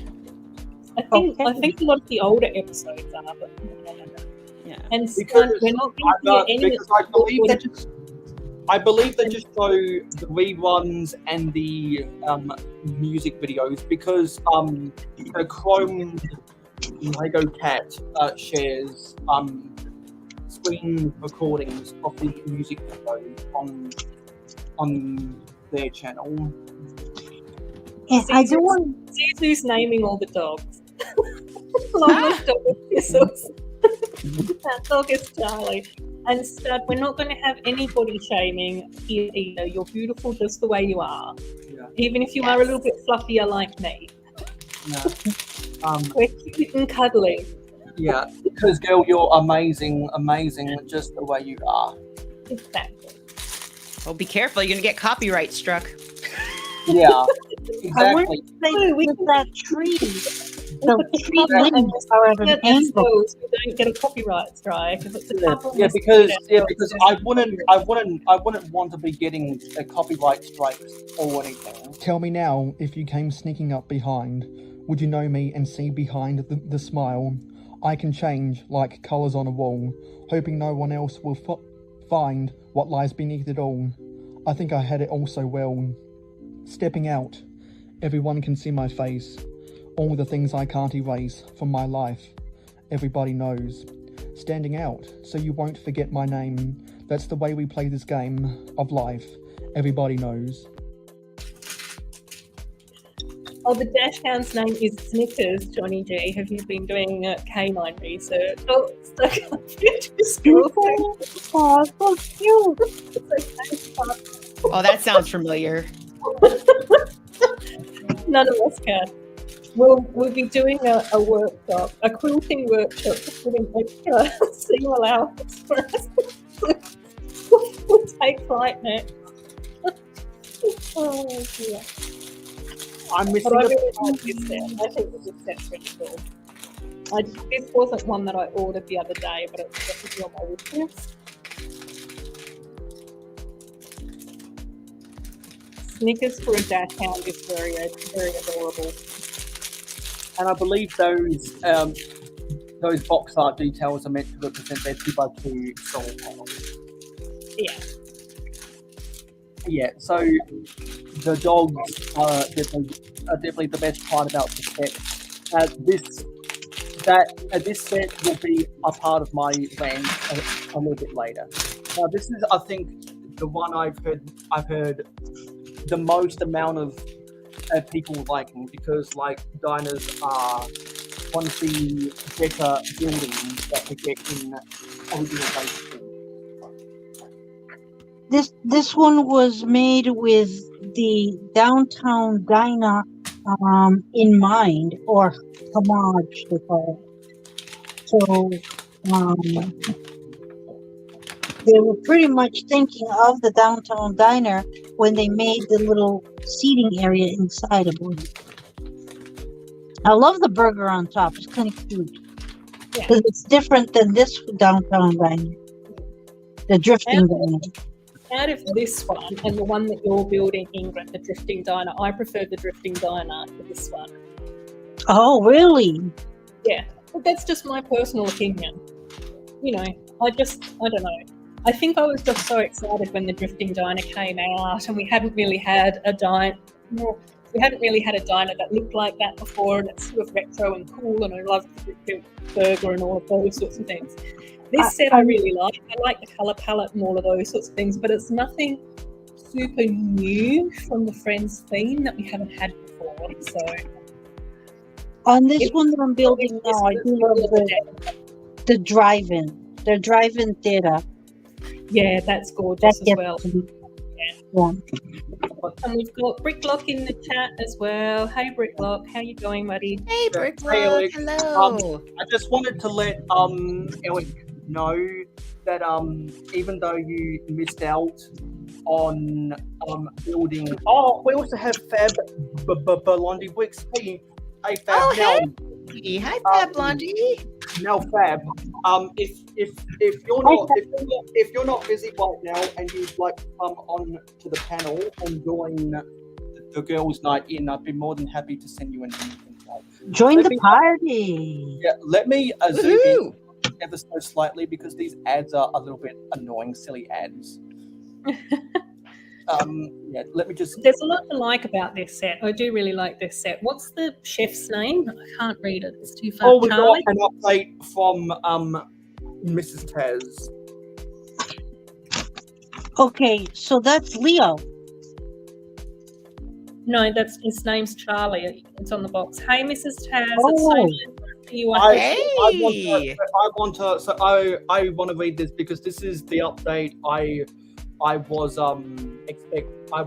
anticipating. It says, "Hi Mayo and everyone, it's Mrs. Taz here. I'm sitting bedside. Taz in the hospital. He's still in the induced coma on heart bypass at the moment. Aww. So he's still in a coma. We're sending him so much love. Yeah. As I know that you didn't want loads of messages from different people, but yeah, I've just had so many thoughts and prayers for Taz over the last week or so. Yeah. And We've all been continuously praying for him. Yeah, so many people in the community have been sending him prayers and lighting candles for him, and he's very, very much loved. Yeah, because some people will remember that I made an Instagram reel for both Taz and Jamar Hamlin because they both had cardiac arrest. Thankfully, Jamar Hamlin is out of the University of Cincinnati Hospital and he's back in Buffalo and tweeting on Twitter again, wishing that the Buffalo Bills will win as many football games as possible. But Taz is still in a coma, so we've still got to send our thoughts over to Taz, his wife, and his children. And Mrs. Taz, you'll be pleased to know that there's been a lot of talk about thunderboxes in Taz's honour. So we'll probably be having a lot of conversations around toilets, thunderboxes. And yeah, he's just so loved in our community, and everyone's just sending him so many positive thoughts and prayers, and yeah. So back to the set. I kind of do like the downtown diner better because I'm starting to see what some of the friends collectors were saying, that there's an overload of vibrant coral and dark turquoise in Friends, and this set is almost half those colors. Yeah, It's- I think again that probably comes back to another reason why I like the diner that Ingrid's building as well at the moment, because I think that's sort of like more black, white, magenta, and yellow, isn't it, Ingrid, from memory? So it doesn't have a lot of black, but it does have some. You're right. It is black, Yeah, there's white, the black and white magenta, yellow. checkerboards that sort of pop up in as accents, isn't it? Yeah. Yeah, and it's got This is- more like, I don't know, because it has the drive-in theater, and it just seems like more of what you would find when you go downtown and you want to participate in. This one is just kind of like a side note. Because Yeah. this because clearly I there are don't think that this one's a different very types. expensive. Yeah, I don't think that this set's a very expensive set. I think it's like in the low medium price range. But yeah, Because if the downtown diner was a downtown diner, well, actually, but this is also called downtown diner. See, this reminds me more of a diner that you'd see off the side of an interstate on the American road, because like I think of so many road trip movies where they stop into diners that look like this. yeah, That's just yeah, exactly. Like that's what it's very reminiscent of for me as well, Mayo. I don't really think that this is a very Australian type building, but it's very much like that sort of cultural diner aesthetic type thing. Wanted sticker on the window is of a cat. Is there like a cat burglar? Yeah, I think that's the inside joke they have in a lot of Friends sets. Because I can probably count on more than two hands the amount of times there's a sticker for a wanted cat poster in a Friends set. It's kind of their own version of Lego always including a coffee cup in Lego City tractor trailer sets, or how what was it? Skateboards. Or there was I can't remember. It was long ago, and I can't remember the exact names, obviously. But there, yeah. So I like that the wanted cat is becoming a running gag in Friends things. Well, they always have a skateboard too, I noticed. Friends sets have a lot of skateboards, and that one is lime green with the dark turquoise wheels. I can't remember getting the dark turquoise wheels. I can't tell you. I don't know. And correct me if I'm wrong, but I think that's the first time we're getting a light turquoise. We're getting the light turquoise sleepyhead hairpiece. Yeah, that's one of the reasons why I like that mini doll so much. He just looks so cute. Yeah. Because that's not the first time we've got a character in a film set that has had a shade of blue for their hair, but I think that's the first time we've gotten a Friends character that has had the light turquoise. Yeah. Yeah, Which it's one of so the- nice. It's so nice to know, Mrs. Taz, that Taz is listening right now as well. You can see him that Yeah. you all love him. So we're going to keep chatting about Lego. Otherwise, I'm sure I'll probably start crying, which I won't do because we need to keep Mrs. Taz and Taz happy. Yeah, because all throughout my 24-hour live stream, I honestly wanted to start crying. Yeah, he like me to Mrs. Taz. You can just see here that he's just so loved. Like we all just absolutely adore him. Hi, Taz. Love you. Love you, Taz. Hi. So now, moving on, this is the organic grocery store. I really okay. Why does it seem like we're getting all this organic stuff in friend sets? They're Because going friends green. are always ahead of the curve, Mayo. Lego is encouraging organic, encouraging eco-friendly cars, Yes. eco-friendly houses.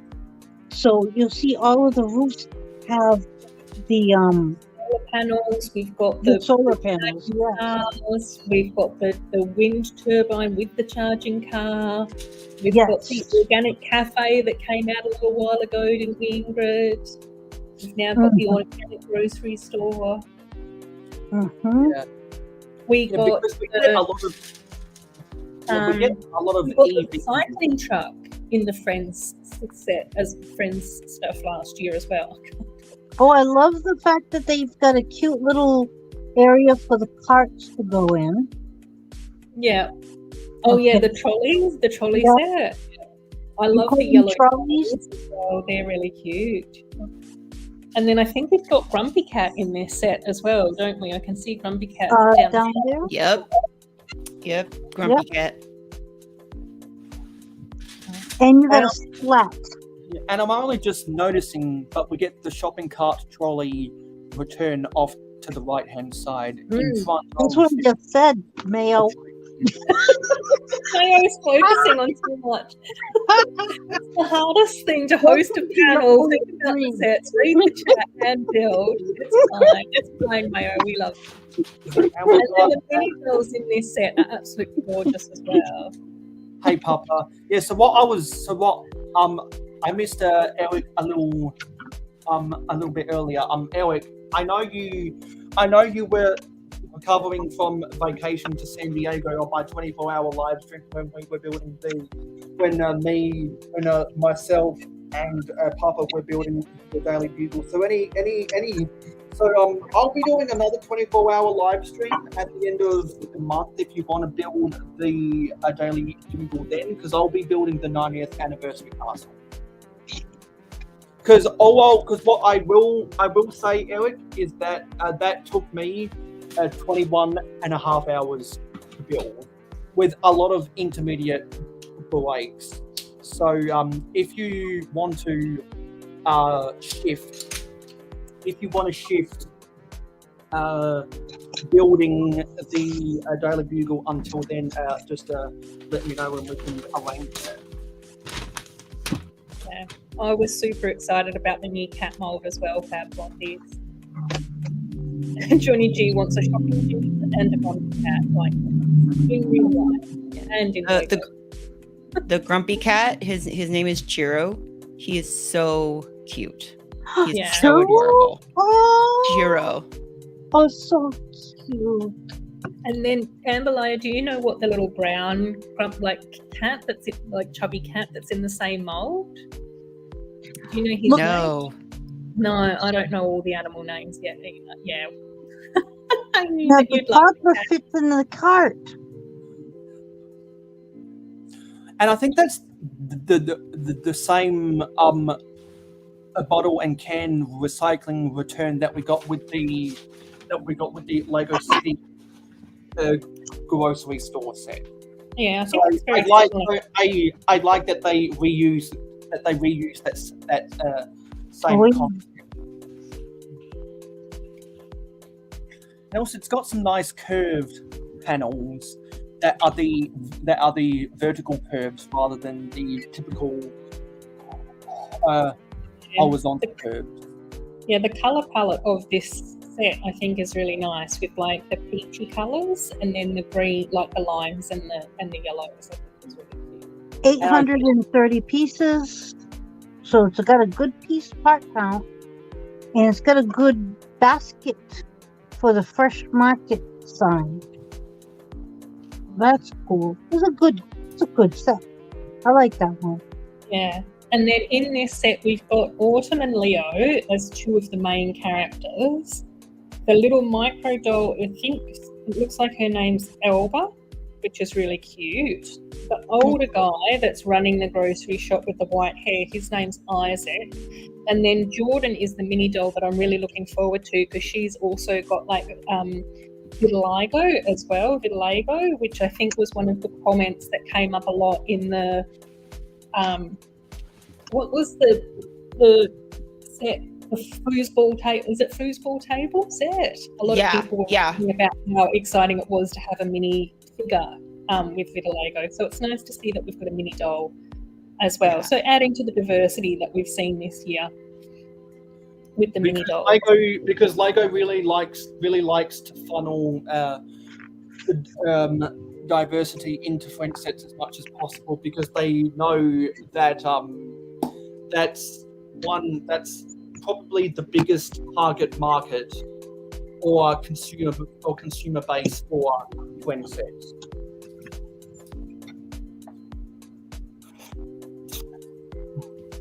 Cool. So let's move on down the list. Before we do that, I'm pretty sure the windscreen is from a Speed Champions. So what's the next one? The next one is Autumn House, and this is the one. This is the one that a Chrome Lego Cat did a backflip on and said that they are going to buy the set. Yeah, and I think LEV's already built this as well. This was one of the first sets that she built at the beginning of January, I think.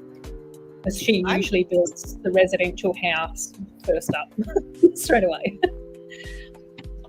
I'm definitely considering getting this.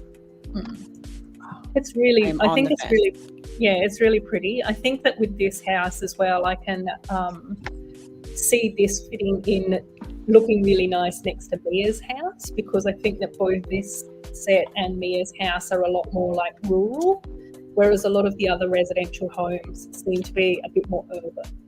So well, this is technically Mia's house too, right? Yeah, I don't know how that works. Well, because Mia's the mom, right? Yeah, so I guess she'd be paying off the mortgage, and then Mia's house, what we call Mia's house, was actually Mia's parents' house. So I think like if we do that, I think that the walls of this set are actually that light aqua color, which I usually call pale minty green, Dusty.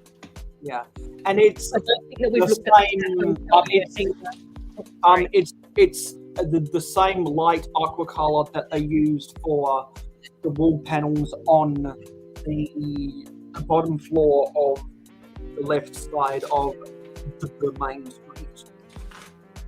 At 853 pieces, this set has a lot going on. So I love the rocking chairs. Yeah, it's really so much going on. You can point out every detail in this set. The apple tree on the right hand side is screaming fall. Pick the apple season, with a basket with an apple in it, and because it's kind of fallish, they've got a lantern, and then you have the fall apple pie or pumpkin pie with the pumpkins growing on the side.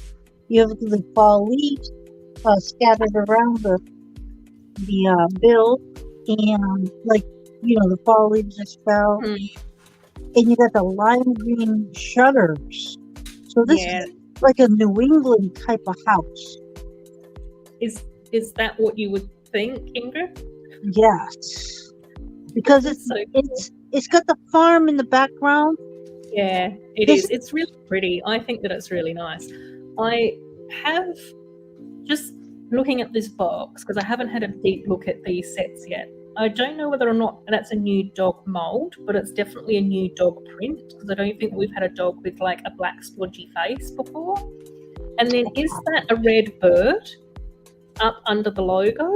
Like we were talking about the white and the blue doves, and the fact that the new A-frame cabin had a red or a brown bird in it. But I think this one also has a little red bird in it, which I hadn't spotted before either. That red bird is around. Yes, it's not. Yeah, it's so cute. I love this set, and I'm looking forward to the new A-frame cabin as well, Stud. I think I'll probably end up getting that one. Yeah, Lego always does weird things with trees. There's not very many trees, official Lego trees, that I actually really like. That's me being fussy. And the pony. The ponies. What's funny about the trees thing is the tree is the reason I have not built the bookstore modular, because I keep looking at that tree and I'm just like, oh man, I really don't like that tree. What? Is that the one with the birch tree? Yeah. Like with the Yeah. because I love the trunks. I think that the birch tree trunks, the white trunks and the like black grey lines on it and all of those sorts of things look amazing. But the leaves and the branches look so sad. They just look a bit pitiful. It looks so sad. I'm like, I don't know what I don't. For some reason, that is actually stopping me from building it. But I love that part of that build. Oh, you do? Well, I mean, it's a big part of the build. Yeah. I love the fact that they put trees in. I just don't like the way how Lego officially does leaves and the tops of the branches and that sort of stuff. I always think that it needs to be a bit fuller and less horizontal, because it always seems to be at too much of a 90-degree angle, which doesn't look organic enough to me. Oh, okay, Fab Blondies. Oh, and the red bird isn't new. It was in a Harry Potter set last year. Okay. I've got my Harry Potter sets all in a backlog. That's probably why I haven't noticed it. So just in case Lego is listening, so we do have these 3-pronged leaves, which is wonderful. And I'm glad Lego decided to make these. But I think we're ready for a new design, whether it be an oak tree design or a maple tree design. I think this one would be more maple. Maybe we need an oak tree design. I think we're ready for new leaf designs. What do you think? I agree. Yeah. I think the more plant, flower, leaf pieces that we can get, the happier I am, because I love building with all of that stuff. Or maybe a fern. That's a happy thing. I do think that probably one of the nicest leaf and sort of upper section of a tree that I've built recently has probably been the Winnie the Pooh set. Oh. Because I think that they were able to actually create like a bit more organic shapes, and it was all a bit more round and curvy, and I don't know, it just looked a lot better rather than just so much of like the side of things.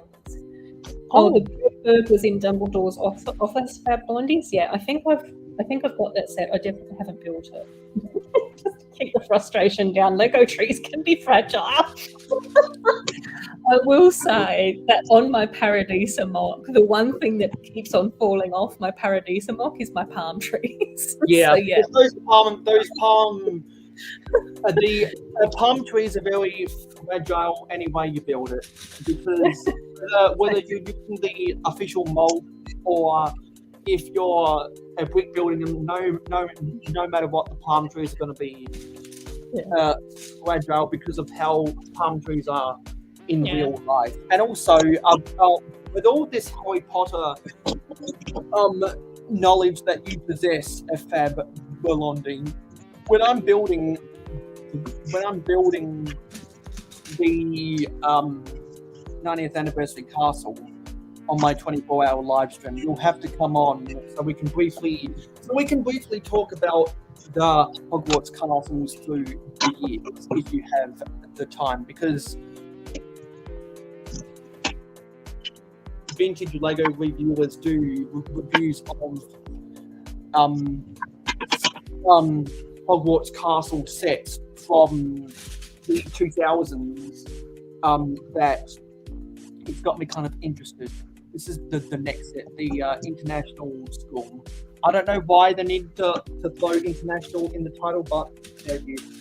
And I think that the box is a lot of false advertisement, because all of the ground detail is just art. It's built. Yeah, I think it's to advertise diversity to really stress that fact, because they've really stressed it in the advertising of the new sets. Diversity in the way that they have done the storylines. It's diversity, so that's why they named the school that the international school. Yeah, that makes sense. Also, but what I think is really misleading is particularly with the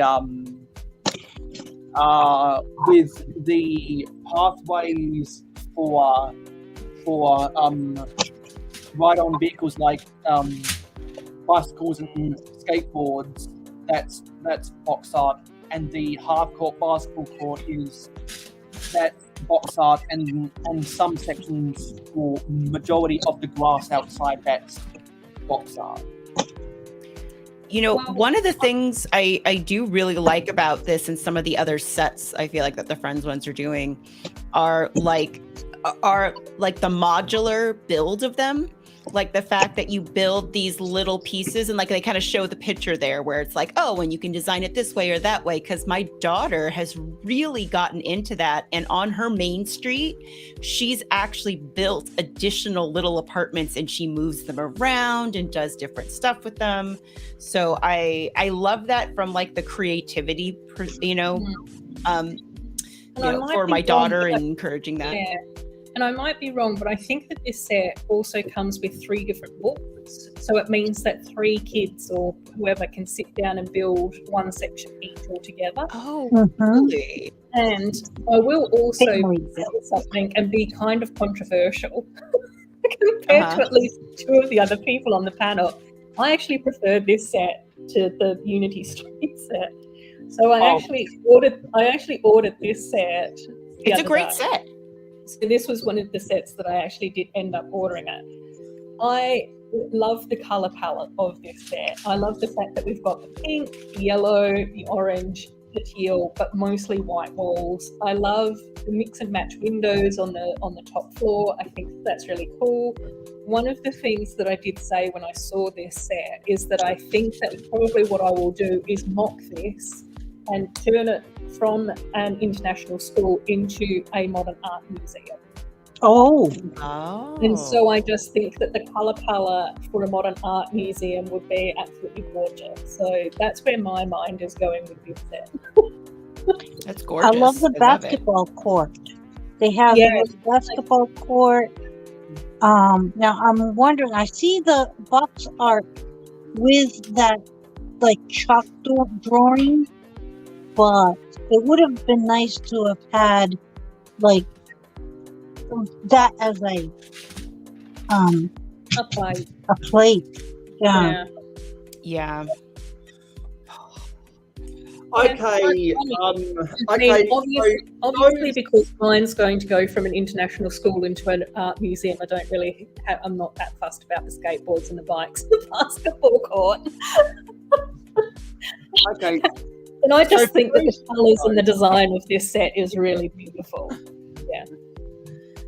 For those who don't know, Stardust is triggering me right now because he knows I don't like cats. I was trying to figure out what this was all about because I was like, why is there so much like? Yeah. The more you read Mayo's chat, the more you realise how much the chat takes the piss out of Mayo, which, to be fair, is the love language of most Australians. Yeah, and also, so you're loved and you're the more you get piss taken out of you. And also, it means that people are talking about me, and people know how to reference me. Yeah. And the Mayo's in the void, Dusty. They can because they can say, yeah, Mayohosko, he's that vintage Lego guy, right? Or they're like, yeah, Mayohosko, he's the guy with like 3 different names, right? Yeah. I know. For the longest time, Dusty, I was also in the void. Where I could be seen but not. I could be heard but not seen. Because of I'm kind of enjoying this. You're peeking around the chat now, Amalaya. Yes, they want to hear you. So you have to go to one. Oh, you have to go to one side. Just here. Oh, man. So much fun. Yes, that's the best way. Yeah, that's the best way to sum it up, Mark. I don't like cats, and Makro doesn't like cats. So Well, I hope what I can say, Mark, is I absolutely love taxes. It's the best thing ever. because Mark very much enjoys paying 43% tax. Yeah, it's ridiculous. Peekaboo. Pay unto Caesar. And then if I go like that, I disappear underneath everyone's names. Hello. We must pay. I'm going to log into a Discord and try to open my server so I can just share the screen of the you guys always act like you're better than me meme. See you later, Fab Blondies. Good night, Fab. Good night. See you. Bye, Fab Blondie. I know that taxes aren't probably going to be a very exciting topic. I do have a very good accountant who has always got me tax back, and I haven't paid tax back.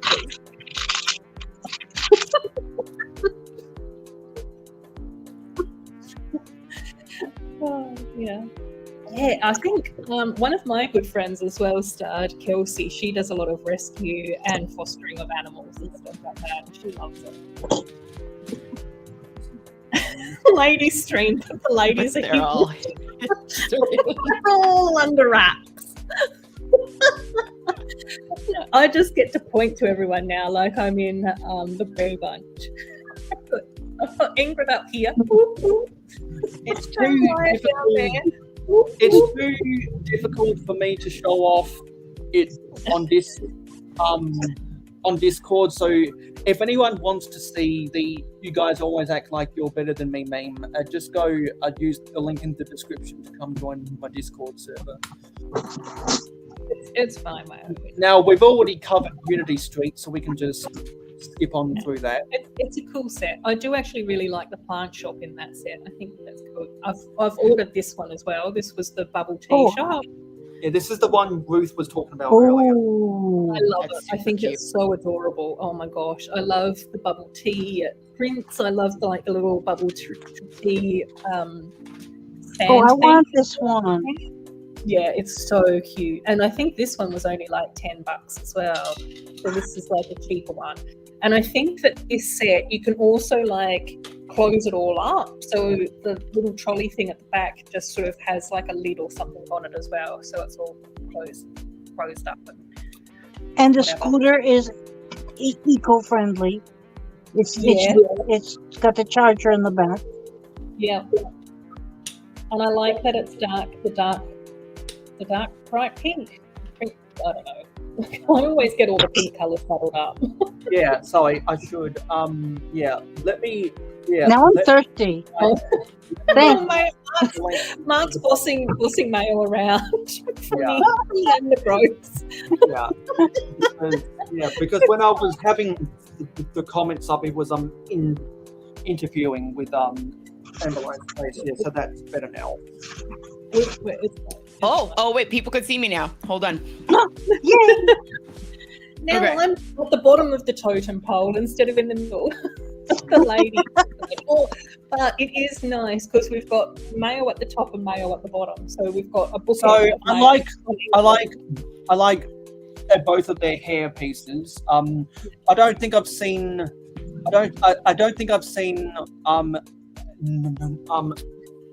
Nova's hairpiece in a like tan before. Now that's more blonde than the yellow is. Yeah, the yellow seems more yellow, and the tan seems more blonde.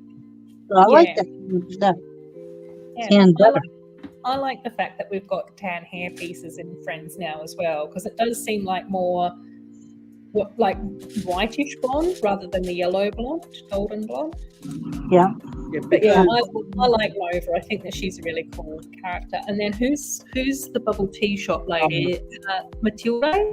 yeah, Matilda. Matilda, Matilda. which is my cat's name. So I'm just gonna officially call her my cat.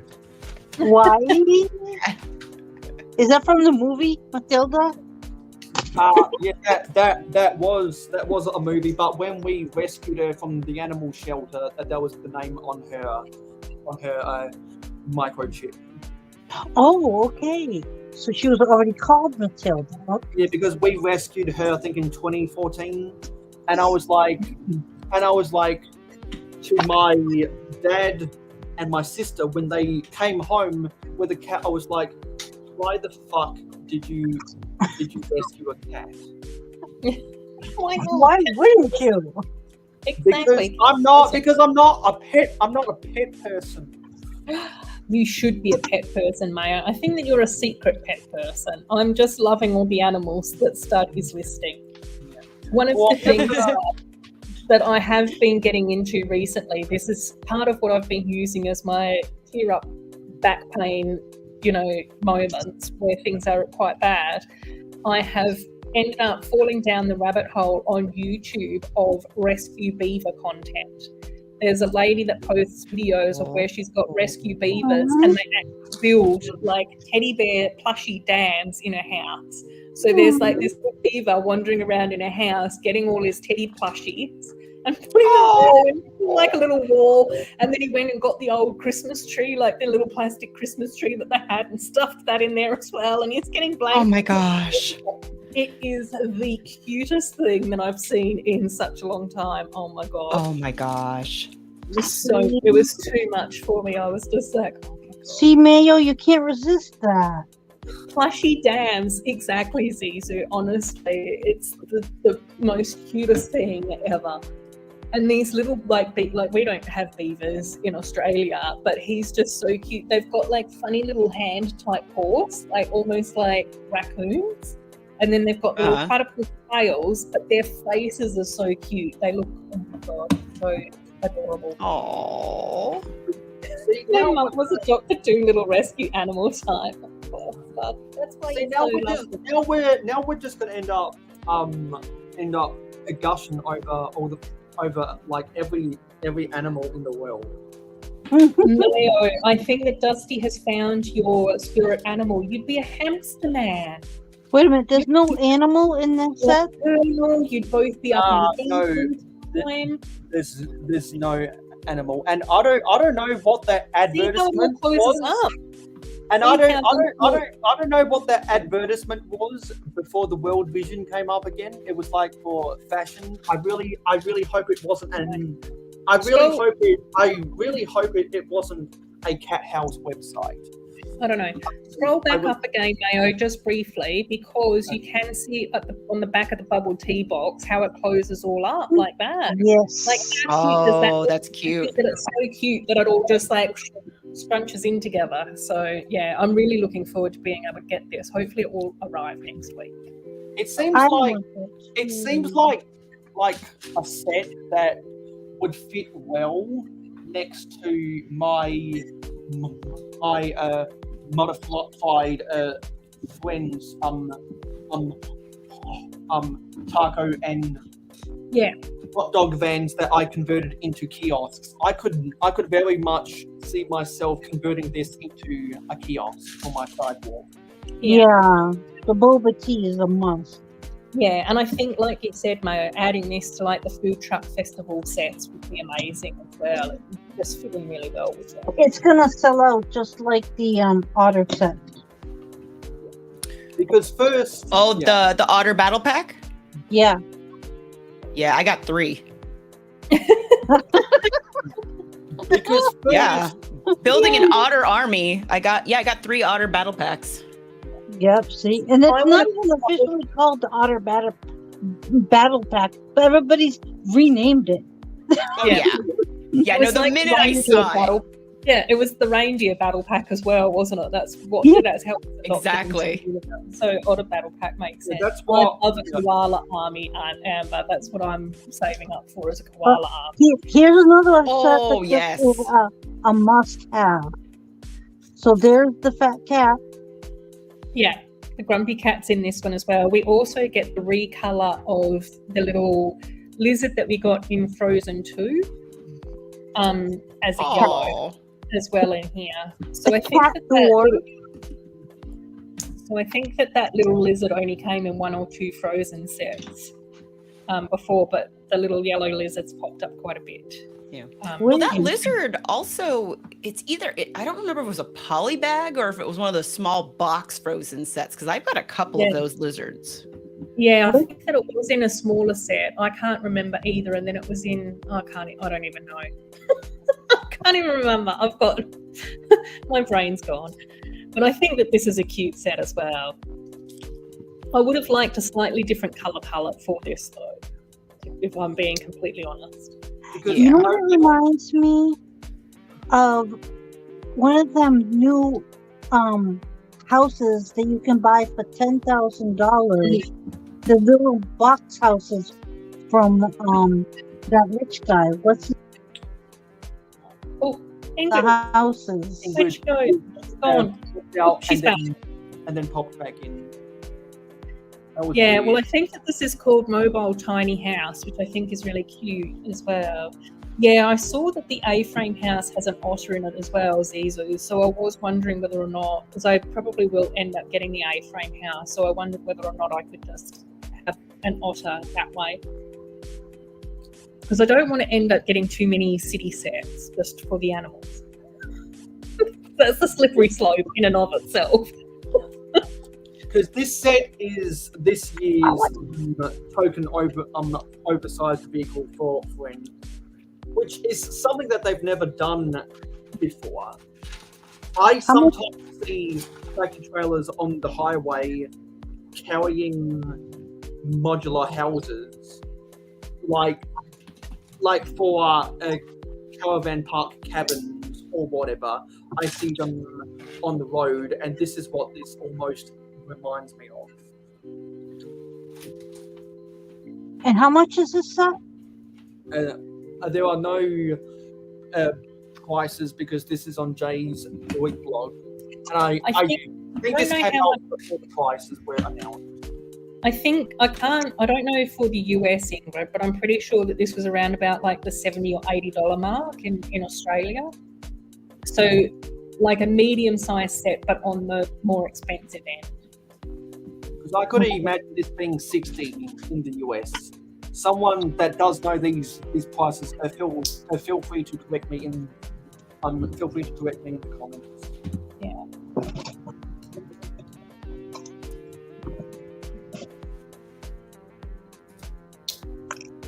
Yeah, so I like the little pine trees over. Yeah, over, they're really cute. over They're there. very reminiscent. They're very The mini reminiscent. house. Sorry, the mini house is $64.99. Yeah, so Okay.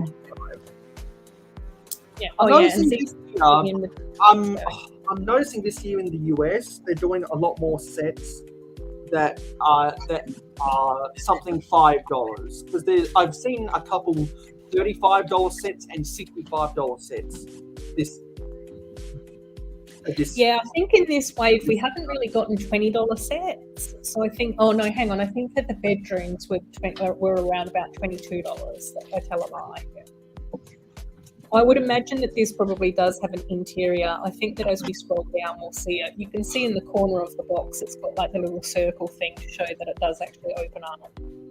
One of the nice things about a lot of the Friend sets is that they do usually have lots of details and stuff. But this was definitely one of the sets where I just sort of went, I can imagine a couple of years ago that this would have probably had a bit more pink or purple in it, rather than the orange and the yellow, which is fine. You know, it's nice to have a bit of a mix up with the colour palette, but I do kind of miss that we're losing out a lot of pink parts in Friends this way. Because in my opinion, it seems like they've almost replaced pink with the vibrant coral. Yeah, it seems like, I mean, we kind of started to get the neon coral and the dark teal around the marine rescue sub-theme. Like, from that point onwards, it seems to be popping up in the vet sets, the hospital sets, all of them seem to be getting those two colours. Last time we did get the houseboat, which probably has a similar colour palette to this, the brown, the yellow and the orange. But you know, it is nice to get something a bit different. I just sort of go, yellows and oranges aren't really my favourite colours, which is probably why I'm not vibing with them as much. But I do like the set, and I do really like the pine trees as well. That seems to be very reminiscent of some of the sets that we've gotten before, with the waterfall and the farm and some of the forest tree house and some of the forest cabin that we've had. So I can see that potentially, you know, a good play feature for this would be that they'd be taking their tiny house, you know, into the woods to, you know, hang out near a cabin or whatever. I don't know. Because all of your complaints very much remind me of all the things you were complaining about when you were doing your own overview live stream about these new sets. Yeah, like, I mean, I still really like all of these sets, but it is one of those weird things where I think that Friends is a really popular theme in LEGO outside of their franchise sets and those sorts of things. Well, even I think including a lot of their franchise sets. And I do completely agree that it does need to be more gender neutral. I love that for everyone. Kids, toys, whatever, should be able to be seen as available for whoever. But what I don't want to happen is for all of LEGO to then try and merge together, and for the city sets to be then adding in lots of pinks and purples to make them more attractive to girls, and for friend sets to then be adding in a different colour palette to make it more gender neutral. And then it sort of all starts to blur together, and then there's no sort of like, I don't know. I don't know. Like kind of losing their identity a little bit. Yeah, it's just like I like building sets that look pretty and cute and that are fun and, you know, that are frivolous and all of those sorts of things. So I don't necessarily want to have sets or things that are too realistic. I want to escape reality into my life of rainbows and happiness. Because I'm gonna say that Star Wars has lost its identity now that they're done with the and now that they're done with the sequels, because they don't know whether they're going to make any new movies or not. So they're just pumping out all these shows on Disney Plus instead. I see a lot of parallels between the Friends theme and the Star Wars theme. But it's even with the Marvel theme as well, to a certain extent. Like, now that some of the Marvel films, like the Avengers films and those sorts of things, are wrapped up, I haven't been as interested in collecting some of the Marvel sets anyway, or a lot of the Marvel sets. Every now and again I'll pick up one or two, but it's not something that I look at and I'm just like, oh, I'm really excited about all of these. And I think that that's also been interesting for me to be looking at some of these sets, because while I am excited to get them and I'm looking forward to getting them, it's also been like, I don't know, I've just not been as excited about this wave as what I have been about some of the previous ones over the past few years. But that might just be where my mental health is at as well, so who knows. Has anyone had a baby lately and named it Wednesday? That's your job, Zizu. We nominated you to have the Wednesday baby. Now, this is the dog rescue bike. Okay, there's another set with the vibrant coral coloured trash can, so you know I've got to buy it. Yep. Another trash I can. think that this Wait, is hang on. Have you seen the recycling truck set on sale recently? Because I thought I saw it. I think on it's sale. I think it might be on clearance at Kmart, Mayo, but I think it might be you can't order it online anymore. You might just have to find a store near you that's got it in stock. Yes, it was on sale at Walmart. Because I've got to buy that set before it retires, and this because that came with the vibrant colored trash can, and so does this one. So I'm going to have to pick up this one as well. Yeah, that set comes with the yellow, the lime, and the vibrant coral trash cans. It came with all three of them. Check online too, Mayo, because it might be cheaper for you to even just buy just a trash can if you're buying other stuff. Yeah, bits and pieces might be a good way to get it. I'm pretty sure that this set's only $10 from Kmart as well. Yeah. So I think because I think I saw it for on sale. Yeah, because it's it's a weird disparity with the prices. It's one of the sets where it's actually cheaper at Big W than Kmart, which happens for the every odd set. So these are Australian prices. So it's normally $29 at Target, $29 at Kmart, $25 at Big W. The ridiculous never buy from Mayo, $33. And looks like for both Toys R Us and Amazon, it's $22. So no surprise, Toys R Us is the cheapest. No surprise. So I think I might have to order it from Toys R Us and find another $30 set so I can get the free shipping. Definitely. Zuzu, that's what happened with my dog that I had before Puppy. So my first dog that I got when I was like 19 or whatever, his name was Cooper. And one of my stepbrothers named his child Cooper, which was very awkward. My goodness. Yeah, but Cooper the dog was about 5 or 6 years old when this human child came about, and it was hilarious because around the time that I named my dog Cooper, children weren't getting called that name, and then 5 or 6 later, all these Cooper children started to pop up, and I was like, this is really awkward, especially to have one of my stepbrothers do it. Oh my gosh. They're talking in the chat about people filming instead of helping the animals and stuff. They can't let animals suffer. Yeah, I ran into that over the week. I was over there in New Jersey too. Andrew, the thing is, I saw it for sale $23 at Kmart. It's still $1 cheaper at both Toys R Us and Amazon, because it seems like Toys R Us Australia price matches with Amazon. So I'm like, yes, if they're going to have sets for the cheapest, for about 99% of all sets are the cheapest at Toys R Us because they price match with Amazon. I think I might have to buy. You know what? I might see if I can buy this set and the recycling truck and another $10 or $20 set to get the free shipping from Toys R Us. I think that's the route I'm gonna go. Get the 2 sets in one that have the vibrant coral color trash can, because really that's the most interesting part about the set. Nice little foliage build. We get one of the baby or one of the child mini dolls right there, Victoria,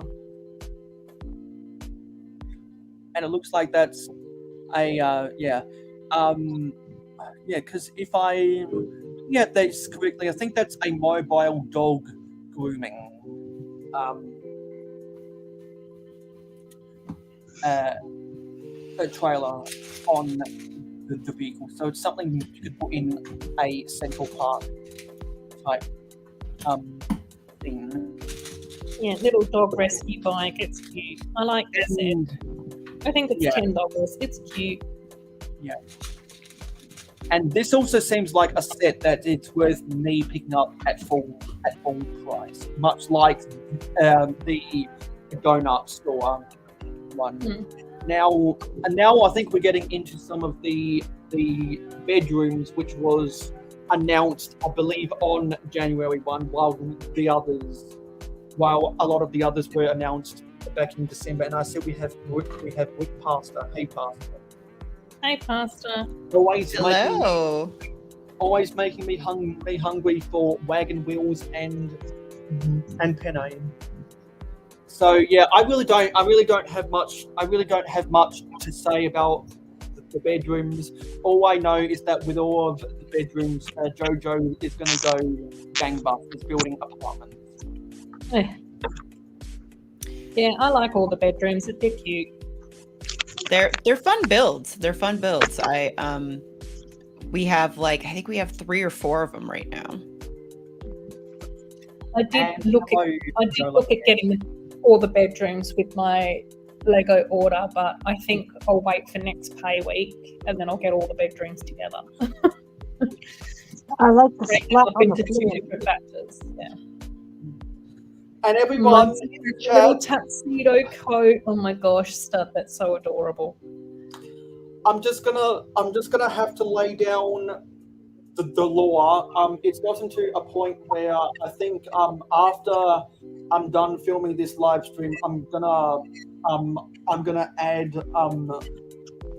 Dude Jude and Doob Jude 20 to my list of banned words, because it's clearly obvious that he doesn't watch my live stream and it just confuses everyone thinking that someone's here when they're not. So I think that's just the course of action I'm gonna have to go down. I'm sorry.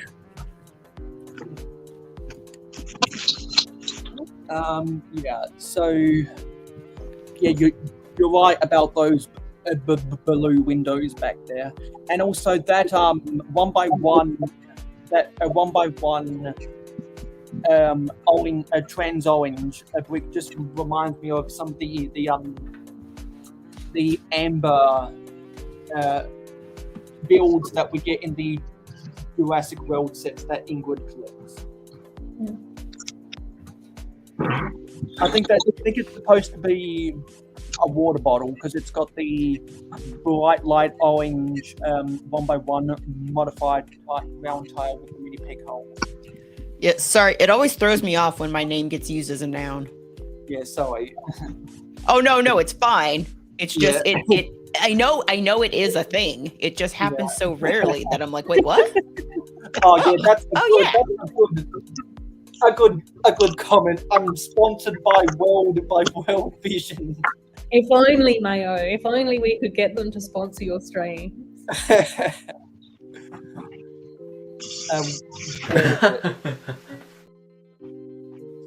Hey YOLO, how you going? Hey YOLO. Hey.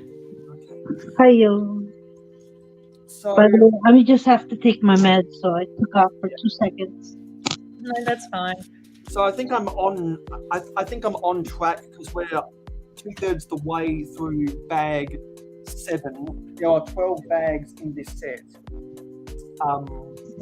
There are 12 bags in this set, which means we're going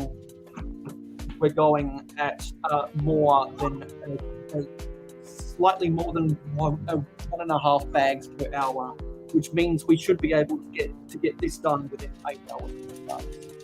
So I don't have much to say about the bedrooms. If anyone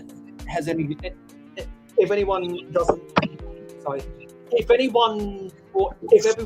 have anything to add, I'll skip on through these bedrooms because they're pretty much all going to be the same set with just different details.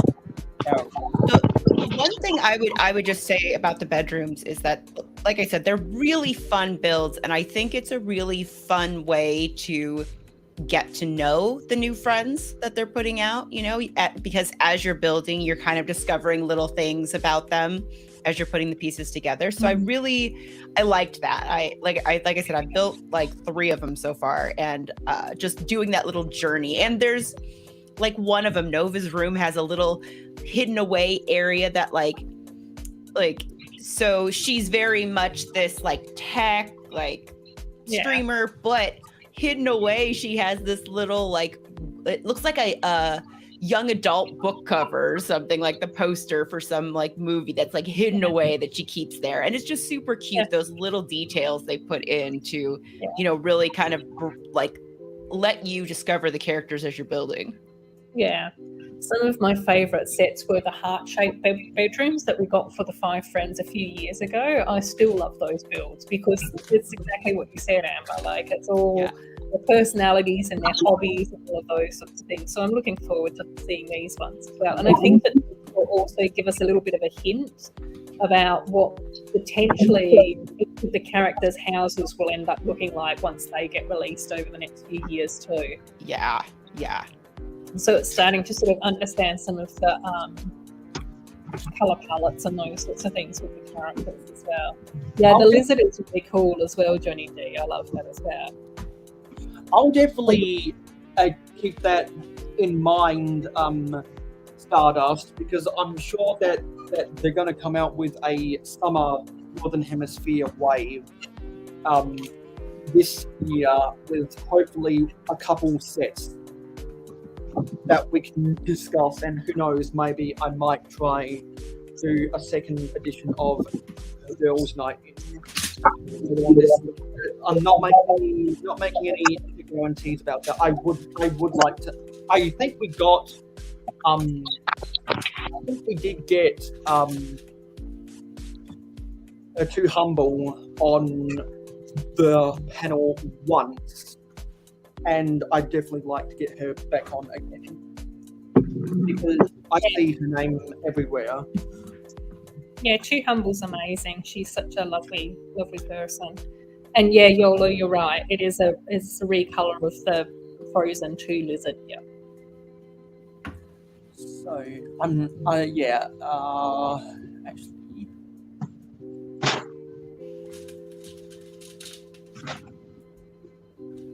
Yeah. So the little pajamas are really cute in this set. I'm not sure what's up with that vine over there. It's kind of weird that there's just a vine in a room like that. In the room, yeah. Kind of feels out of place. I'm not sure what's up with that. Oh, I like the flower inside the little dome. That's a nice touch. Yeah, because it's almost like they're trying to keep it in a specific climate so that it doesn't die.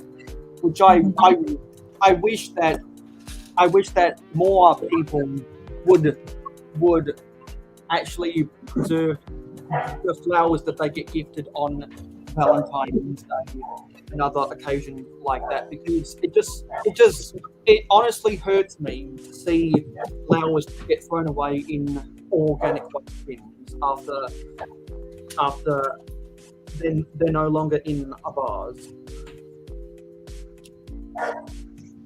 Yeah, I really like the baby thestrals as well, Stud. They're really cute too. But I do like the pajamas in this set. I don't know, this is a nice build. I think, Amber, you hit it on the head though. It's probably going to be much more enjoyable building these sets and seeing all the hidden details up close rather than... Oh, yeah. Yeah. Yeah. Popcorn on the bedroom floor. Yes, but they're having sleepovers, Dusty. Yes. And clearly they don't have a pug dog to bother them when they are eating on the floor.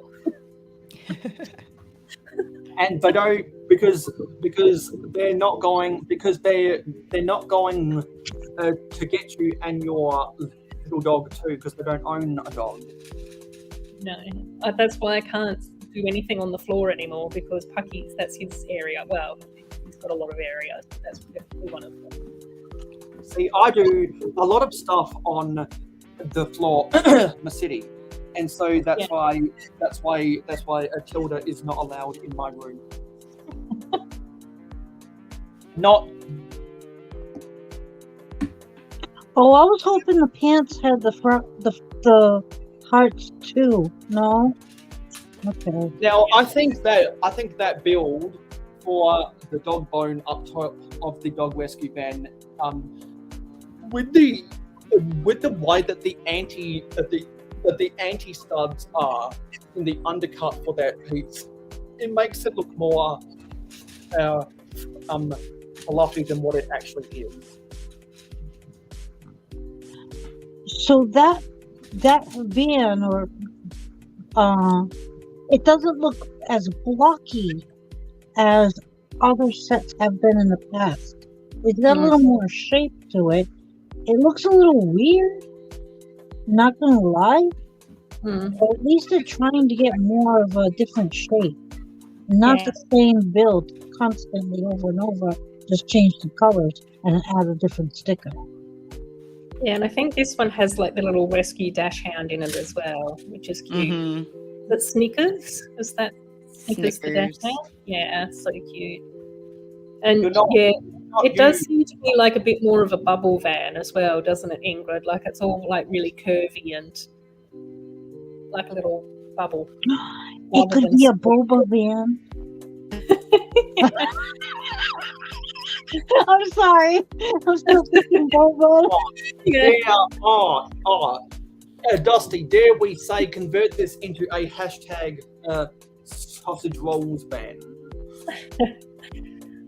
Did you say cat van? Yeah, that sounds like a good idea.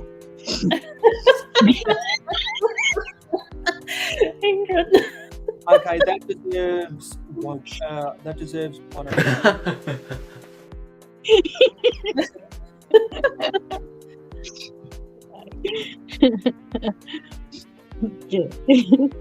I think we'll get some Snickers as Mayo scrolls down. Yeah. Again, the nice hair piece. Yeah.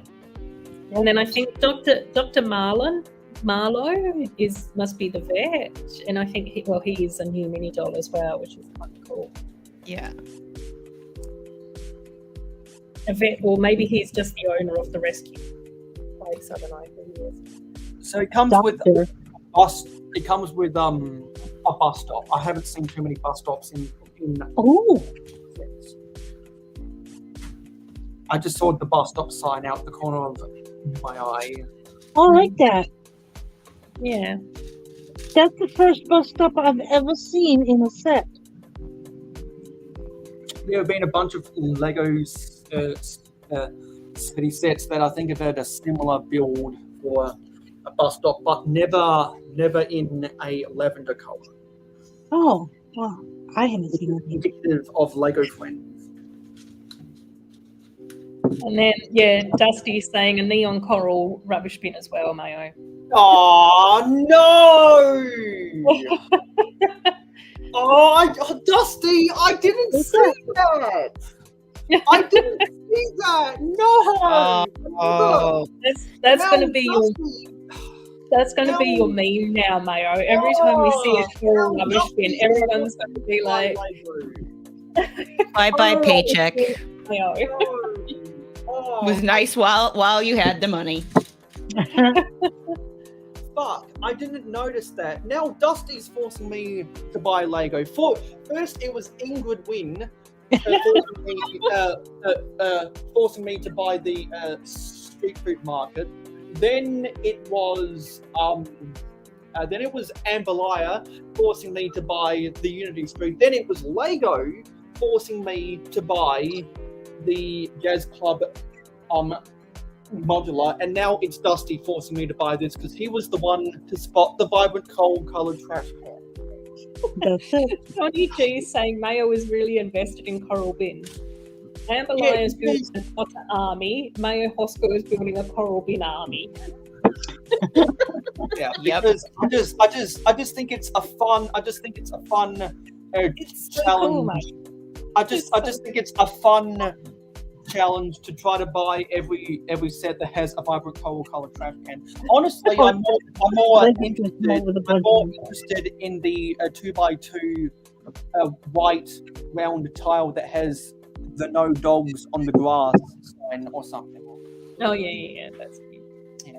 Anyway, we're going to move on before I scream into whether Okay. This is my favorite set. I bought this day one.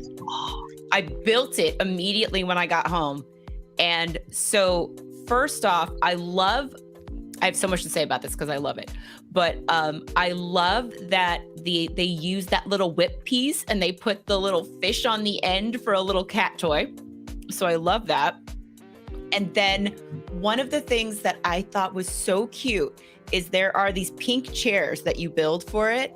And it comes with these stickers you put on it that puts tears in the furniture because it's a cat hotel. And I'm like, oh my gosh, whoever built this understands cats. Cats, yeah. Yeah. And then there's this other.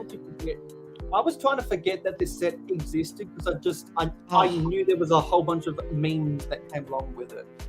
Okay, so hold on, because you've got the box there, but I don't know whether or not this is at Kmart yet, Mayo. I don't think it is. I don't think I found this on the Kmart website yet. So this is it built. Oh, lovely. Oh, that's so cute. Oh, okay. That is a full screen worthy if I can rig yeah. it up. I love that there's the little door here for the cats to go in and out of, right? And then I love the details on the back for all the little like places for them, like the little cat scratcher. And I love this little area up here. And I think this is Pixel. Is that cat's name? No, wait.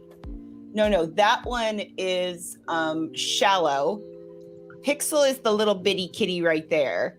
And then Gertrude is the queen kitty, and she's sitting on her little throne there.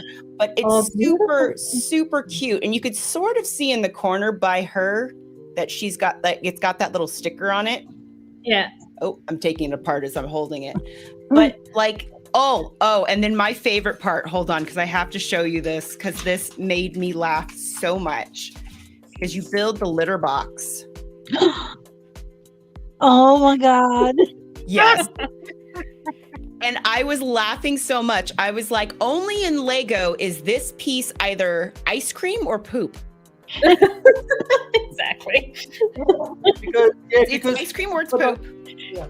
And speaking about both, do I still have this stuff? Speaking about both ice cream and poop, if anyone remembers,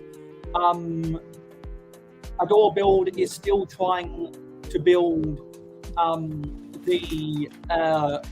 mock version of the Paradisa Country Club, and that's the set where one of the minifigures scoops up poop from the horse stables below, and then she goes to eat ice cream afterwards using her bare hands. That's not in my set. There's no poop in the screen pipeline. Because the poop piece didn't exist back then, so they just used the 1x1 round style for but they did have the 3-scoop ice cream piece back in the 90s. Dusty, that's the funniest thing. Hashtag Thunderbox challenge, cat style. Oh my god! And it has yellow on it too, didn't it? Yeah, it has a little poop and a little pee. Too, yep. Yep. Okay, yep. Like I said, they know cats. Whoever built this has cats. Okay, I'm glad we were able to get all the cat house memes out of the way, because I somehow think people are going to remember this stream just because of the cat house memes. Because because this is meme worthy, much like how the UCS Luke Land Speeder was meme worthy. I'm gonna have to buy this set because I collect all the sets that are meme worthy. It's a Thundercats Thunderbots. Oh my gosh, stud. So I wonder if there are any. In this set, if there are any Thunderboxes for the Thunder.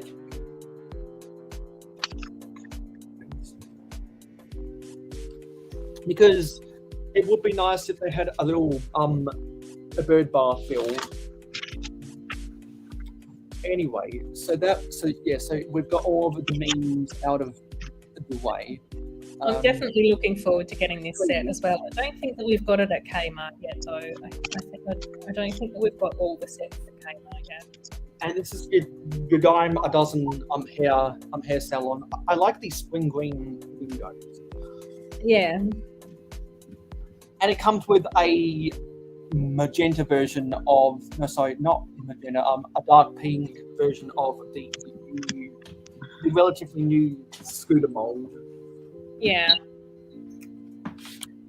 I think this is the third hairdressing salon that we've gotten. Plus, I think that we had a beauty salon in the first mall as well. So, I think that this is a really nice set. But much like the diner set, it's nothing new to me in my Lego Friends collection.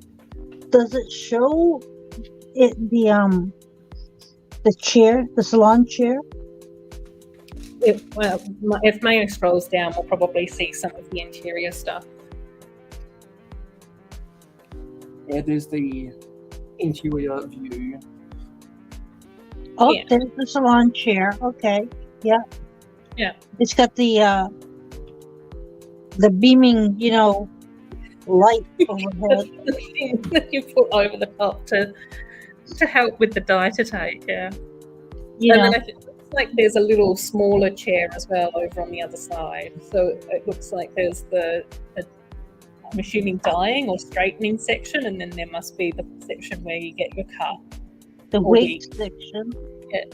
I know. Well, I don't know. I always go, do we say a wig or a cut? Because obviously all the mini dolls have hair pieces. It's like you just swap a hair piece over. I just hope that small little chair isn't electric.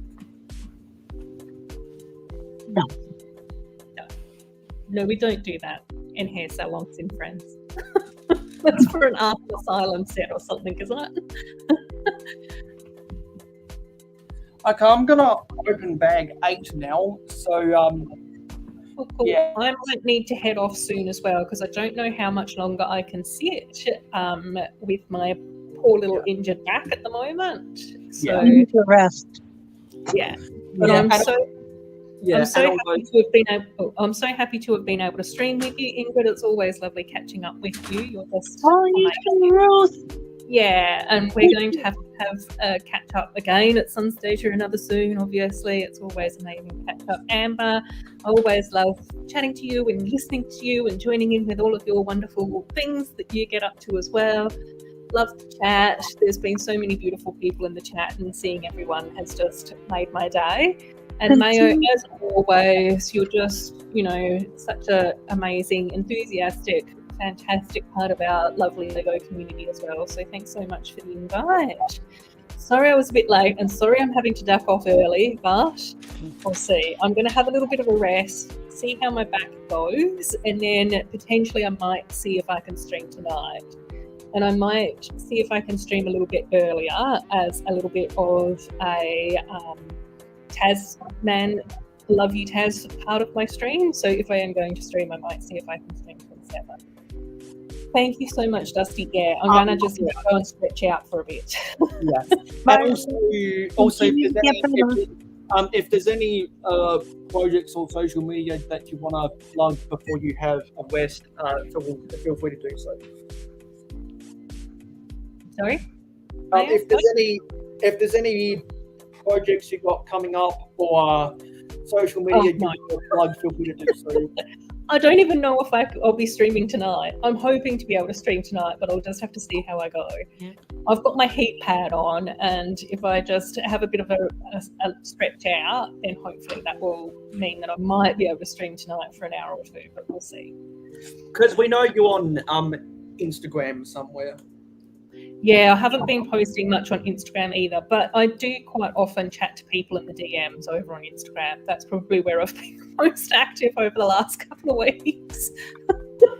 Well, it's been so lovely to be able to, chat with you. I honestly missed you so much. It's so great to see your face and hear your voice. And yeah, Yes. Like Yeah, honestly, no. the last like month or so, I've just been like going through withdrawals of not being able to chat to and catch up with so many people in the Lego community and everything. And I've really, really missed streaming. I do absolutely love it. So And we've missed you, and you're loved. yeah, yeah, absolutely. Yeah. I think that's also one of the things that my mum's trying to tell me in a very polite way. Is that my back will probably feel better if I strengthen my core, which sort of kind of is insinuating that I just probably need to lose weight.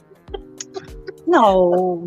I'm happy and I'm fluffy most of the time when I'm not in pain or having conniptions or concerned about Taz. So yeah, but thank you so much, Marco. And all the best. Like, congratulations again on your 500, and all the best on your journey to 600 as well. Like, so many of us are really looking forward to seeing your channel grow and expand and everything. And all the best on your journey to get to 1,000, because you're not that far away. No, but I think it's been about 6 months where I've gone from 920 to 940 or something. So I plod along, and I'm a very happy plodder because I'd much prefer to have friends than just numbers. So yeah. My back and knees are messed up from the fluff. Yes, but anyway, sending you all lots of love and hugs. Thanks again for having me on your panel as well, Mayo. I appreciate it. Because we're not going to keep you waiting. Go. Oh, yeah, I've got to go and make something for lunch and then get horizontal, and I'll probably be lurking for a little bit in the chat because I'm curious. See all the rest of the friends sets and think about what order I need to put. There's only 3 more to go. Yeah, I'm still curious. Yeah. I'm nosy. You know that about me, Mayo. Yes. Anyway, love you all. Take care, and hopefully Bye. I might be able to see you tonight. If not, I'll be lurking around in the YouTube's Lego community. Bye. Bye. Bye. Bye. Yeah, so it's always great to get Ruth on the panel. So also, I need to take off in like 15 because it'll be like midnight here. So just giving you a heads up. Yeah, exactly, because you're on the East Coast. In fact, both of y'all are on the East Coast. So yeah, so let's just quickly get through these last 3 sets, and then I can set you both free. So yeah, I really don't have much to say about the skate park or these other 2 bedrooms. I like that we're getting these industrial type pieces in a blue color. Okay. That's what stands out. To me. Also, I believe this is the first time we're getting the skateboard ramp pieces from the stunt sets in a vibrant coral. That's nice. Yeah, I was gonna say I want to take my stunt spikes and like run them off those. Yeah, they came with a couple of the stunt bike sets, but it has like for the handlebars, for the doors, they have the skates, and those skates can also be used like as for the ramps and stuff. But this set is pretty much, I don't know, just ramps. So not much to this set really.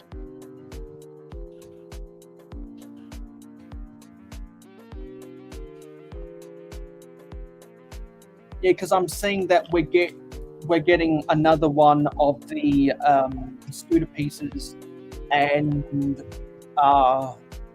we're getting what is it? A purple colored wheelchair. I've got I think I've only got the grey version of the wheelchair, so that's nice. That's nice to get.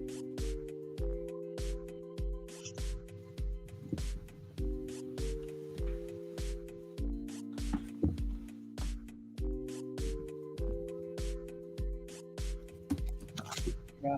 And so not much else to say from there.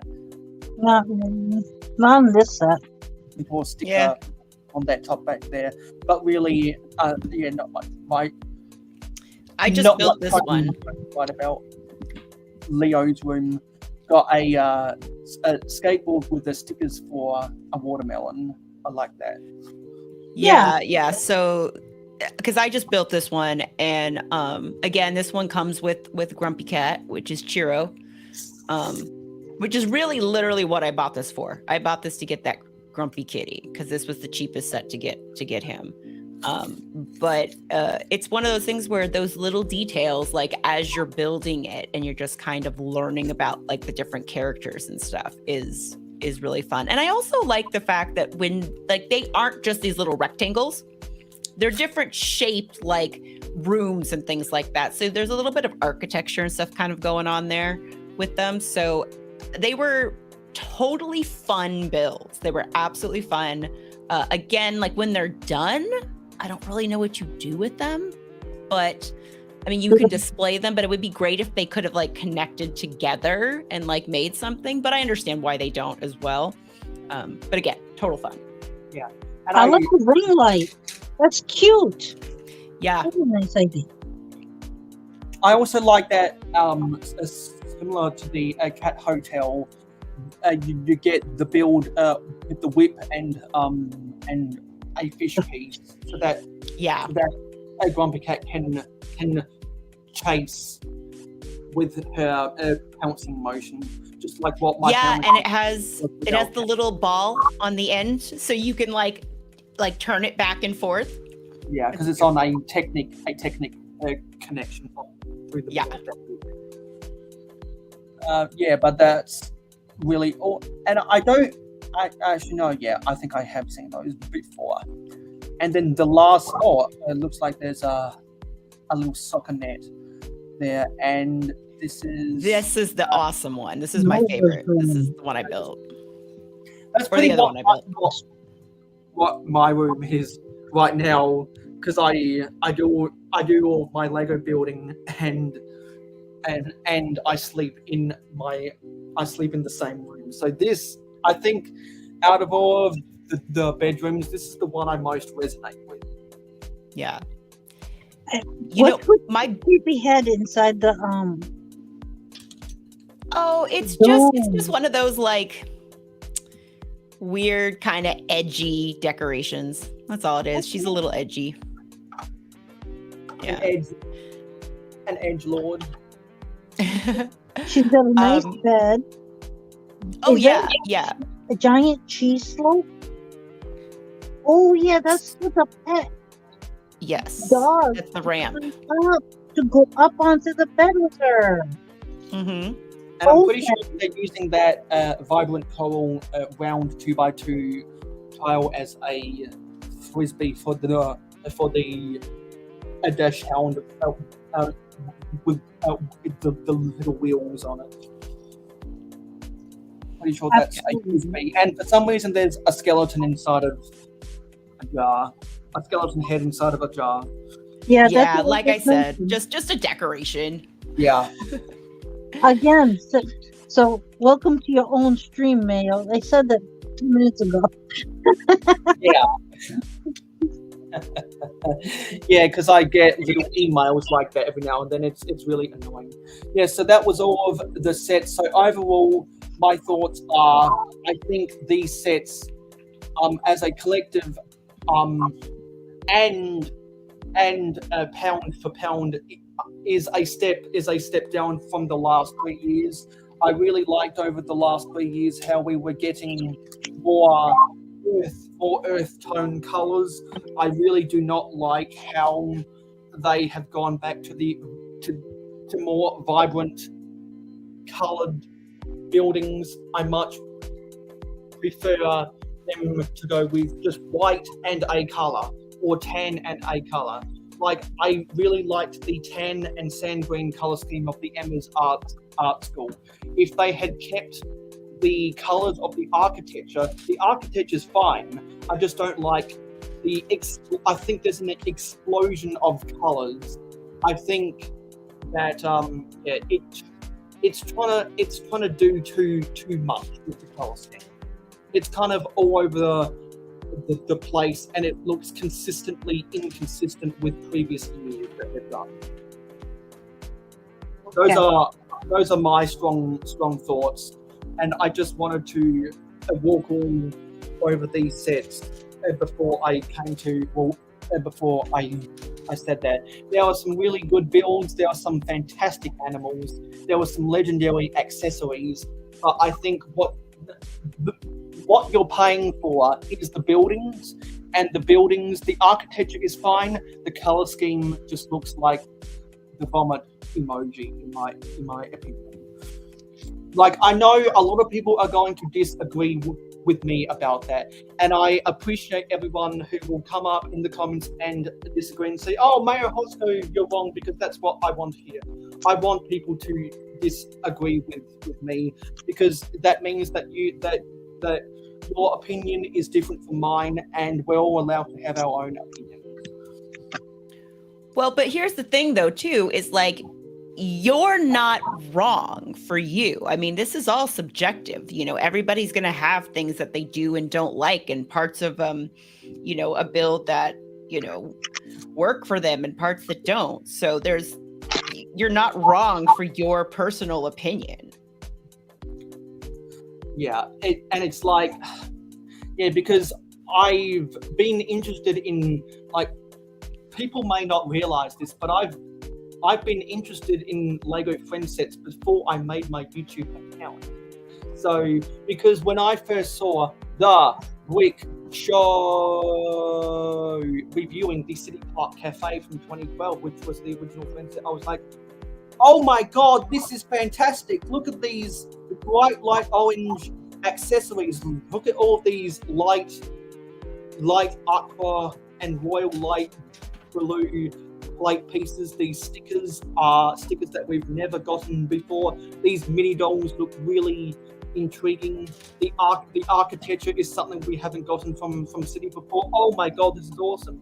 And it's consistently gotten better and better and better and better over the years, because the advancement of the designers. And as a Lego historian, I can pick up on all of these insignificant little details that some other people might not know.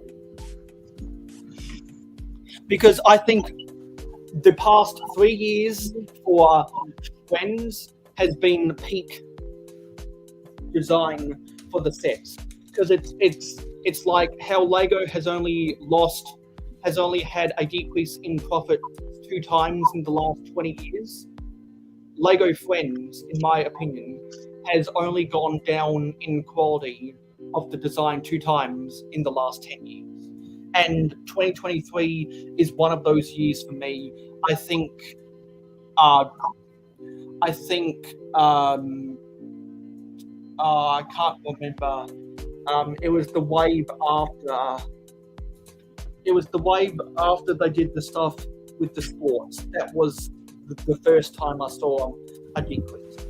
So I'm sure that Lego will listen to feedback like mine and say, you know what, there's a little bit too much colors, and I wouldn't be too surprised if enough people are thinking the same way I'm thinking, and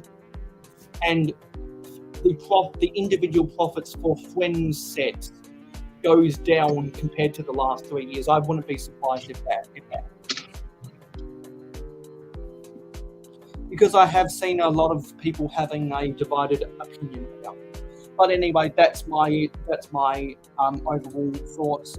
I'm sure we'll have discussions over the next 6 months once I get some of these sets that have the vibrant coloured trash can, and I get the cat house, because I can collect all of the sets that have meanings attached to it.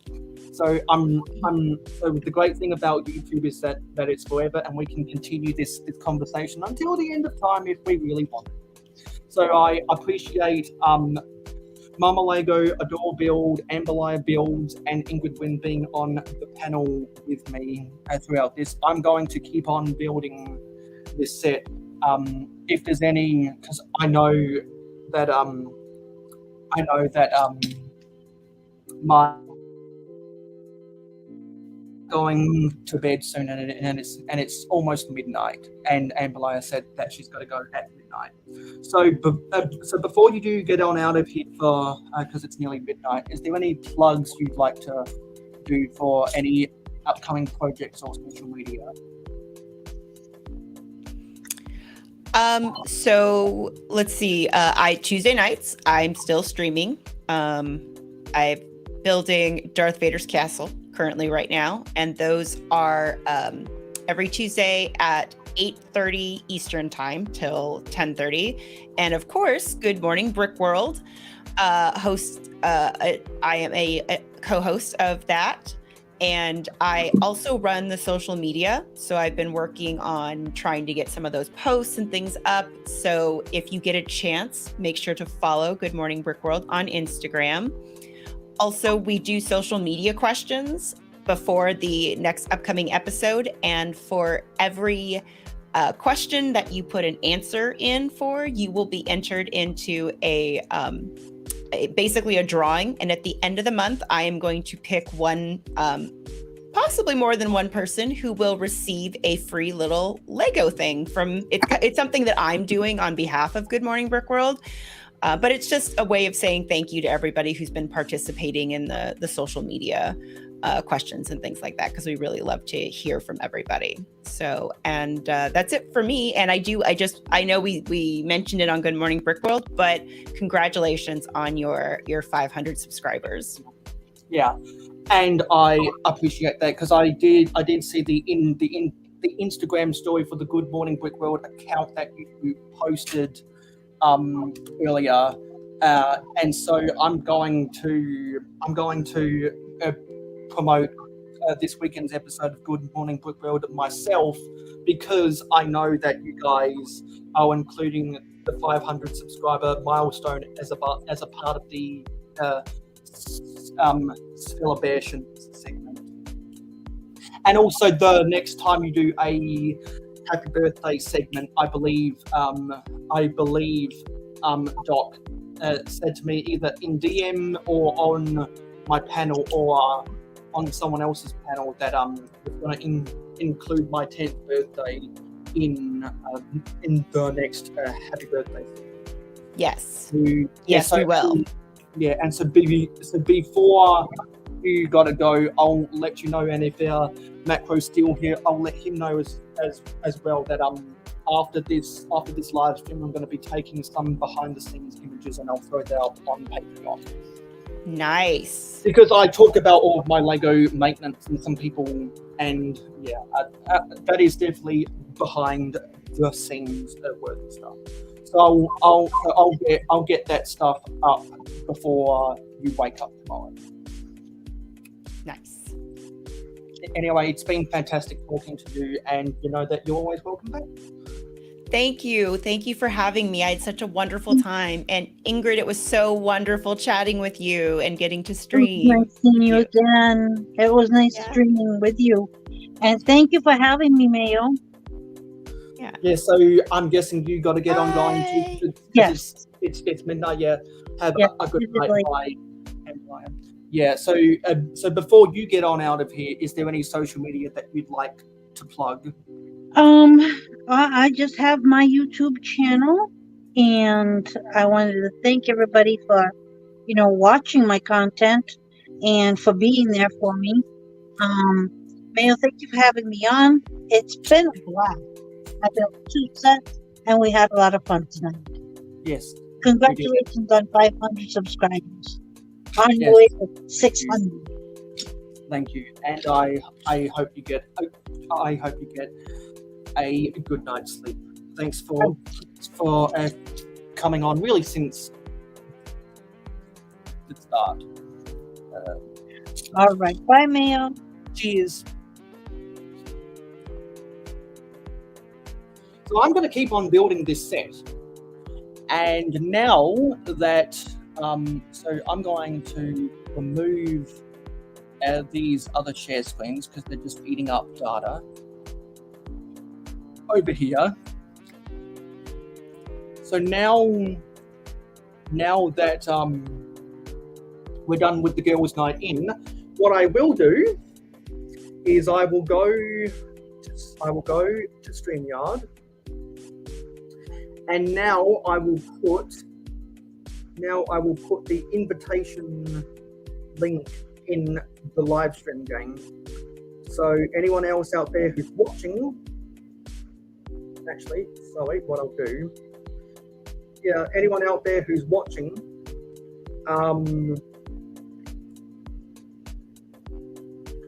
I will put up the invite in the live stream game. So I know, Dusty, you're still there. Stud Sidious, you might be still there. Not, yeah, I'm pretty sure that's I'm pretty sure those are everyone in the live stream game who's still here.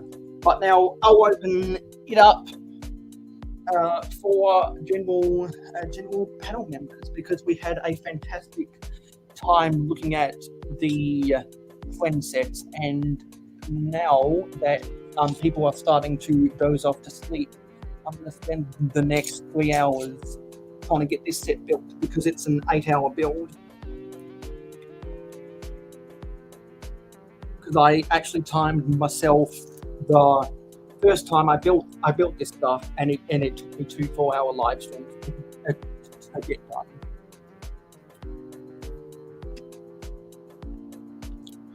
I will angle this down ever so slightly.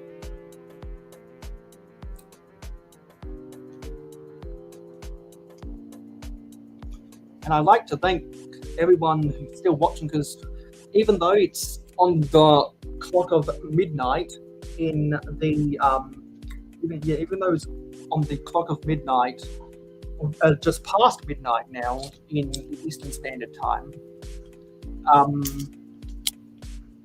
we've still got 8 viewers watching, which is pretty good.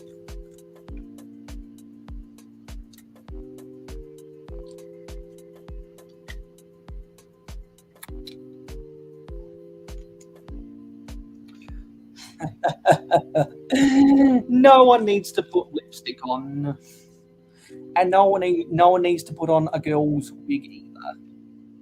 But that was funny. That was funny.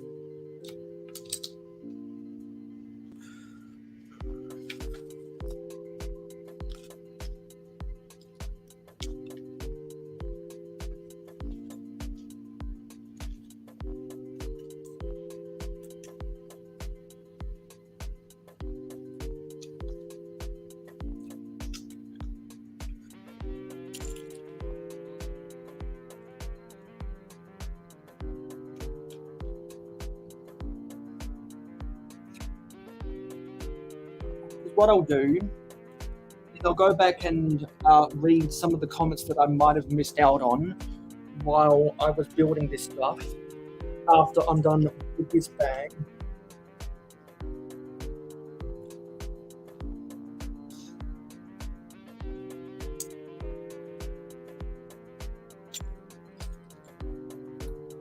And actually, what I will do is I'll open YouTube so I can see what the results of the poll is right now.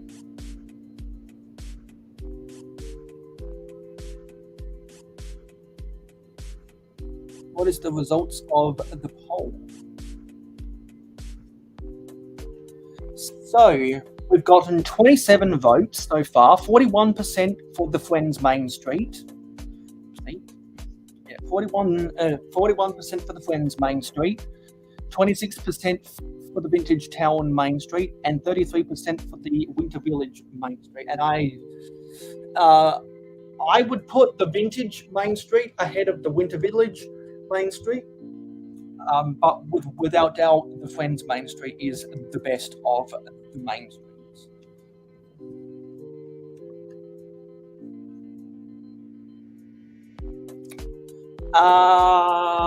The blue, there was a mix of medium and dark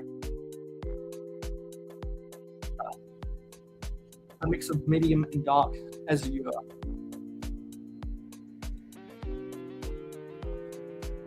Let me put my face right here. Hello world, this is my face.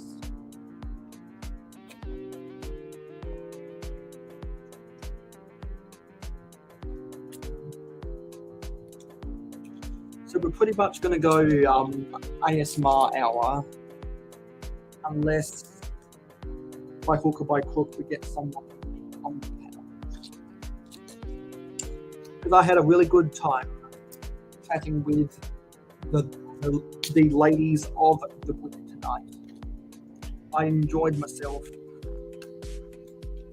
It was good. It was good to see Ruth online again, because she's been dealing with some chronic health issues over the last 1 month or so. Because I've dealt with back issues in the past, I still deal with back issues, and they're no joke. They are no joke. They are no joke.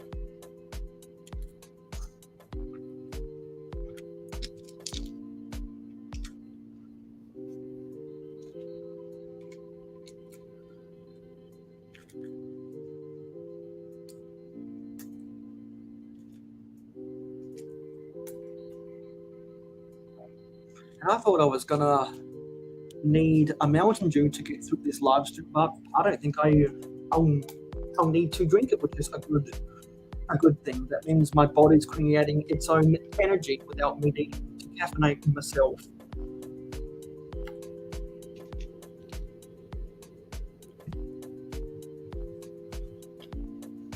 If you're looking for a lighter blue than the medium azure, either go with the light aqua or the medium, medium blue or the royal light blue. Those are probably the best ones.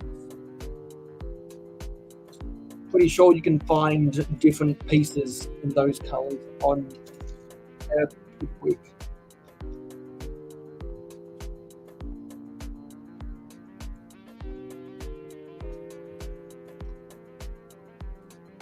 Now we're building the chicken coop right now.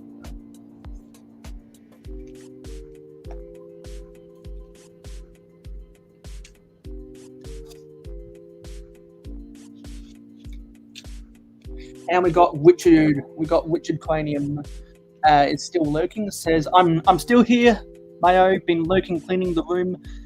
Yes. And Dusty's saying the Santa's visit set has the one I want, can't remember the name right now. Yes, Richard, and now that we successfully completed the girls' night in, you have an invitation via the live stream gang if you'd like to come in on the panel. And no one has to wear a wig, no one has to wear lipstick, no one has to wear a dress, no nothing.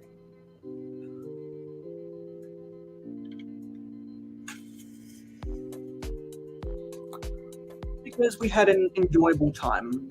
And I'm glad I could do this because it's a goal I wanted to do to thank some of the female content creators who I've become friends with and who we mutually support each other. Ambelia with her D&D and build live streams. It's a given. They all do live streams. I think Ambelia is almost exclusively live stream. But as far as videos, Ingrid Wing does a lot of showcases for the modifications for different sets like Jurassic World and Friends and Ruth. Doesn't do as much individual videos anymore, but there is a big backlog. I left 2 pieces in the bag. Glad I caught that. But Ruth does have displays of mini doll scale mocks that that she's done videos about in the past. And I'm sure when she gets her energy back and starts working on more of those mocks as a divergent from working on building the sets in her backlog, I'm sure she'll get around to mock making again.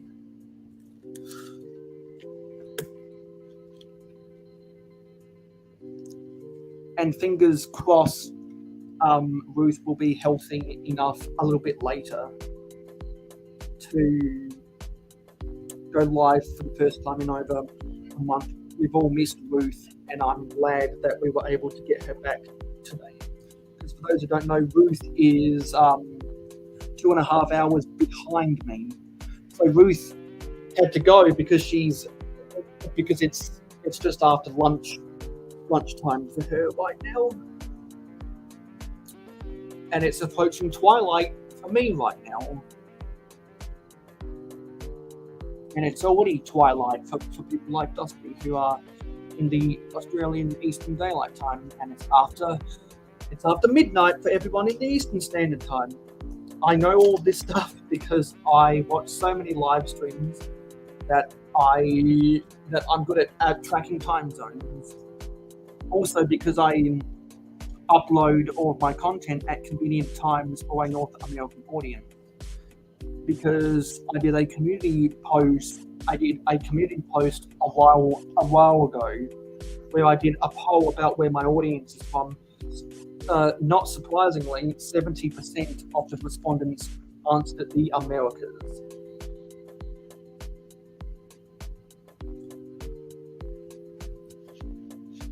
So that definitely validated my reasoning for going live at the times when I go live.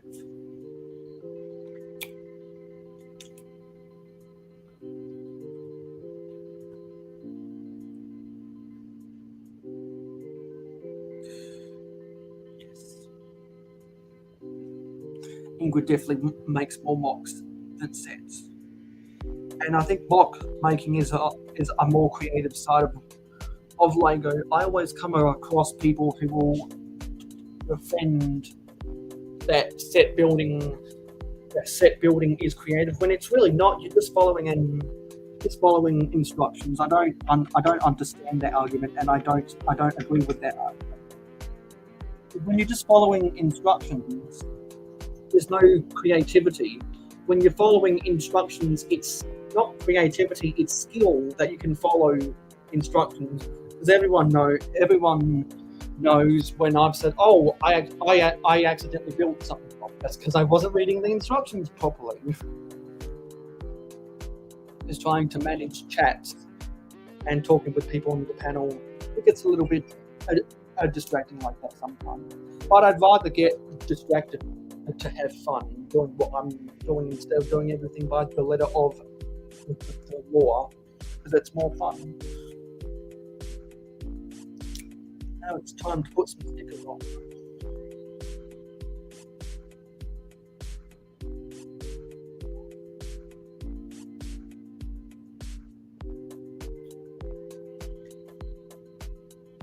So let's just do a quick look at Forge of Empires. Let's see if there's any fights that can be done.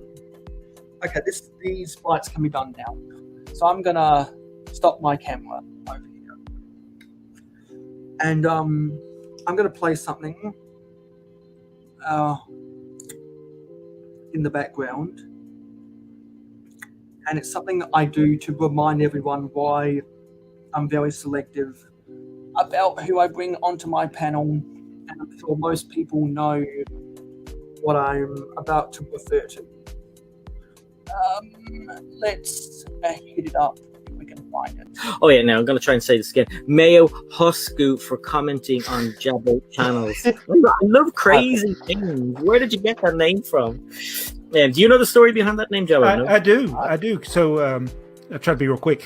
One of the things in live streams is people used to impersonate other people, and it was very easy. You could click on their icon and you could figure out who it is. Well, somebody impersonated Mayo and went through and used a bunch of profanity on a lot of comments, and I blocked them, and I blocked all of Mayo's channels, and it wasn't him. And so he had created this other channel, because when I put him back and got his and found out who the real one was, we could, even though he was not blocked, he couldn't comment on my channel, and we went back and forth trying to figure out what was wrong, and so he just created another channel so he could comment. I mean, he could comment, but I couldn't reply to him. His comment would show up, but I couldn't heart his comment or reply to it. So it's like he can shorten that channel name, by the way. You don't have to have it that way. So that's the origin. I try to prevent impersonation and spam, and unfortunately, we have had some people on the panel before who did come on and spam, and they used racial slurs, and they made really, honestly, retarded noises. And so I'm very selective about who I bring onto my panel, and I have to develop a lot of trust in people. So everyone that you've seen on my panel over the last 12 months or so is people who I trust. So Ingrid was on the panel earlier before she was winding down for her bedtime. I trust Ingrid. And I see that we've got Makro Bricks build plays. I'll highlight that in a second. Just say hey. Yeah, because I just got done on Forge Empires. And come over here.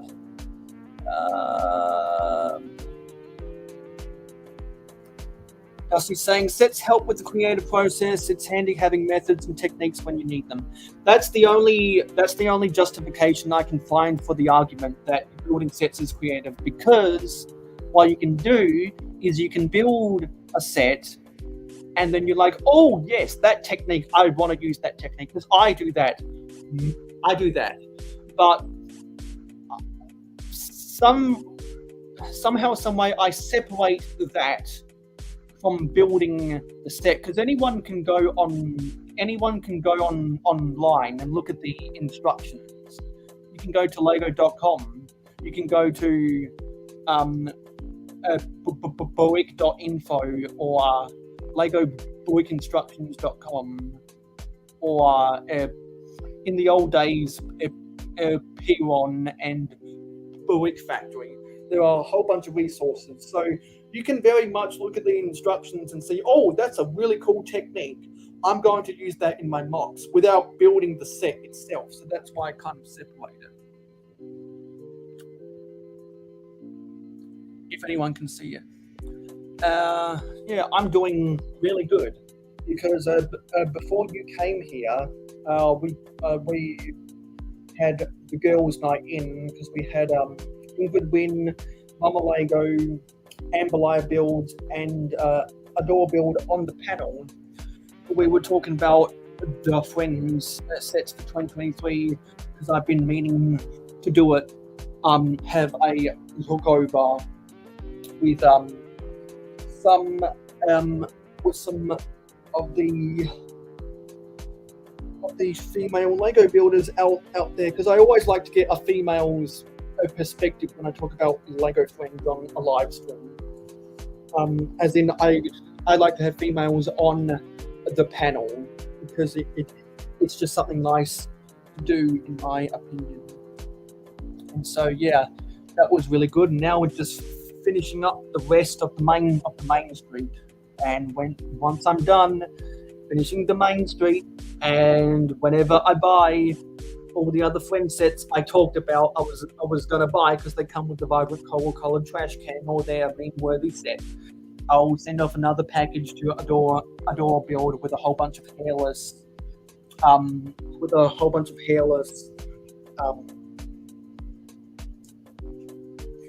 mini dolls.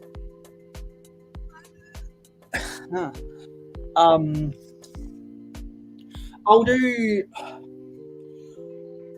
See, I don't think that's really necessary, because majority of the people who I have on my panel are male. So really, any given mayohosko live stream normally ends up being male only. Ingrid Wynn and Mama Lego pop on if they're not busy with their family or if they're not sleeping.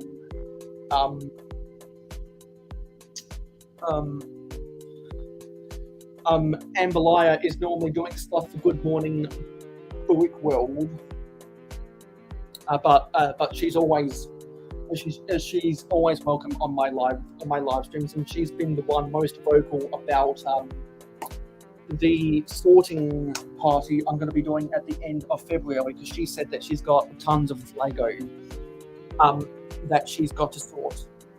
So yeah, so I'm looking forward to doing the sorting party at the end of Ninjago month, because I've only got the medium-sized pieces to sort now. It's hard to I'm not sure, because I'm not sure if it's necessarily sexist. It's just that how do I say this?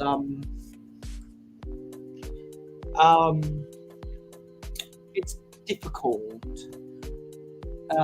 No, I know you're pulling my leg, but I think the best way to say it is that the best ability is availability, and normally the female builders aren't as available. I guess that's the best way to put it. And Ingrid Wynn is saying, Elijah and I built from instructions the bat cycle. From our own brain, we built what he called the outside. Yeah, see, that's what I really like seeing, is you take a Lego set, especially if you're a CAFO, you take a Lego set, you take some pieces apart, and you're like, oh yes, I can build this, this, and this. And particularly when vintage Lego instructions had ideas on the back of the box and the back of the instructions, and this amazing person backstage, Richard Cranium, knows all about vintage instructions.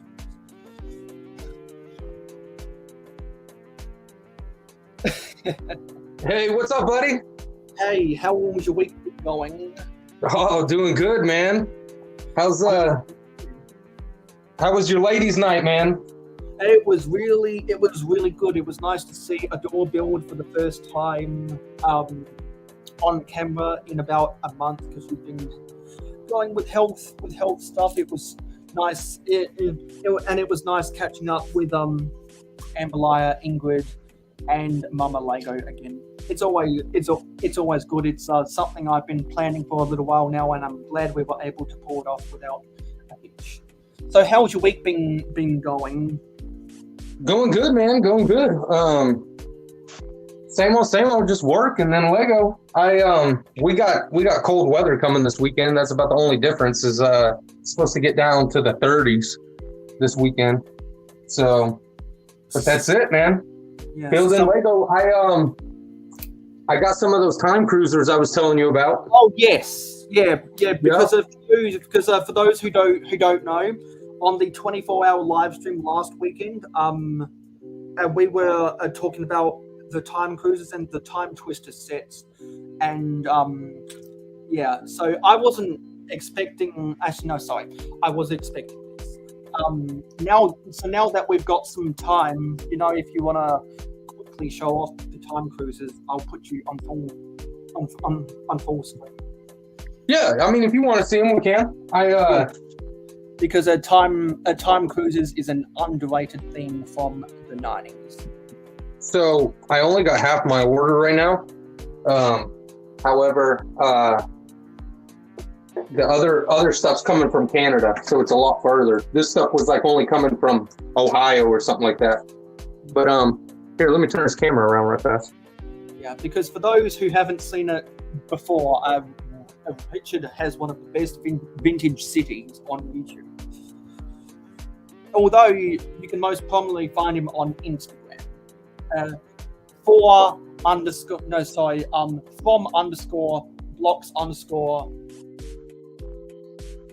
Yep. 2_Mox. So yeah, man. I got the time lab, that mountain lab. Right. Yes, look at that. Yeah, and I actually got this one as well. The I can't remember what they called this one. I've got the box, man. It even came. Sorry, I'm over here. It came with a box as well. So was it used in box? Yep. And then they just call it building toy. They don't really have a name for it. Yeah, because it's got that free something on it. Free storage tub. So it came with like that storage tub to keep all your parts in. So I'm guessing that was a part of a combo. More than likely, it came with like 2 or 3 sets, right? Yeah, but and this one was. Go ahead.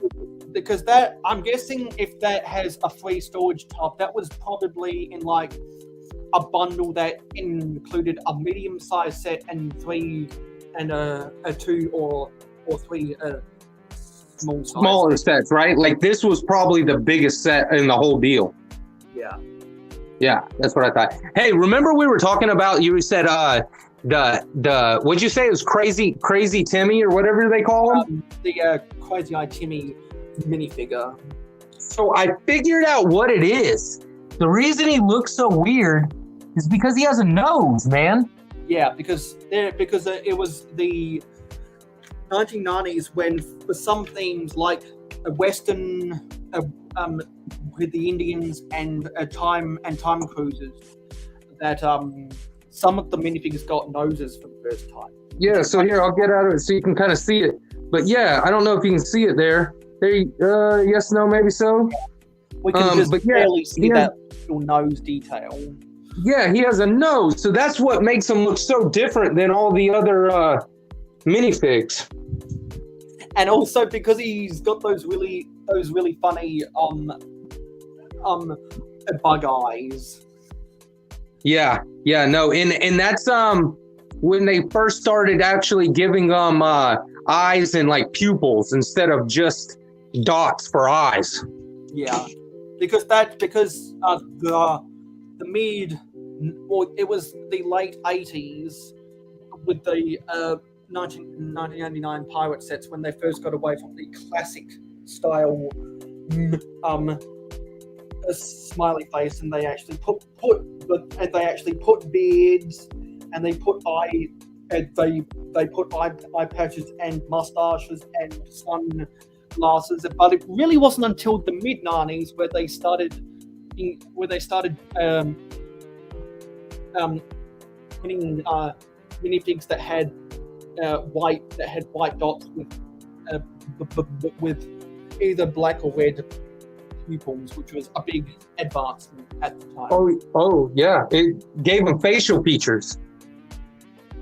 So this thing's pretty cool. I like how whenever you turn it or whatever, the propeller spins. So it's actually got some gear motion. Everything kind of spins there. The hypnotized wheel or whatever, and the propeller.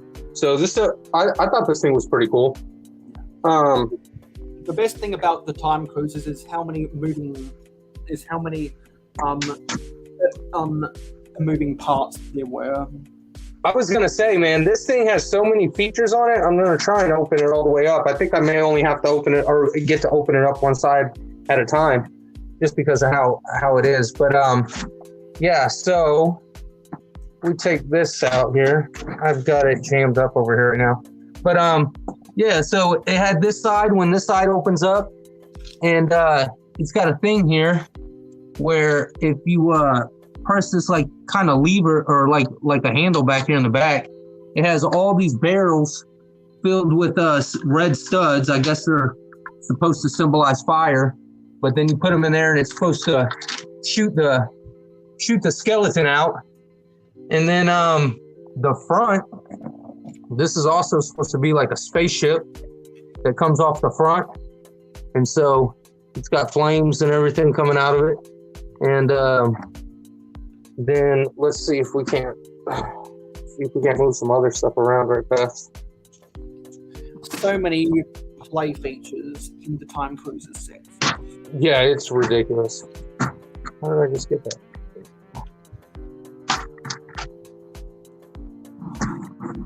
And then the other side opens up the same way, and it's almost got like a the Imperials, like in the Pirates. It's kind of like at the time, if that's a 1996 set, that would have been the Imperial Armada, which were meant to represent the Spanish conquistadors. Yeah. So yeah, and then we'll turn this thing around a little bit. And give me just a second here. And it's got pieces from every set. It's got Islanders pieces. It's got Knights pieces. It's got Aqua Zone. It's got Wolfpack hats and helmets on there. It's got it's just got a whole bunch of them. Yeah. Pieces from pretty much all the sets. And then it comes with this where as you turn it, it turns this up top to kind of, I guess the professor's supposed to go in there, and that's part of the time machine part. The chair pops out as well. So, but yeah, man, I thought it was a pretty cool set. By far the best of the Time Cruiser set because it included 2 base plates in it. Yeah. Yeah, and then it actually, these burps and lurps, so the rock pieces like this one, and then these burps, there was, I believe, 7 in here altogether. That's a lot of those for just one small set. Yeah, because I can't remember too many other sets that would have had more than 7 ugly rock pieces, no matter whether they were Castle. I would think Castle would probably be whether they were funicular, triangular, or rectangular. Gotcha. So I've got the I've still got the train and the Twisted Time Train. Yep. And then the tunnel, the one they call the tunnel or whatever. I've got that coming too.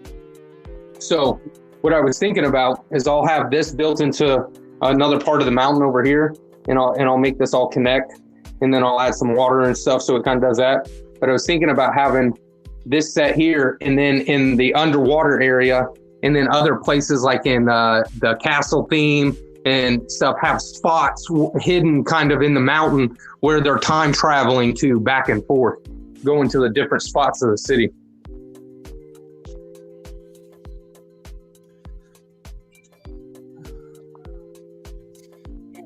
Yeah, good night. Ingrid. Yeah, so Country, if you're not doing anything right now and you want to come on, you're more than welcome to, because I saw that you uploaded a video yesterday.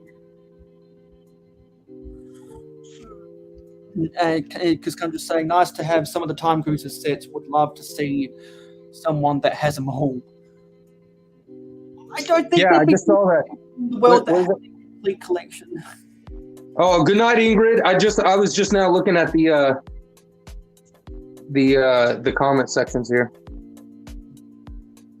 Yeah, no, there's you know who, I think you know her, Macro or Mayo. I think I've heard you give her a shout out before, for Bricks and Giggles. Yes, she's a vintage Lego person, much like me. Oops, I'm guessing RC pressed the wrong button. It's very easy to press the wrong buttons.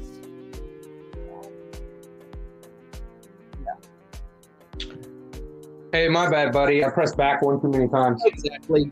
Press the wrong button. If I had a nickel every time there was something like that, I'd have $6. By the end of the year, with you always showing off your awesome Lego city, that'll probably go up to $8 before you know it. Oh yeah, exactly. If not higher. I was working on the train the other day, and I was like, dang, I meant to show Mayo this last time. I made these also for the train. It's like how they're transporting the cars. So, and then I got the crane on the train picking them up, and I've got one over here on the other truck, and he's already loaded them up. Oh, so you're using the breakdown crane to load a standardized shipping container onto the train. That's nice.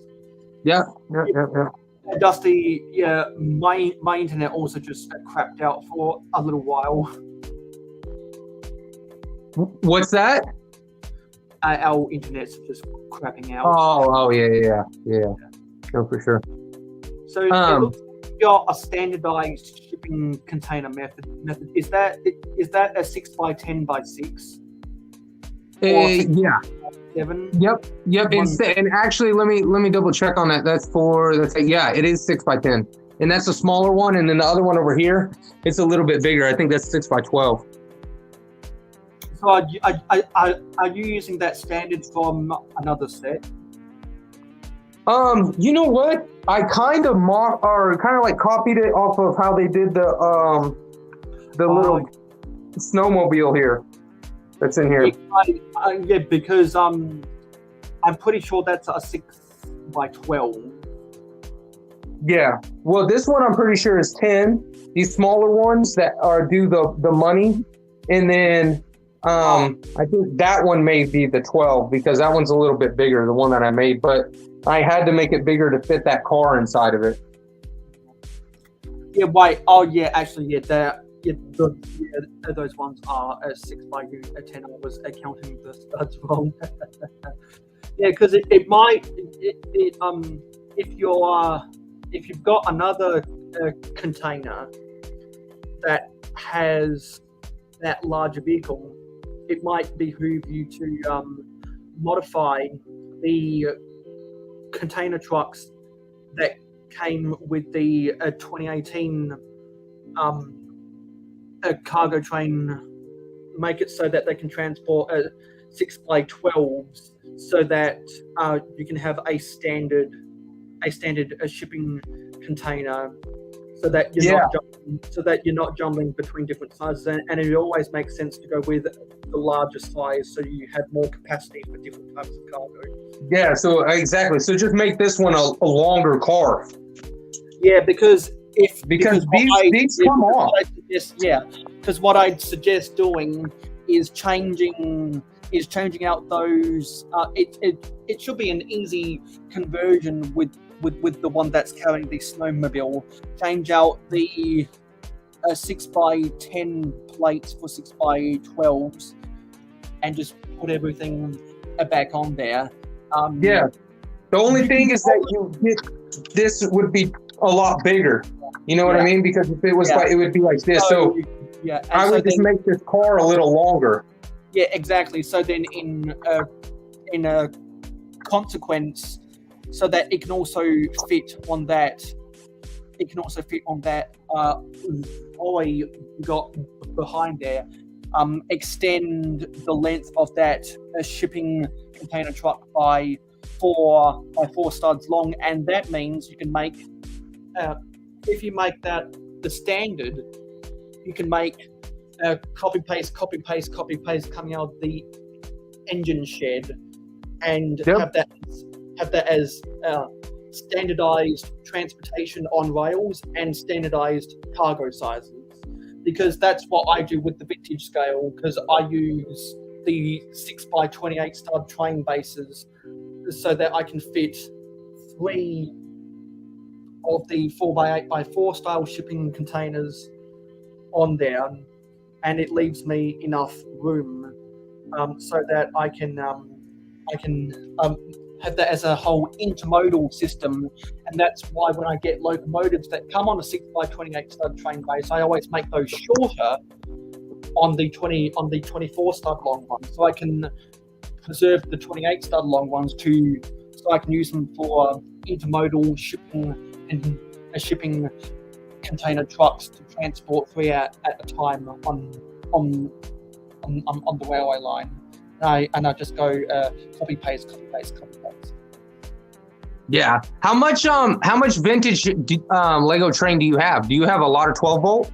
I've got no vintage Lego at all. But what I do try to do is I try to make all of my rolling stock look vintage, and eventually, and you can't really do much with the locomotive. And to be honest, I don't really like the vintage designs of some of the locomotives. So No, the new ones look more real. yeah, so I'm all good with the locomotives being whatever. Although I do have plans to strip back some of the details to make it look less detailed on purpose. I will have to do some modifications so I can add a little bit of a vintage touch. But it's more easy to do it with the rolling stock, and when that's why I created my passenger coaches on the Jacobs bogies that look similar to the passenger coaches from the Metro liner, because I just really like those old traditional passenger coach designs that we got in the 9-volt era. Yeah, no, I really like that black and yellow one. The cargo railway from 1996. Yeah, and then that one was like a passenger train as well, right? Yeah, that was a weird one because it was kind of a combination of passenger and cargo. And and it had like sections that would come off, right? In the middle, sections in the middle that would come off. Yeah, because I did the whole spiel about why I think that the cargo railway is a very confusing train set. When I did my New Year's Eve live, when I did my New Year's Eve live stream, I did a ranking of I did a tier list, I should say, of every cargo train that came out since 1980, and that was the Mayor. I can't remember if it was. Yeah, I think it was in the good tier. It was definitely not in the great tier. The only reason that I like it over other sets is the nostalgia. It's because that's what came out when I was a kid. Yeah, because on the flip side, I like the Freight and Crane Railway more that came out in 1996. Yeah, you see? Yeah, the same year. I just think it's an infinitely a better set. The cargo set? It's called the Freight and Crane Railway. It was also it was also in the year 1996. You know what? Give me a second. Let me see something right fast. It's the one with the red and black locomotive and the red and black intermodal. I'm looking to see if I see it in any of my posters I got. It'd probably be on a poster that also has the cargo railway. Let me see something. And I'm pretty sure they'd like to group trains and boats on the same pages of the catalogs and in the posters. Yeah, so I'm not seeing it on here, but I got that one where that's that cargo and container. Yeah, that was the intercoastal. That's the intercoastal seaport from 1991. Yeah. So but no, I'm not seeing these trains on there. Actually, that's got some of the Octane sets. So that set was sold from 1991 to 1994, I believe. So that would have been the second year that set was on shelves. I was gonna tell you too. Another thing I did with my train track is this wood stuff, and then put a bunch of studs in between, different colors. I feel like that came out really good. If you're wanting to do any of yours. Yeah, because I want to do a similar technique. I know it's not modern, but I really prefer to use the brown-colored railway sleepers because I think it just looks more authentic. Yeah. Compared to making concrete sleepers and then put the mix of the two-tone grey, the tan, and the black studs in the middle to look like ballast in between the rails. Yep. And then these right here, so the 1x4 tile, the smooth tile in brown, blue bricks. I'm waiting on an order from them, and I'm going to do my whole thing. I've already got the edges done because I had a bunch of those, and I made an order from Lego. I got the edges, but I need the middle. But Blue Bricks sells these for $5 for 100 of them. That's a pretty good deal. When I do my ballasting, I will probably do the same and get some of the ugly rock pieces that Blue Brick sells for really cheap. Yeah, I'm actually waiting on a bunch right now, so that way I can keep building. I made an order a couple days ago. Because no one's gonna notice. No, not at all. I did finish my train station though, so I don't know if I've shown you this, but since we're talking about trains and whatnot, I got that phone booth in there. Let me see if I got a light around here to kind of help it out. Because even with all this light, like I said, you still can't see nothing. Yeah, and there's the Daily Bugle in the city. Yeah. So there's the backside of it, but yeah, man. Yeah, because I put the Daily Bugle in my city.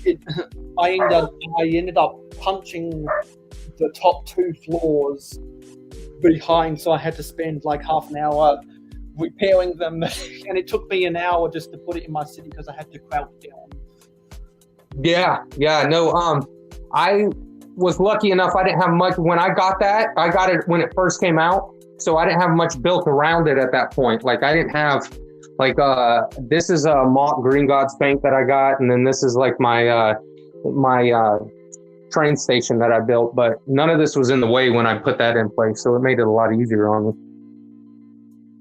But yeah, man, so I just pretty much got finished up with it, and I put a bunch of people in it, and so I've got all my people in there. I've got people eating, I got people meeting, greeting. I got these guys working on the clock tower here, and then I don't know, did I show you this before? I don't know if I did or if I didn't. I don't think I've seen the train. Whenever I turn this little knob I've got here, I've got a revolving door back there that spins, and then I got all this was built out of just spare Harry Potter parts, but I pretty much finished it up today. And I got all the tiling done, and got all the people set into place and whatnot. And so here before too long, I was getting ready to post a picture of it on Instagram, but I figured I'd show you right fast. I keep on messing up in these instructions. It's like these pages are sticking together or something. Let's see how this is built. Oh yeah, that's where it goes. Yeah, because I got to put the picture frame on top. I missed out on some of these builds in here. Yeah, so it looks like both Dusty and Contra are impressed with your cloud backdrops. Oh yeah, actually that's I can't even take credit for that. Hey, hold on a second. Leave her alone. Come on, let's go.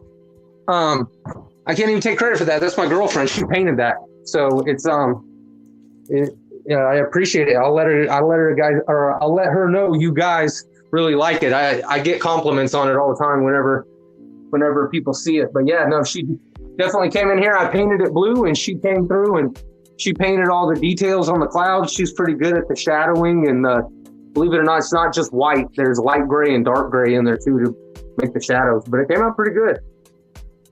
So I appreciate it, guys.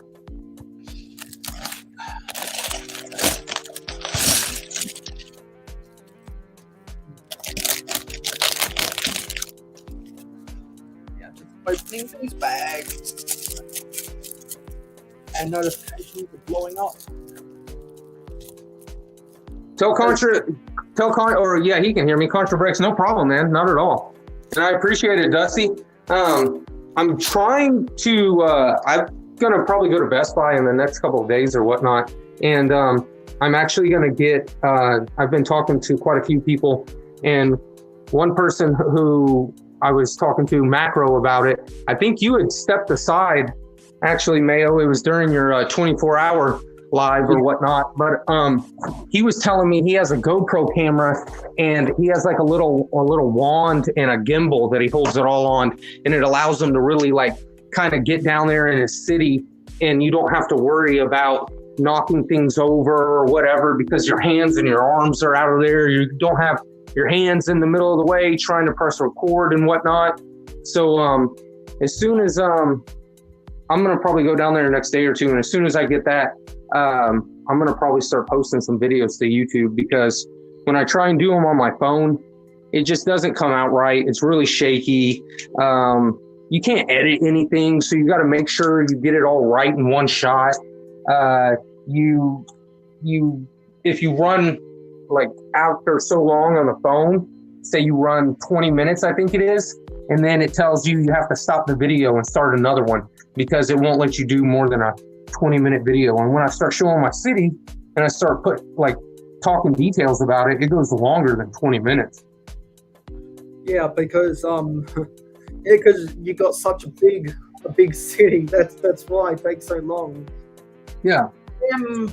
Playing games, you are correct, Dusty. I just need a break every now and then because building this set makes me a little bit, honestly, delirious after a while. We got 2 hours to go, and then I'll end this thing. Probably not going to build bag 10 because I'm really not feeling all that enthusiastic about bag 10. I didn't build bag 1 because I am not interested in building the van to then tear it, the moving van to then tear it down again, because I already tore down the original one I had from my first copy of the set during a vehicle mechanic shop month back in November. So that's just going to be in bags, much like how the bank van of my duplicate copy of the 2018 cargo train is still in the bags, because I'm not going to be building the van. Well, I'm not going to be building that because I also disassembled that back in November. So I'm probably going to part out both of those builds when I do my next sorting party at the end of Ninjago month. So that and some other builds, as well as some other tote containers, is on the agenda of what I'll have to disassemble. But I'm happy that there's definitely a lot, there's definitely a lot less I have to sort away this year than I did last year. So hopefully sometime by the end of the year, I'll have sorted everything that I can end my not buying on the Wickling streak that I've imposed on myself. Because I'm not going to buy anything on Bricklink until I finish cataloging everything in my parts and inventory. I do make exceptions for the online Pick-a-Brick, because sometimes I need to shop there so I can get to certain money thresholds to get gift with purchases or other special deals. I owe you another nickel. If I'm able to Twitch, if I'm able to do this on Twitch with playing Minecraft, of which I will be every Saturday morning for people in the US, I'm going to start playing Minecraft on Twitch. I believe there are ways when you become a Twitch affiliate that there are things there are specific, or there are more advanced commands you can do for stuff like that, which will be fun eventually. But I definitely have no goal of getting monetized on Twitch. I just want to enjoy playing Minecraft.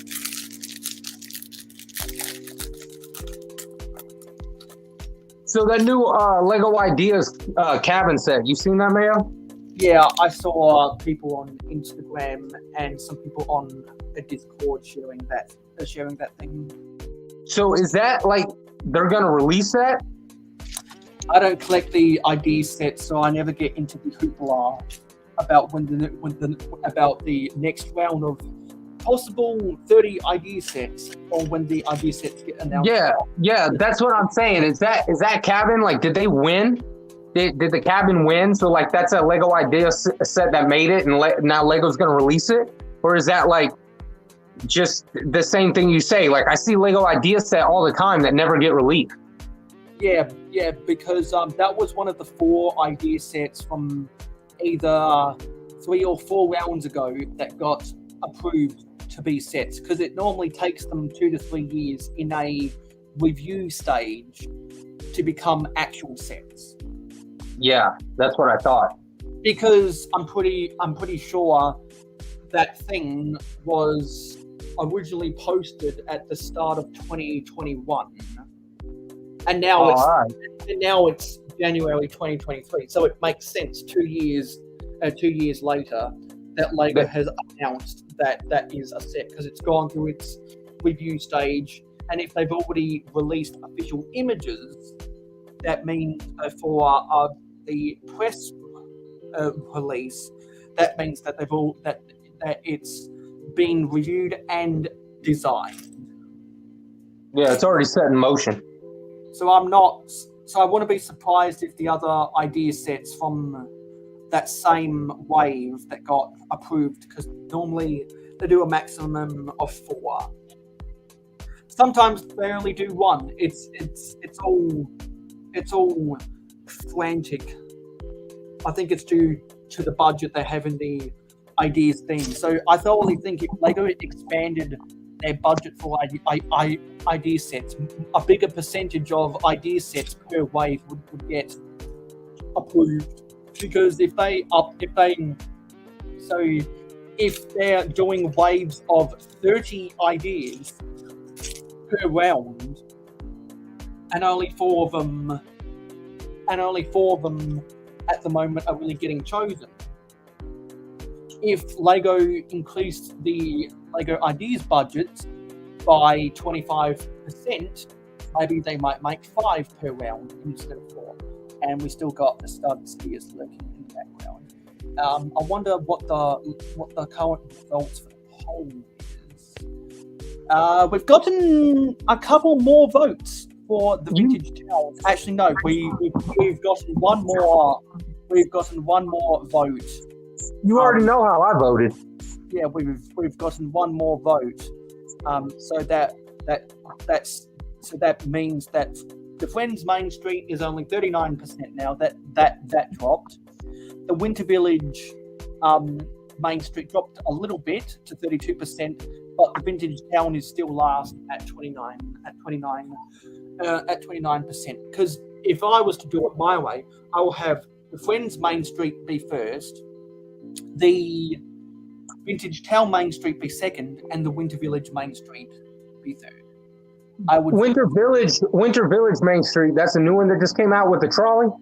Yes, and that's the one Lego gave instructions for you to add a powered up motor and battery box into it. But I think the only sensible way for people to run that streetcar tram trolley on their rails is if they have a designated tramway, which a tramway is a railway that is not on ballast. That's why trams need cow catchers, because animals and people are just walking and they're like, oh, there's railway lines underneath. It's not like oh, I better not go there. There I can clearly see the ballast. I'm not gonna walk near them. Or a tram or a trolley runs in the street. Like their track is built into the street. Yeah, but a tramway, I'm talking about a tramway is basically a railway without ballast, and most trams operate with tracks built into street roads, which is why in North America, they're commonly referred to as streetcars because they would operate in the streets, like Chicago and New York and San Francisco. And if I'm not mistaken, trolleys aren't on a loop either. They're point to point, right? I think trolley is a specific class of streetcar because But they don't run a loop like they kind of run from like one side of the town to the other and then back. They just go like in a kind of like a straight line. Well, because I've never seen a trolley that goes in a loop. I've seen streetcars and trams that go in loops, but never a trolley. Also, there is a specific difference between the pantographs that trolleys and trams have, because trolleys are more straight up and down pantographs, while tram pantographs normally have a kink in it because they can be better adjusted. Also, I should have done this earlier because no, sorry, no, I won't. Sorry. Have a good night, Contra. Have a good day, Contra. I'm guessing Contra's going to get ready for dinner soon. And started saying that they got rid of streetcars in New York City before I was born. You still see them in San Francisco. Yeah, and that's because there's so many streets that run up and down hills in the inner city of San Francisco that it makes sense, because they're not going to expect people to walk up and down those hills. But what they do expect is people to get drunk in downtown San Francisco and ride on those streetcars to get home. And so many tourists to San Francisco, all they want to do is get drunk and ride on the streetcars. Yeah. He says in New York City got too crowded, so it made subways. And if I'm not mistaken, those subways are built in what's called like old New York. And then New York now is built on what is left of old New York City. Instead, Sidious, I'm pretty sure you probably know the answer to that. Yeah, because what I see is a lot of the traditional subway lines were built in the downtown and the inner parts of Brooklyn and the Bronx, and then when they expanded to Queens and Long Island, they started using more elevated railway lines for the. So it's the L train. It's a part of the subway network, but in the outskirts, once you get like 10 miles away, you start to see more subway lines that are really elevated rail. And I see we have Skywen. Hey Skywen, because whenever Skywen comes into my chat, he always reminds me that I've got to start getting those yellow, brown, and nougat pieces together, so that I can build the UCS potato. Skyrim's a little late for the lady. Yeah, the ladies have come and gone, my friend. And we've got Cliff. Hey Cliff. I'm guessing because Cliff was in here earlier, so I'm guessing a Friday Night Bricks might have just ended or something. I dropped a snot and I can just barely see it. So now that we had a good time talking about the friend sets with Adora build, Amberlaya builds, Mama Lego, and Ingrid when they all went to bed or they all went for dinner in terms of Ruth's case, now I opened up a panel to everyone else in the live stream game. Or anyone give me 2 seconds, May. I'll be right back. Or anyone else that wants to request a card, because it's just after 1 a.m. for a lot of you guys right now. It's just ticked past midnight for Cliff because he's in the Central Time Zone.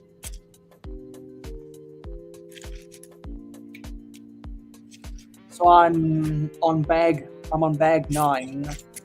I'm on bag 9 of the Friends main stream.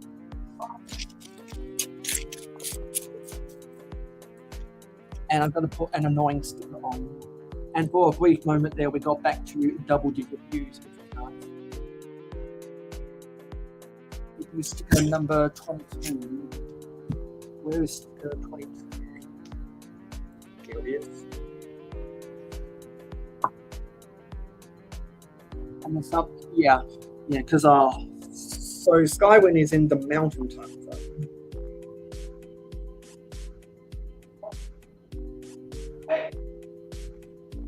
And now we need sticker number 23. So if anyone does want to see, yes, we are still going because I'm paying for StreamYard this month to go for unlimited amount of hours because I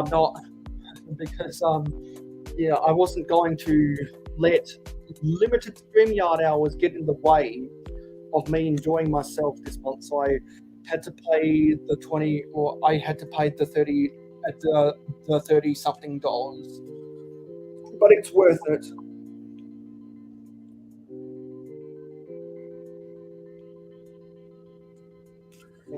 So where's 23? Oh. Yeah. Also, I believe you guys are. Wait, no, sorry. No, I'm not quite paying enough to get HD quality, but I can get up to 10. I can get up to 10 people on the panel because I am paying for StreamYard.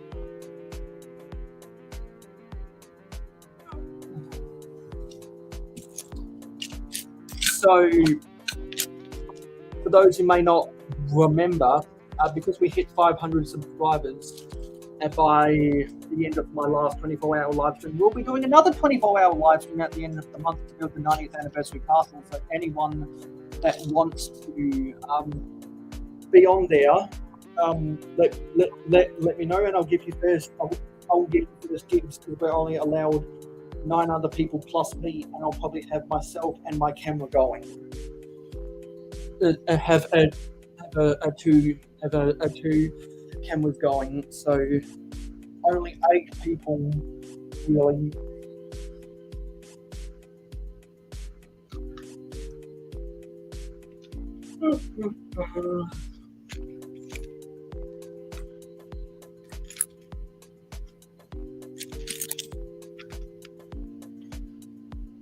And because I hit 500 subscribers, I'm going to be a part of the my channel is going to be featured on the celebration segment on this weekend's episode of Good Morning Brick World. So I'll be doing an Instagram story about that tomorrow.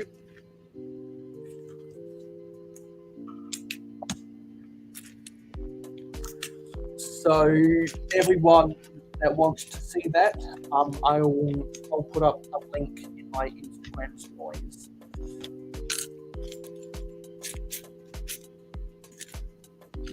I'll probably do that after the after NFL Saturday, before I head to the Lego store to use some of my gift cards to go get myself some tab cups.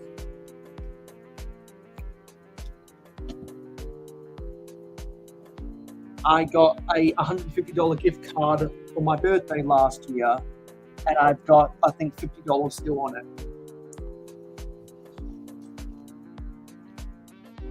Or something like that. And I'm going to use it in conjunction with a $50 gift card that was sent to me via fan mail by a user called Neptune Ice. Some of you guys might remember. In the chat of my live stream. So the best place to find Neptune Ice is probably on Instagram if you want to check out Neptune Ice.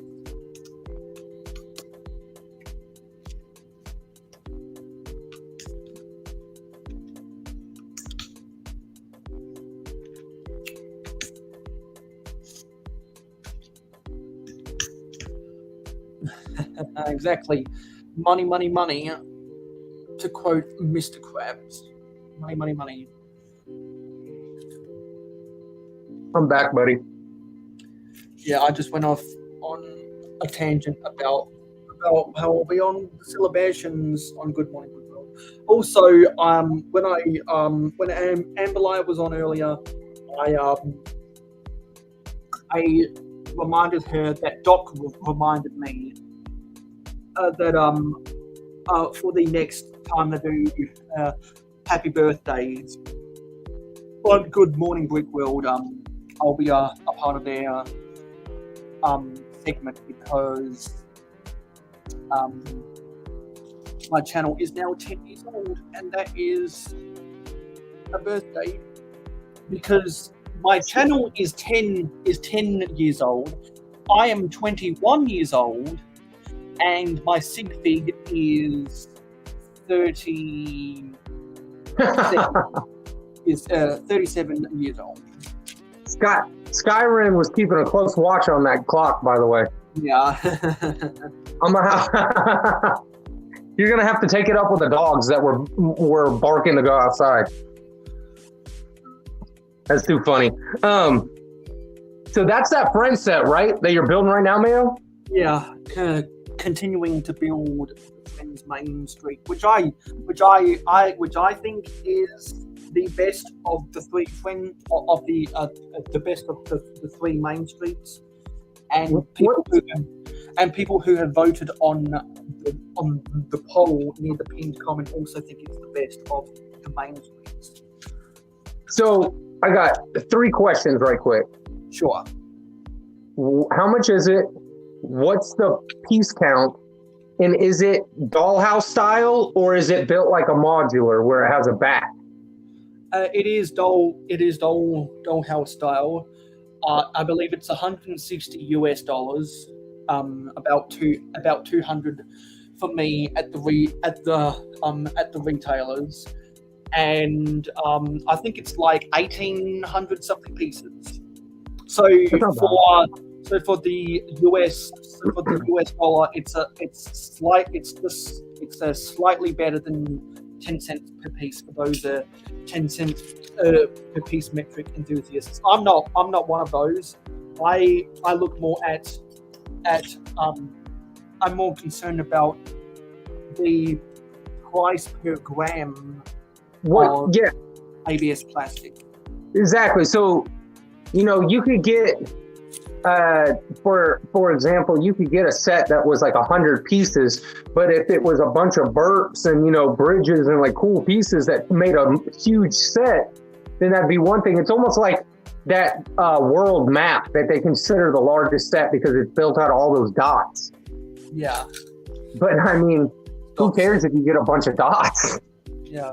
It's just like how when Boigzar was making fun of all the Bricklink sellers who were going out and buying dot sets to put in their Bricklink stores, and the reason he was laughing at it is because they're one by ones, and he was saying that they're not as good as a value as you think they are.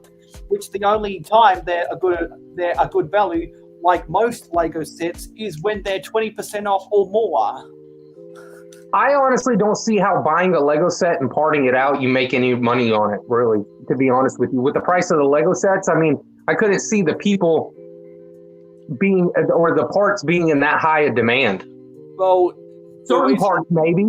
Well, the reason it is in demand is because more pieces, or some pieces are more valuable than others, and particularly in bulk quantity, people want a lot of any given piece. Like I'm a hoarder. I try to be a hoarder of reasonably priced 1x6x5 wall panels. That is my favorite piece. They are really useful for building mocks. So the more people like me that buy the cheap ones, the less cheap ones there's going to be, which means that the prices go up. Because because a lot of people price the pieces on Bricklink with the average price. And so See- every time the cheaper listings for any given piece sells out, the more expensive ones are left, and then when people add new copies, then the average goes up because what's left is the expensive listing. So it kind of runs its course like that. That's how a price increases in value for like a 1x4 plate. Yeah, so that's what I was going to say. And why it doesn't go up in value as much for like a 1x1 vibrant coral heart-shaped tile. or one of the 1x1 printed eye pieces, or a Technic pin, because those pieces are dime, or the curved and flexi track. Those things are so dime a dozen. Nobody buys them. So many people are selling them. They're not selling. So all of the cheap listings are there, and really the only people that buy them is just so that they can get to the minimum threshold for because some stores have, you can only place an order for me if you spend a certain dollar amount. Yeah, or buy a certain quantity. Yeah, because some people will sell it by the quantity. Like they'll sell 200 of the 1x1 square trans red tiles, which is what Boixar does, and that's why I bought 400 of them, because I was like, yes, I'm going to need a lot of these in the future. I also know that they've been sitting in his store for so long. He's decreased the price so many times. I'm going to find them really cheap from him. I usually go on eBay a lot for a lot of the parts that I want. Before I found Blue Brick. Never go on eBay to buy pieces unless they're bulk. And I know that you buy bulk pieces all the time, and you can get them. Yeah.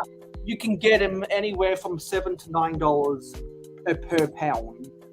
Well, depending on so I usually just go on there because what I really buy the bulk of are the slopes, and yeah, I don't as do all the other Star Wars builders. They go on to eBay. They search Lego bulk lot slope, dark grey, and that's how they build all of their Star Wars mocks. Yeah, and that's who I'm competing with, man. And I'm buying them, like when I buy the slopes, I don't buy like 25 or 50. I'm buying like 300, 400, 500 and of one at a time. And then I'm buying like 6-7 different bricks, not only, and then at like a 400 quantity of each brick. Yeah, and because those people are selling them by, they're selling quantities by the hundreds. Yep. It comes out slightly cheaper than Bricklink, because they know they have to price their stuff cheaper if they're selling in bulk.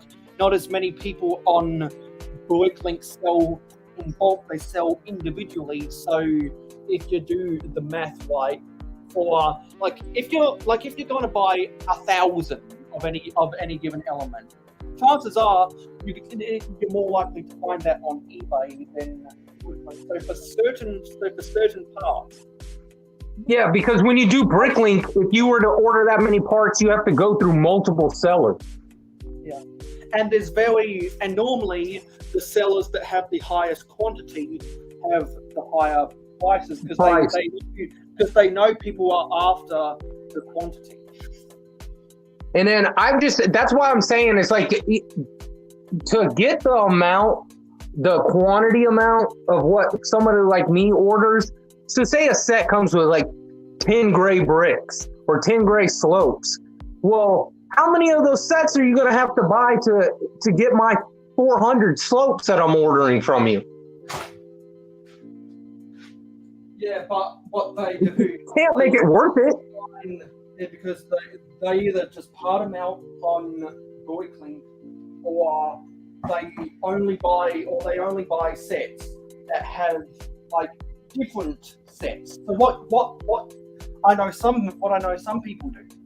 What they do is they sell on both eBay and Bricklink. So they buy sets that only have like a 1x2x2 dark bluish grey slope. They'll only buy sets that have those slopes, and they'll sell all of the other pieces individually on Bricklink. And then then over time, after spending like $10,000 on a whole bunch of sets, eventually they'll have 1,000 of those slopes that they can turn around and sell as a group on eBay. Like 1,000 slopes for like, if those pieces sell for like 20 cents per piece on Bricklink, then they'll sell them for like $175 as a bulk lot on eBay. Not to cut you off or change topic, but I was just gonna look at I looked at the comments. Sky Ren, I don't have a YouTube channel yet. That's what I was talking about earlier about getting a better camera. It's too much to do on just a phone, especially these old cell phones I have. I have two phones, but they're both old. And in fact, the other one won't even let me get onto StreamYard because it says something about the terms of service and won't work with that phone. And so I have to use this phone, which is a little newer. And but I was also going to say too, you mentioned you love eBay. That's where I go for these 90 sets, the vintage Lego, man. eBay's where I spend the majority of my money on Lego. I spend like some money at the pad wall at the Lego store, but mostly I'm on eBay, man. I spend a boatload of money on eBay. Because the main way I acquire vintage Lego sets, particularly vehicles, is to find a bulk lot of people selling like 5 vehicles for like $40, $50. Yeah, like anywhere between $8 to $10 a piece used with instructions. Normally they sell the instructions with it. And if you tried to buy it just by the set alone, then you would be paying $20 per car. Well, in the sizes of cars that I've gotten on eBay bulk lots in the past, probably like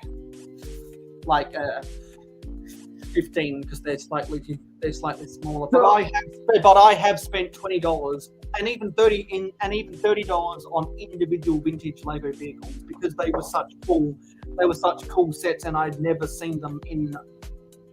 I think one time before I spoke to you and I was telling you, do you remember I made that other black truck and you were saying it was part of the Extreme Team? And I was like, yeah, I made it like the Extreme Team truck, but then I built it out of a vintage Lego truck. Yeah, I remember that conversation. I was getting ready to show you right now that exact instruction book. I found it the other day when I was going through stuff.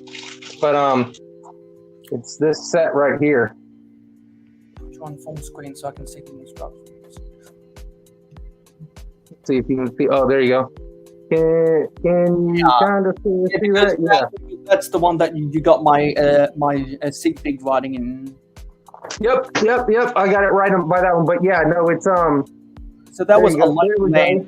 That was a Legoland set, which means that was probably from the late 80s. Late 80s, yeah. This was one of my very first Lego sets. This one right here in one of the Knights boats.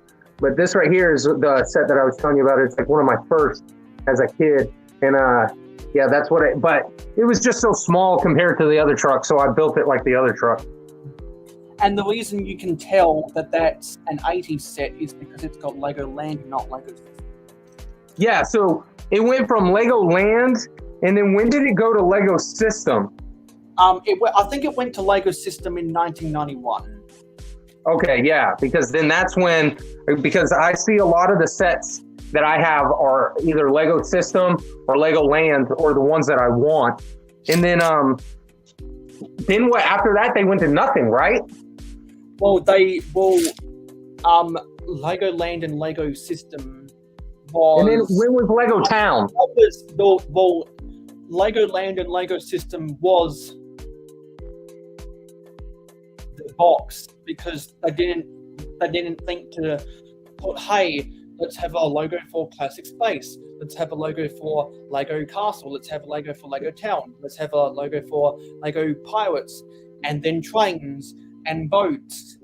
And I think then was Wild West, I think was the next one. And then I think Rescue. I think, yeah, Rescue, but that was not Rescue. And then Technic. They were actually Technic and Dacta were their own things. Right? I was about to say, Technic. That was the rarity because they didn't really, because all they had was the logo for the thing. If it was like a certain sub thing, so when Lego Town entered the Town Juniors era, which people like to call it. No, it's not Town Juniors, it's City Centre. Because City Centre was the branding of Lego Town from 1998 to 2001. And then after that, they got rid of the City Centre name. They brought out World City in 2003 and then Lego City in 2005, and that's what everyone remembers. But for the certain factions of Castle, for the certain factions of Space, for the certain factions of Pirates, or some of the sub-themes of Lego Town, they had logos of the theme or the sub-theme either in the opposite corner or underneath the Lego Land or Lego System, except if it was a Technic or a Dacta set. So yeah, I'm pretty sure that's how they run it. And because they realize that we can't keep on calling this just generic stuff forever, we've got to let our customers know what they're buying. And yes, Richard does have an Instagram.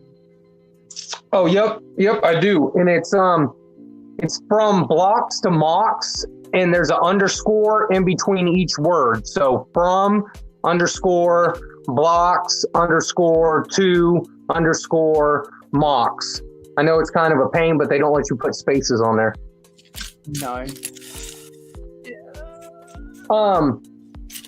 I tell you what, I was oh man, I follow a guy on Instagram who's gonna I can't even afford to watch his page, man. He has a store where he sells all 90s and vintage Lego and like 80s stuff, and man, he has so many different sets from when I was a kid, and I was like, oh man, look there.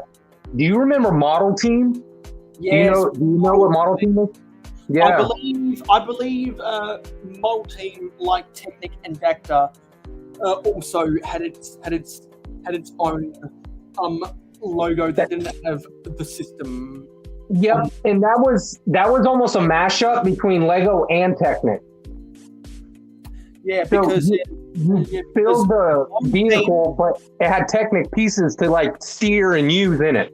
Yeah, because Model Team was what the creator expert and the icons cars are nowadays.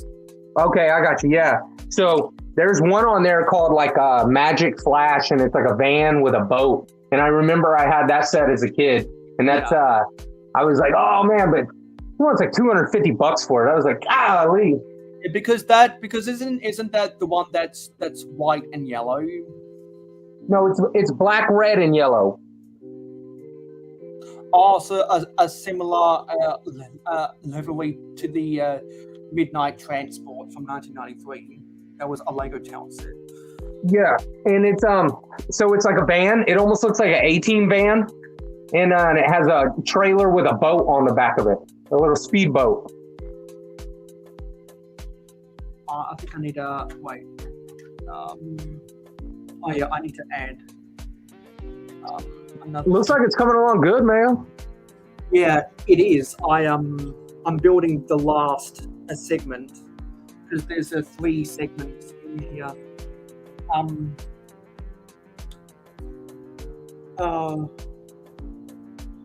Yeah. I've only got 1 hour, less than 1.5 hours to go. Oops. Did I lose something? Yes, I lost a piece of mail. Looks like Mrs.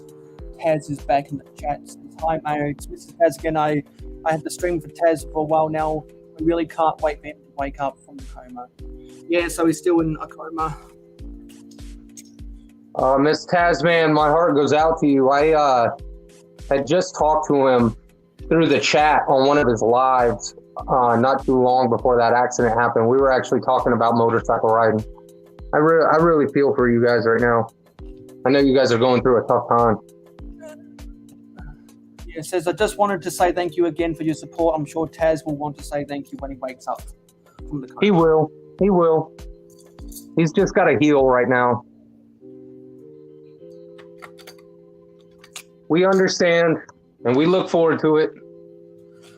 And I'm sure he'll see when he does wake up all of the different action on social media that was done in support of him. He's got too much on his channel to complete. Yeah, because the universe is not going to stop him from. The universe is going to let him wake up eventually. It's just time will tell.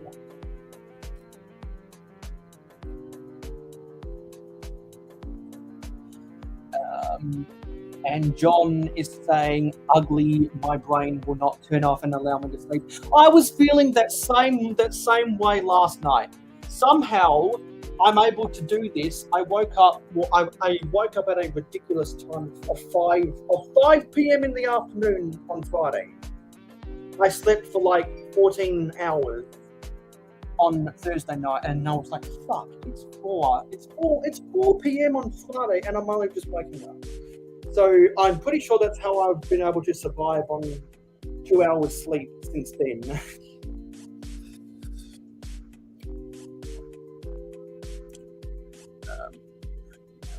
Also, so you've spoken about the technology that is hindering you at the moment. Do you have a tripod for your phone? Right No, now? I don't. I really don't have any of that, man. Like I said, I use a phone for a phone. I barely even text message people. They send me links to Instagram and Facebook all the time, and I'm like, I can't see it, guys. Sorry, I don't have either.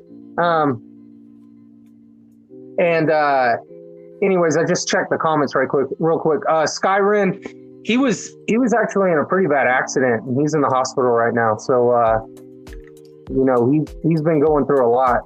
And so we're just praying for him and hoping that he gets better here soon. We know he's going to get better. It's just, we just want it to happen sooner than later. Because we are all rooting for him. Well, we all have him in our thoughts, and all we can do is hope. And for those who believe in God, pray that everything will be all right. Yeah. And so, like I was saying, I don't have really too much technical, like I never used a phone for much of anything. So I don't have tripod. I don't have any, somebody even suggested, I guess what a lot of people use is a light ring.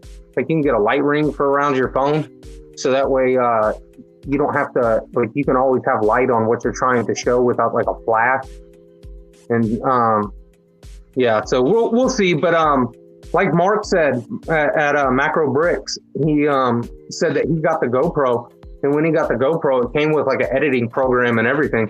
And then he said he got the gimbal and the little stick, and he said it helped him out a lot. And he said with that little editing program, he can edit his videos before he ever even uploads them. And he said that's the easiest way to do it than trying to upload them to YouTube or editing them any other way. He said just edit them on the program and then upload them and done.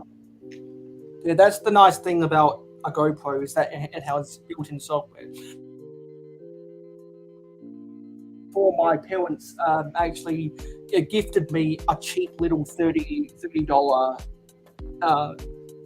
tripod. I actually just used I built a tripod out of Lego. It was very unstable, but it worked for its intended purpose. Because what you could do if you were really fancy is you could rig up some ratcheted hinge joints and a turntable. Huh. Yeah. Oh. Underneath, made out of all Lego. Yeah. Underneath. Yeah, because Lego has made tripod sets in the past.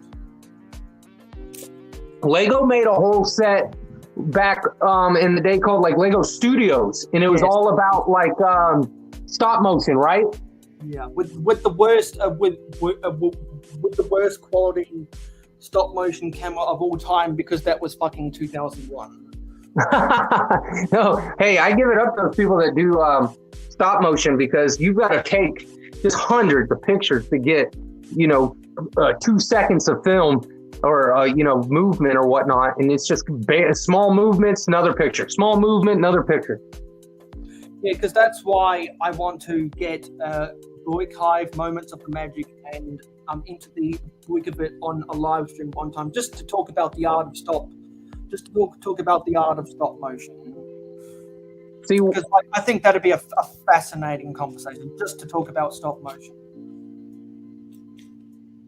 Yeah.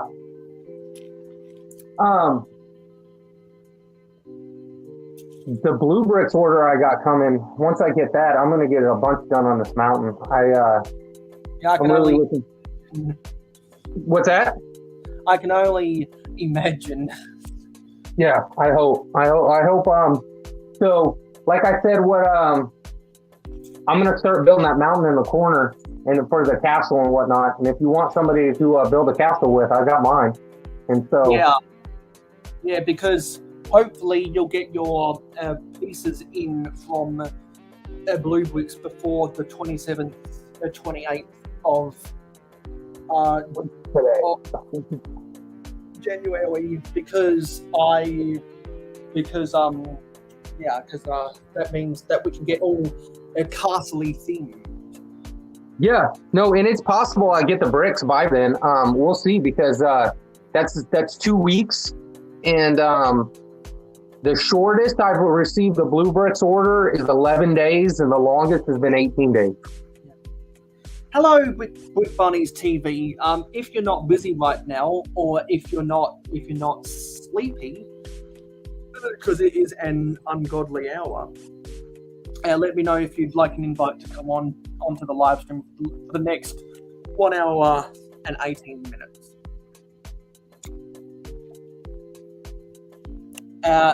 Brick Bunnies is saying the original 6390 Main Street has a soft spot in my heart, but the Winter Village one, I think, is the best version. Interesting. Had a GoPro in Mexico and it never worked, huh? Let's check that poll, because we now have 31 votes on the poll, so that's 3 more since we last checked. Now, the Winter Village Main Street is leading the Friends one, 39% to 35%, and as a result, the Vintage Town dropped down to 26%. That's actually more even than I anticipated, because I thought there'd be less than 20% of the vote for the Vintage Town. So the fact that the Vintage Town has a quarter of all the votes actually surprised me. When does your poll end? When's it over? It ends whenever the stream ends. Okay. I'm putting some tiles in here right now. And can you put a poll on Instagram? You can do a poll on Instagram stories. Okay, and then it's only up for like 24 hours, right? Yeah, but what you can do is you can save the results of the poll by creating an album of a bunch of different Instagram stories. So what I do is so that people, I like to archive my Instagram stories on a month by month basis. And what I noticed now is that whenever you do that, Instagram will give you a pop-up screen that says, "Hey, would you like to turn this into a reel?" And so the next reel, I'll be uploading a reel on when it hits midnight for me, 1.5 hours before the next episode of Good Morning Brickworld. Just to say, well, just kind of as an appreciation for how well the year 2023 has started off for me, because even though the year is now only 2 weeks old, these last 2 weeks have been an absolute blast. I've thoroughly enjoyed myself. Not only because we hit the 10-year anniversary, not only because we hit 500 subscribers, not only because we accomplished my first 24-hour live stream, not only because we finished building the Daily Bugle, but because of, honestly, the maintenance I've been able to do in my room. I'm not studying, I'm not working, so I gotta do something. So I force myself to do maintenance or sorting, and so all of the maintenance I've done that was not sorting, I'll be posting that as behind the scenes images on Patreon after the stream. Because real quick, go ahead. No, I was just going to spout nonsense. Go. I was just going to ask, what's that other set she's talking about in the comment section? She said she had both 6390 and then like 10,000 and something. Do you know what that's? Either that's the set number for the Winter Village Main Street, or it's the re-release of the Main Street when it was a part of the Lego Legends theme back in the early 2000s.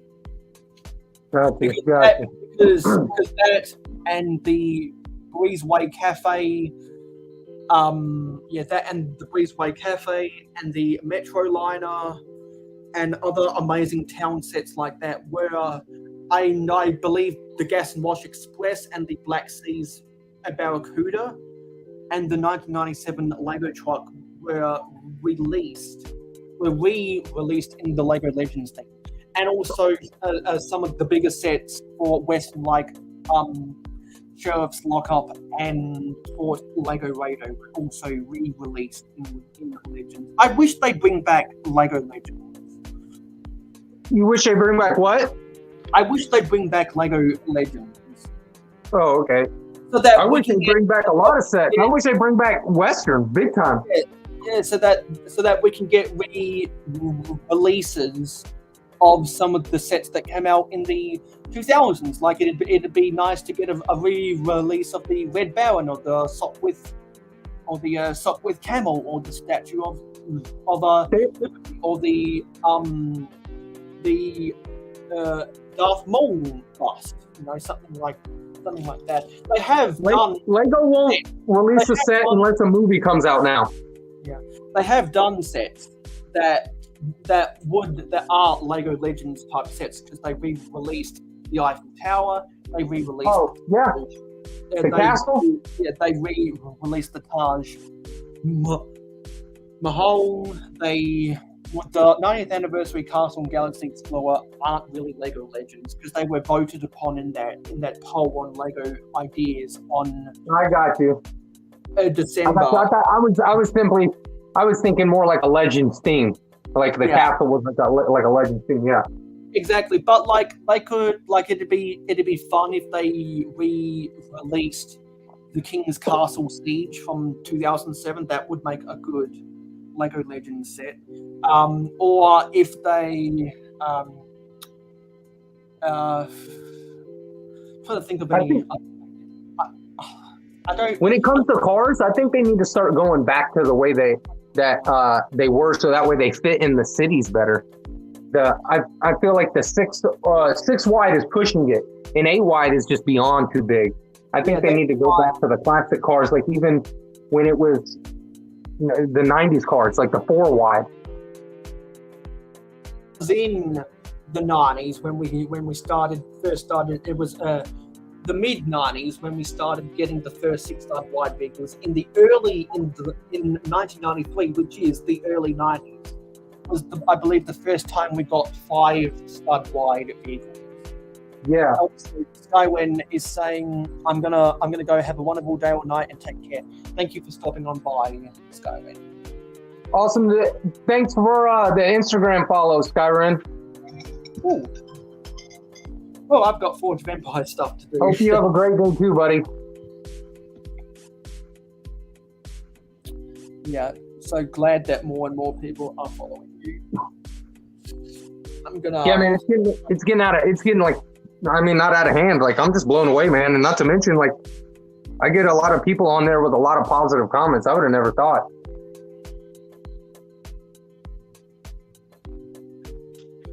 Where are we?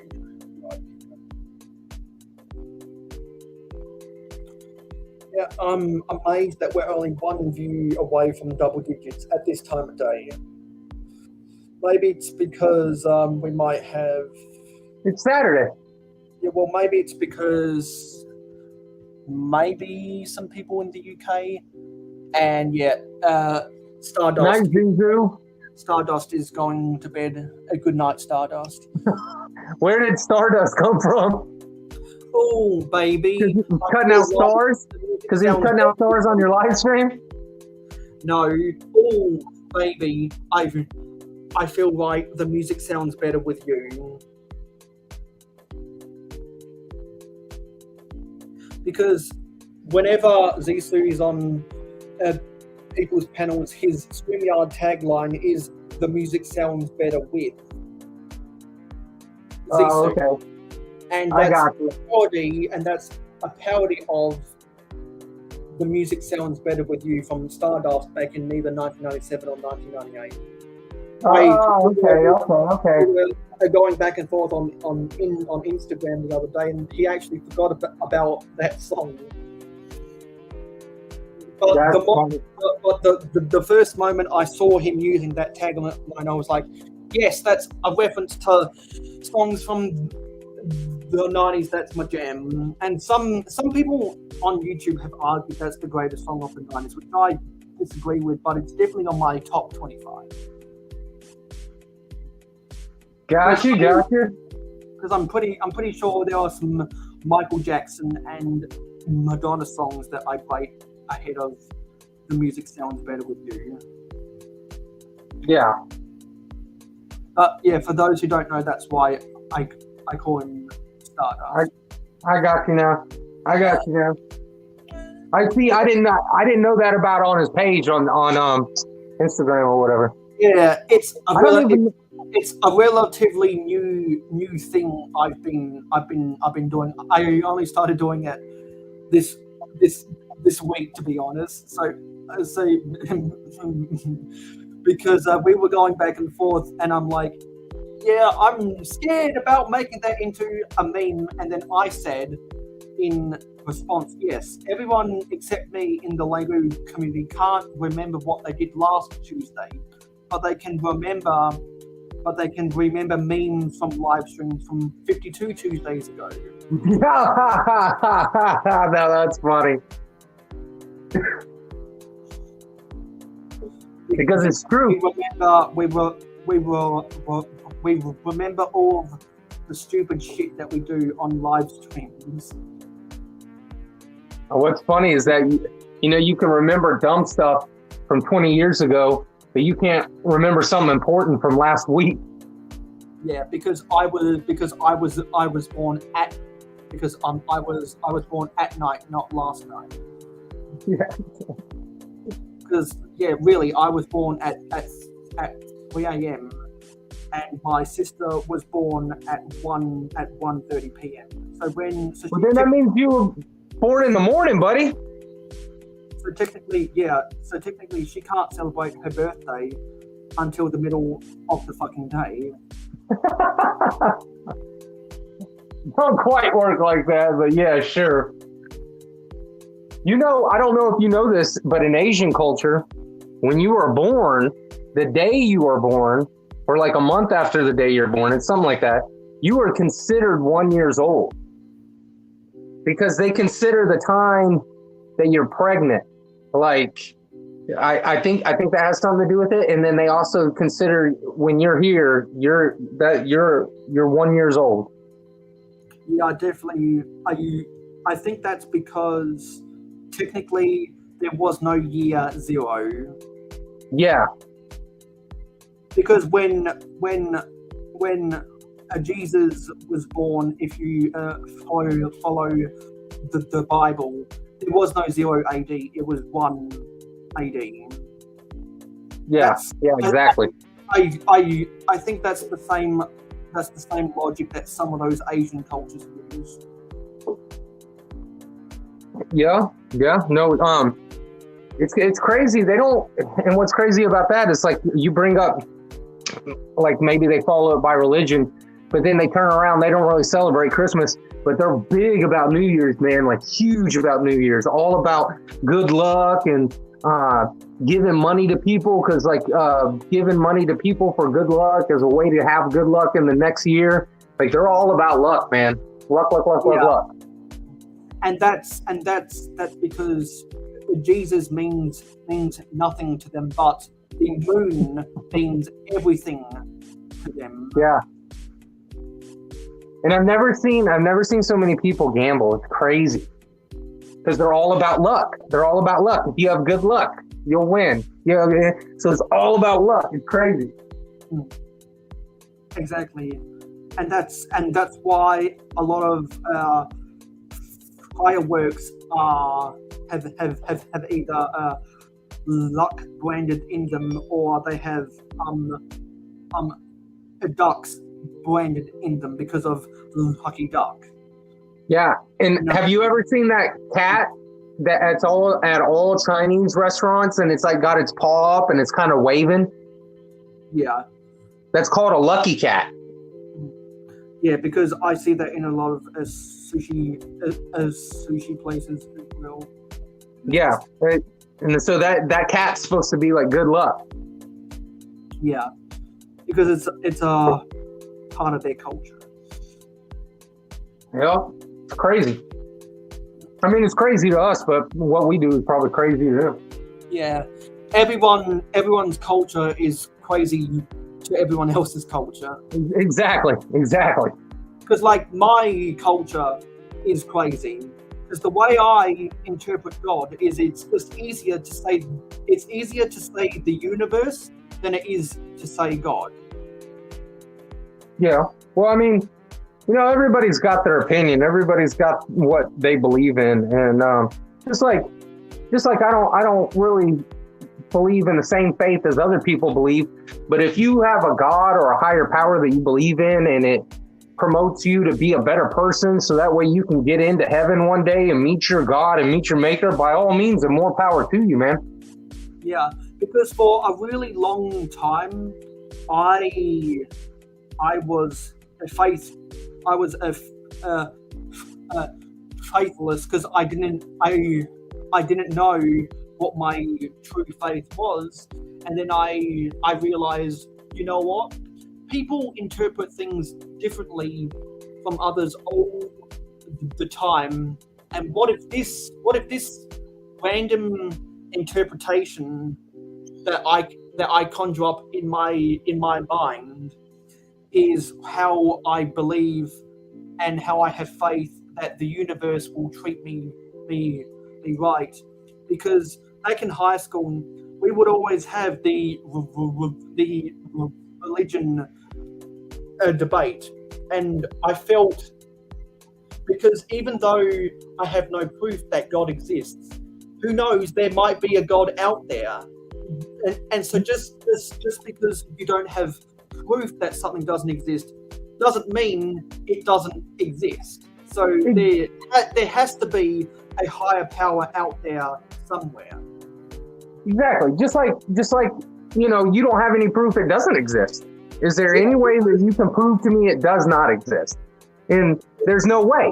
And then not to only mention that, it's like, you tell the same people, have you ever seen, $10 million cash? You know it exists, but you've never seen it.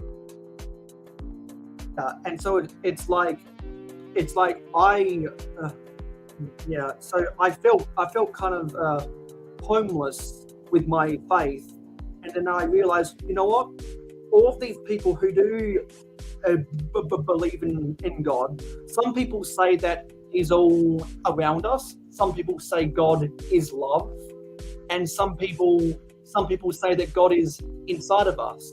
So I was like, there is so many different interpretations that what if every interpretation is right, but it's just eye of the beholder?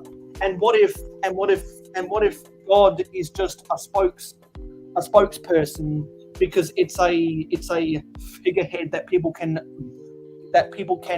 look up to? Because it's very difficult for people to look up to something that doesn't have a face of the franchise, because no one's going to feel confident about their NFL team if they don't have confidence in their quarterback. Yep. No, you're right. And all the NFL fans know that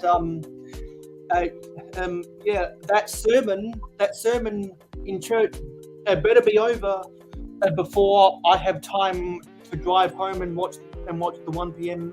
NFL games, because I'm not gonna miss the money. I'm not gonna miss the Miami Dolphins or the Tampa Bay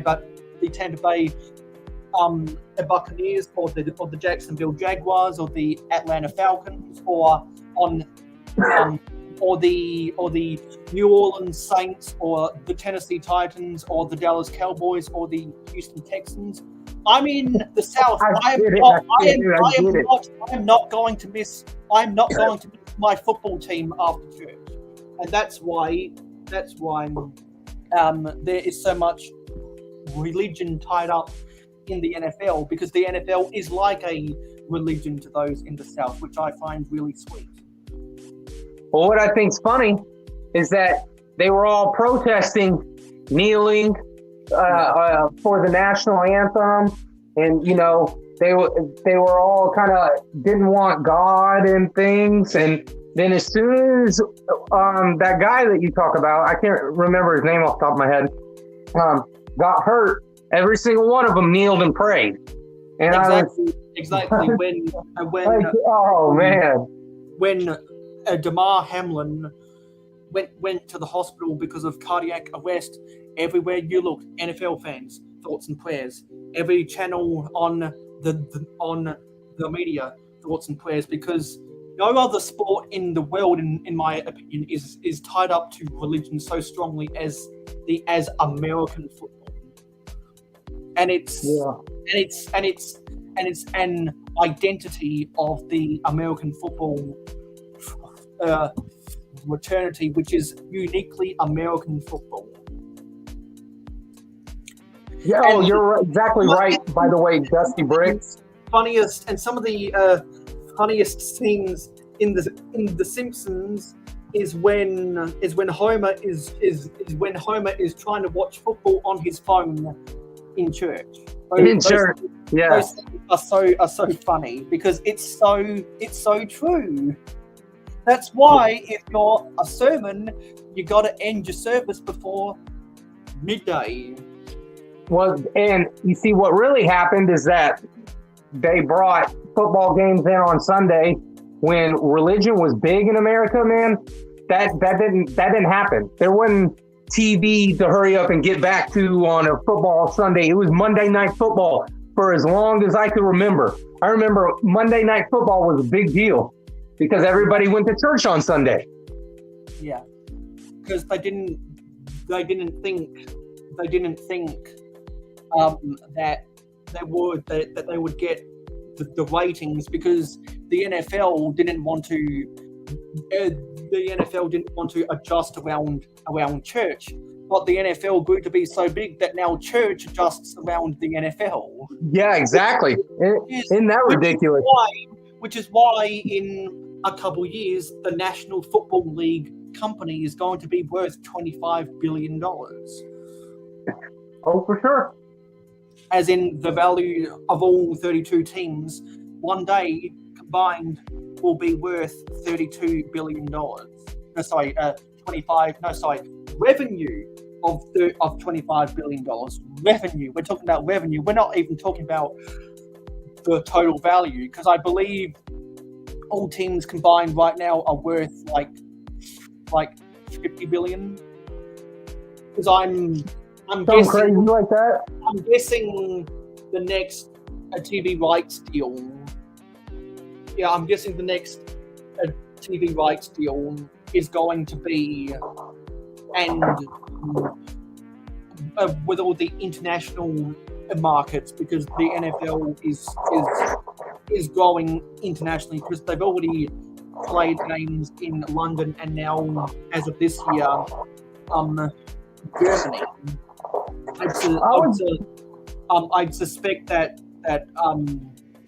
Germany is going to try and lobby Roger Goodell to get one game at Allianz Arena every year, just like how London gets a couple games at the Tottenham Hotspur Stadium every year. I would love for there to be a pre-season NFL game in Australia. That would be super cool, but one of the state governments would have to lobby really hard for that to happen. You know, I've always wondered why we didn't go play like other teams worldwide, except for like an Olympic game. Because American football is uniquely American. Australian football is uniquely Australian. It's how, because people that say that baseball is America's national pastime, it's not anymore. It's football. Yeah. All of those baseball fans honestly need to get off their moral high horse and realize that baseball's not the national pastime anymore. National pastime is football. No, I'll agree. There's way more football fans than there are baseball fans, for sure. Exactly, because most people got turned off after the strike season of 1994 when they cancelled the World Cup. And then after that, to save baseball, it was the steroids era. And then they discovered the steroids era, and people lost faith in Bud Selig, who was the commissioner at the time. And then you had all these players who had to go testify on Capitol Hill, and the nerve of Sammy Sosa, who, because he was playing in Major League Baseball as a scouted international prospect coming out of either Cuba or the Dominican Republic. I can't remember which one of the two. He had to learn English to play baseball in the US, and and so by the end he could speak English, but he used an interpreter to testify in Congress back in the day, and it was just a big mess, and that turned even more people away. And now people are getting turned off of baseball because there's too many strikeouts. I just got a whole history lesson. Yeah, so that's the decline of baseball in a nutshell. And while baseball has been on the decline, the NFL and the NBA have only gotten better. And oh yeah, NBA's been on a steady climb since the 90s, 80s, in fact. Yeah, in the quality and the physical and the physicality of play and the depth of all teams, because of all the expansion teams that came in after the first Michael Jordan That's what I was gonna say. I feel just overall the popularity of basketball has just shot through the roof. Because football's always been a big popular sport, but basketball is just going insane. Exactly, because basketball is an international international sport, and David Stern used Michael Jordan to export the game around the world and make people care more about basketball. You cut out there. Yeah. So David Stern, who was the former commissioner of the NBA, used Michael Jordan to export the game of basketball around the world to get it to be more popular. Because after Nike signed Michael Jordan to their deal, and then when they signed Shaquille O'Neal to his deal, David Stern realized, you know what? The NBA needs to market the players, not the game, around the world. Exactly. And the late great, in my opinion, fourth greatest player of all time, Kobe Bryant, said, I want to be like Mike. Kobe Bryant was the closest player to ever come to the skill set of Michael Jordan. He's not the second greatest player of all time, because it's debatable whether that's Kareem Abdul-Jabbar or LeBron James, but he was the closest skill set to Michael Jordan, because he was the epitome of I want to be like Mike. So, hey, not to cut you off or steal the mic, I'm just going to ask Dusty Bricks a question right quick, because he asked me one. Yeah. Are you asking which build is my favorite as far as the ones that I've built, or are you asking the ones that I've built that come with instructions?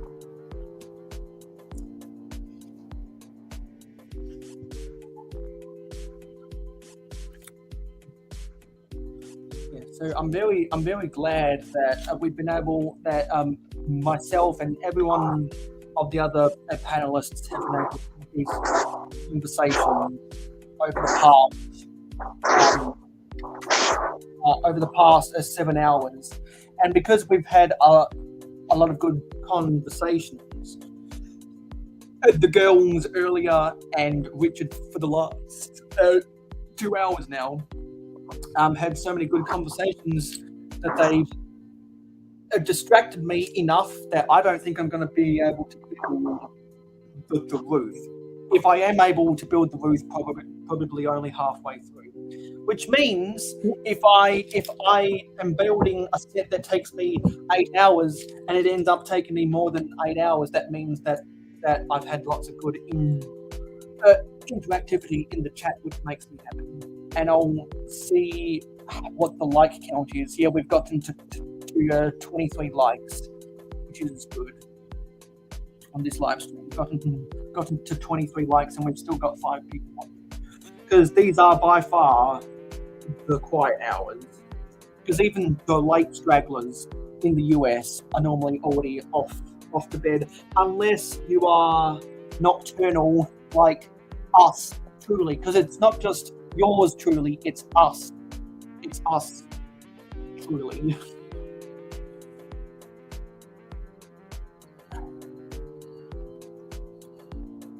So I'm gonna answer Dusty right quick. So one of my probably personal favorite mock is my Scooby-Doo mansion that I built up on the I call it like Mystery Hill, and it's got if you check out my Instagram, I made a video of it, but it's got trains that go underneath the mountain of it, and then it's kind of got like a sloped driveway and chained off gated entry, and it's got the mystery. What was that set?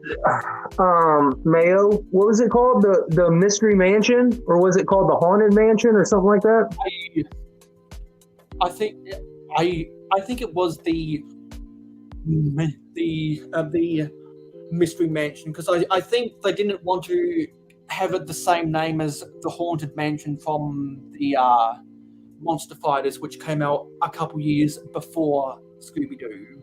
I got you. So yeah, what it is it's the Mystery Mansion, pretty much. But they build them like how they build all their sets, dollhouse, and so I made a back to it, and I closed off a lot of the rooms, and I built a lot more scenes, and I put a lot of the sets, the Scooby-Doo sets, I built it into the actual mansion mock itself. So if you go on the Instagram, I don't know if you were here earlier when I said it, but it's from mocks to blocks, and then and just say with underscores in between each word, instead of X underscore. Yeah, exactly. That's exactly what I was going to say. Because I've done that with a lot of the stories I've done in the past, and you just end up losing your class. Exactly, because it does get repetitive. But yeah, so it's from blocks to mocks, and underscore in between each word because they don't let you put spaces. So it's underscore. Yeah. But I think what I might end up doing, because everyone always asks you, are you on Instagram? Because they acknowledge, well, because really they're acknowledging that your city is freaking sweet. I should probably make like a 10-second video stinger of us trying to explain how to find my page. Exactly. To say, if you would like to see Richard Cranium City, go to XXXXXX on Instagram. There you go. You got it. And all right, and then I'll finish that up. Is that a Blue Bricks gold mine is one of my favorite instruction sets. If you go to bluebricks.com and just look up the gold mine that they have, you can see it, and they've got 100 different pictures of it on there. I haven't personally put a video up of it yet or post pictures on Instagram of it yet, but as far as one of the instruction builds, it was one of the most detailed sets I've got to see, and it was actually really cool. It had a functional mine shaft. It has a gold. The gold gets put in a bucket, and then it gets pulled up to the top, drops into a wash, so where you're supposed to wash the everything that gets crushed up. It's got a crusher. It's got where they're melting the gold down. So it's just a pretty cool set overall. The only thing that sucks about them, they don't come with minifigures, but if you got plenty of Lego minifigures, it's definitely worth it, especially for the price. The price is insane. But it was one of my favorite sets to build. It was pretty cool. It took me a long time. Actually, it took me like 2.5 days to put it together. I did it over a couple of evenings. And also it's pretty cheap to go even onto either a Buick link for completed minifigs or Pick a Buick online. I'm sure you can find the Lego City mining torsos still there. Oh yeah, and you can always if not complete minifigs of the Lego City miners would probably be like $3 on Buick link, because the city minifigures aren't in demand as much as some of the licensed characters. And that's exactly what I was about to recommend, because I do have that city gold mine built into my mountain as well. You've got because you've got the 2018 version, don't you? I'm not sure what year it came out, Mayo. You know better than me. It's the one with the crane and the little cart that goes on the little tracks that it has. Hang on. So you're saying it came with a crane? Yeah, kind of like a thing to pick up the gold and then put it into the plant wash. And did it have the conveyor belt and a little a green minecart train, and also a green and grey tractor trailer to take the limestone away? Yeah, it had that truck, that semi. Yeah, exactly, because that was the 2012 version. So Because you weren't collecting Lego in 2012, were you? Nope. Like I said, man, eBay gets me every time on these vintage and retired sets. Yeah, so you must have bought that in a bulk lot, I guess. To be honest with you, I actually bought that one. Oh, you bought it individually. Because I got it at a good deal. It came with that, and then it came with one of the other things was the tunnel thing. It has like a almost like a grinder on the front of it, and it's supposed to drive and tear up stuff. I don't know. And then it came with a couple of the other like minor accessories, and it was like $40 on Macari. Yeah, because I believe there was a small driller. Oh, you know what? You'll appreciate this because it's train stuff. Yeah, Here. I believe there was a small driller included in the 2012 mindset, and I believe there was a bigger version as well. So, because you'll appreciate it because this is what I've done here. Let me move this flip this camera around, and I modified that too. I forget that I forget about the train stuff that I have that you may actually, or that I have that you'll probably be interested in. Hold on. And it looks like we've got Pandemonious Panda. Hey, Panda. Hey, Panda. Once again, awesome name. Yeah, because Pandemonious Panda is also one of the nocturnal people in the community. So this is kind of one of the things I modified and built here, and then I put it on train wheels, so that way it can go into the tunnel like it's tunneling underneath the mine there, because that's the mine I was telling you about. Yeah, because that's the driller that was included in the mindset, and I believe there was a bigger separate sale version. Yeah. So and then I ended up kind of mocking it up to fit some train wheels on it, and then it goes in here into the other part where they're kind of mining underneath there. Yeah, because instead of using the narrow gauge rails that came with the set, looks like you just expanded it to the full standard gauge rails. Yeah. So I think when it came with the set, that the thing that I put that one right there that I was just showing you, that one right there, that has the like you were saying, it comes with a set. It actually drills. Let me see, my big old hands in the way. But yeah, if you turn this, it actually drills the drill up front. But that thing came with tires, and then I just made it fit so it could have those railroad wheels that rotate a little bit. Yeah, so is it the wheel? Is it the wheels that came with like the utility type vehicles? Oh no, sorry, those are the wheels that you would use for the motor.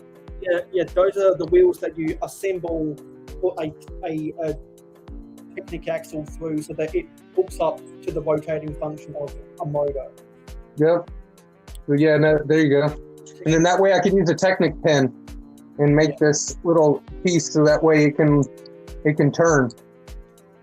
Yeah, so that it's not static. It's not static axles, and it's not bogeyed axles. It's articulated axles. Yeah. And so here, you like this? The if you can kind of see it or not, I don't know. Yeah, maybe yes, no, kind of, sort of, not really. There you go. Can you see the vine there? Yeah, I can. That's a lot of olive green pieces back there. Yeah, and so what I'm doing is I'm using plant elements, and then I just fill it in.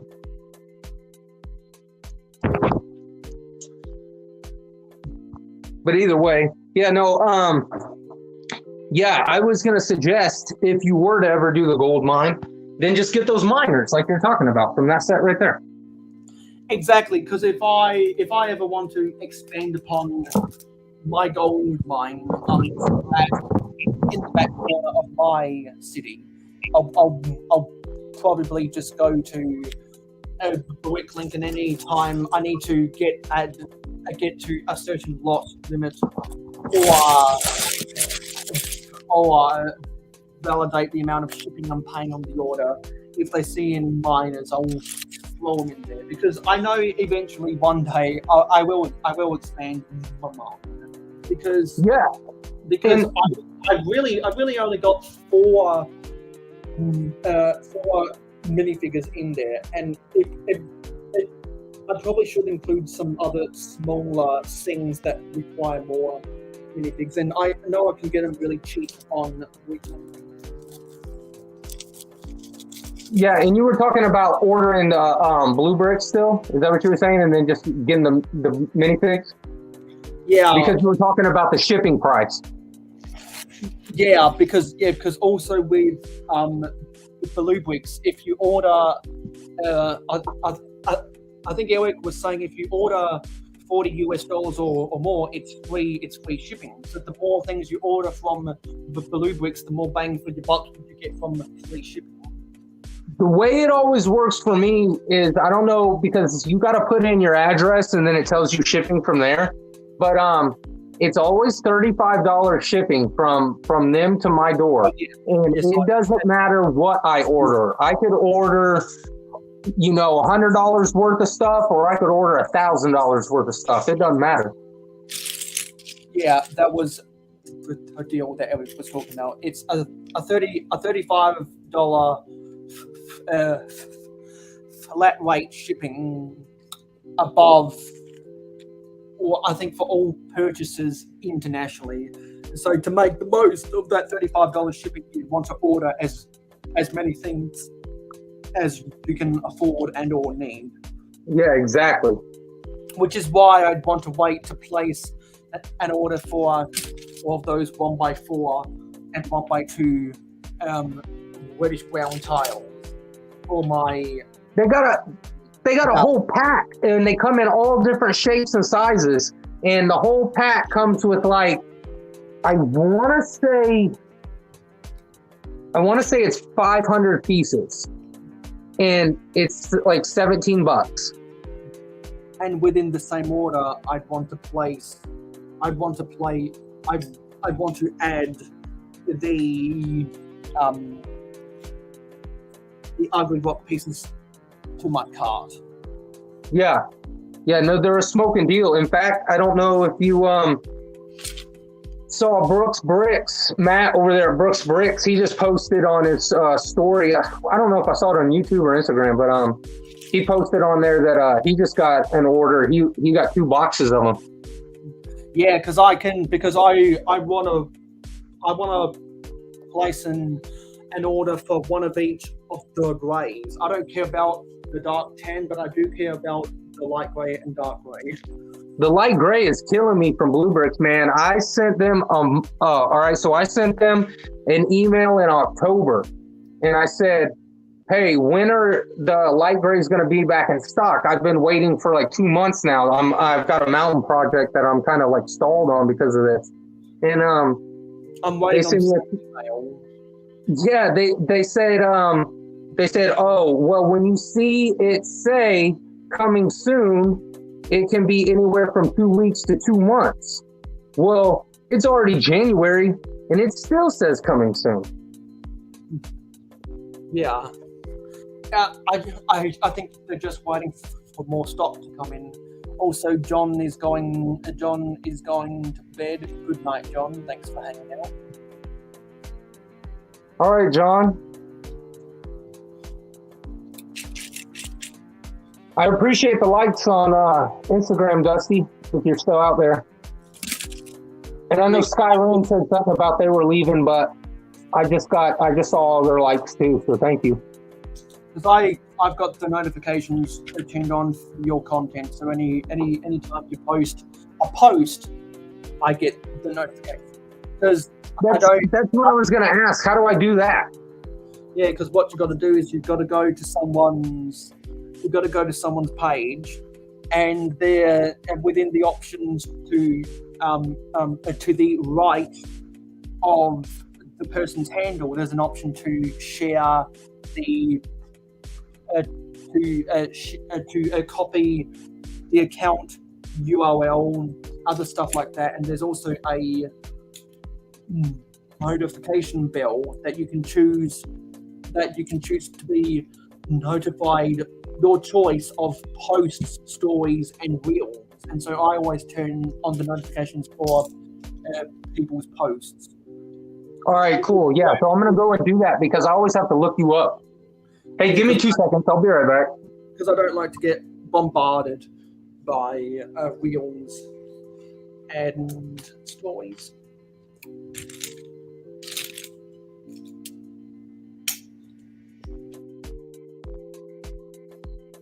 Dinner is not far away. I'll probably get myself some tikka masala. Because we've got a tick over half an hour to go. And we're almost going to have this. Done. I'm not going to attempt to build the silly little elevator at the back. If I can get this done and then the roof done, I'm going to call that a day.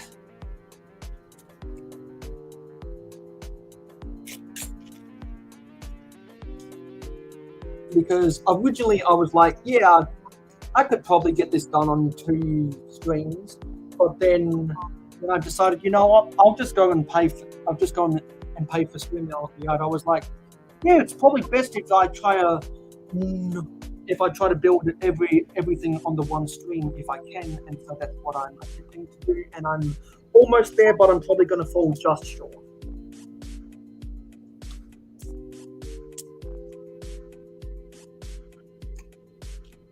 Which means I'll probably end up building the rest on my own time when I'm watching TV or something. Probably the NFL. There's a lot of wind outside. It's banging, and I can feel it blowing through my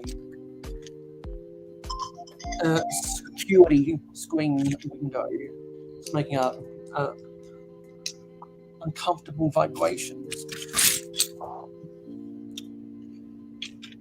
I don't like those vibrations. So anyways, Mayo, quick question. Actually, it's 2 questions. Yep. What's your closest Lego store? And do they have like a Legoland out there in Australia? We don't have a Legoland in Australia. I think the closest one for us is in Singapore, which for me, Singapore is about a 6-hour flight away. And my local Lego store is about with good traffic, half an hour away. With bad traffic, it's probably an hour away. Do you guys have any aftermarket Lego stores, like mom and pop shop? Yes, we surprisingly do have a couple independent toy stores in our city that do sell used Lego. We got like a Bricks and Minifigs, but that's a place far. Like Lego is pretty much all over, but there's really no mom and pop shops anywhere close. Oh yes, Dusty, that is a good reminder. We do have a few Legoland discovery centers around the country, but not any Legoland park. What is the Discovery Center? A Discovery Center is more child focused. Oh, all right, I got you. So I think it's a part of the Lego. I think Lego Discovery Centers exist because of Lego education. Got you. Do they have cities there? What? City? Like a mini land? Miniland is a part of Legoland parks, so no, we don't have any mini lands. But every now and then, different stores have a glass case of different mocks that they commission from master builders to build in their store, like just random happy-go-lucky department stores. Because for a while, my local Mayo store, which is spelled M-Y-E-R, is different from the 2 Mayas in the US. They commissioned someone to build a mock of the biggest stadium in my state called Adelaide Oval, and it was there for a while, and that was like 4 feet by 10 feet. That's the closest we're gonna get to a mini land. Gotcha. I just didn't know how big Lego was over there. Well, considering it took 20 years longer than what it should have to get actual Lego stores in this country, I think it's more so that Lego has neglected the Asian market. Yeah.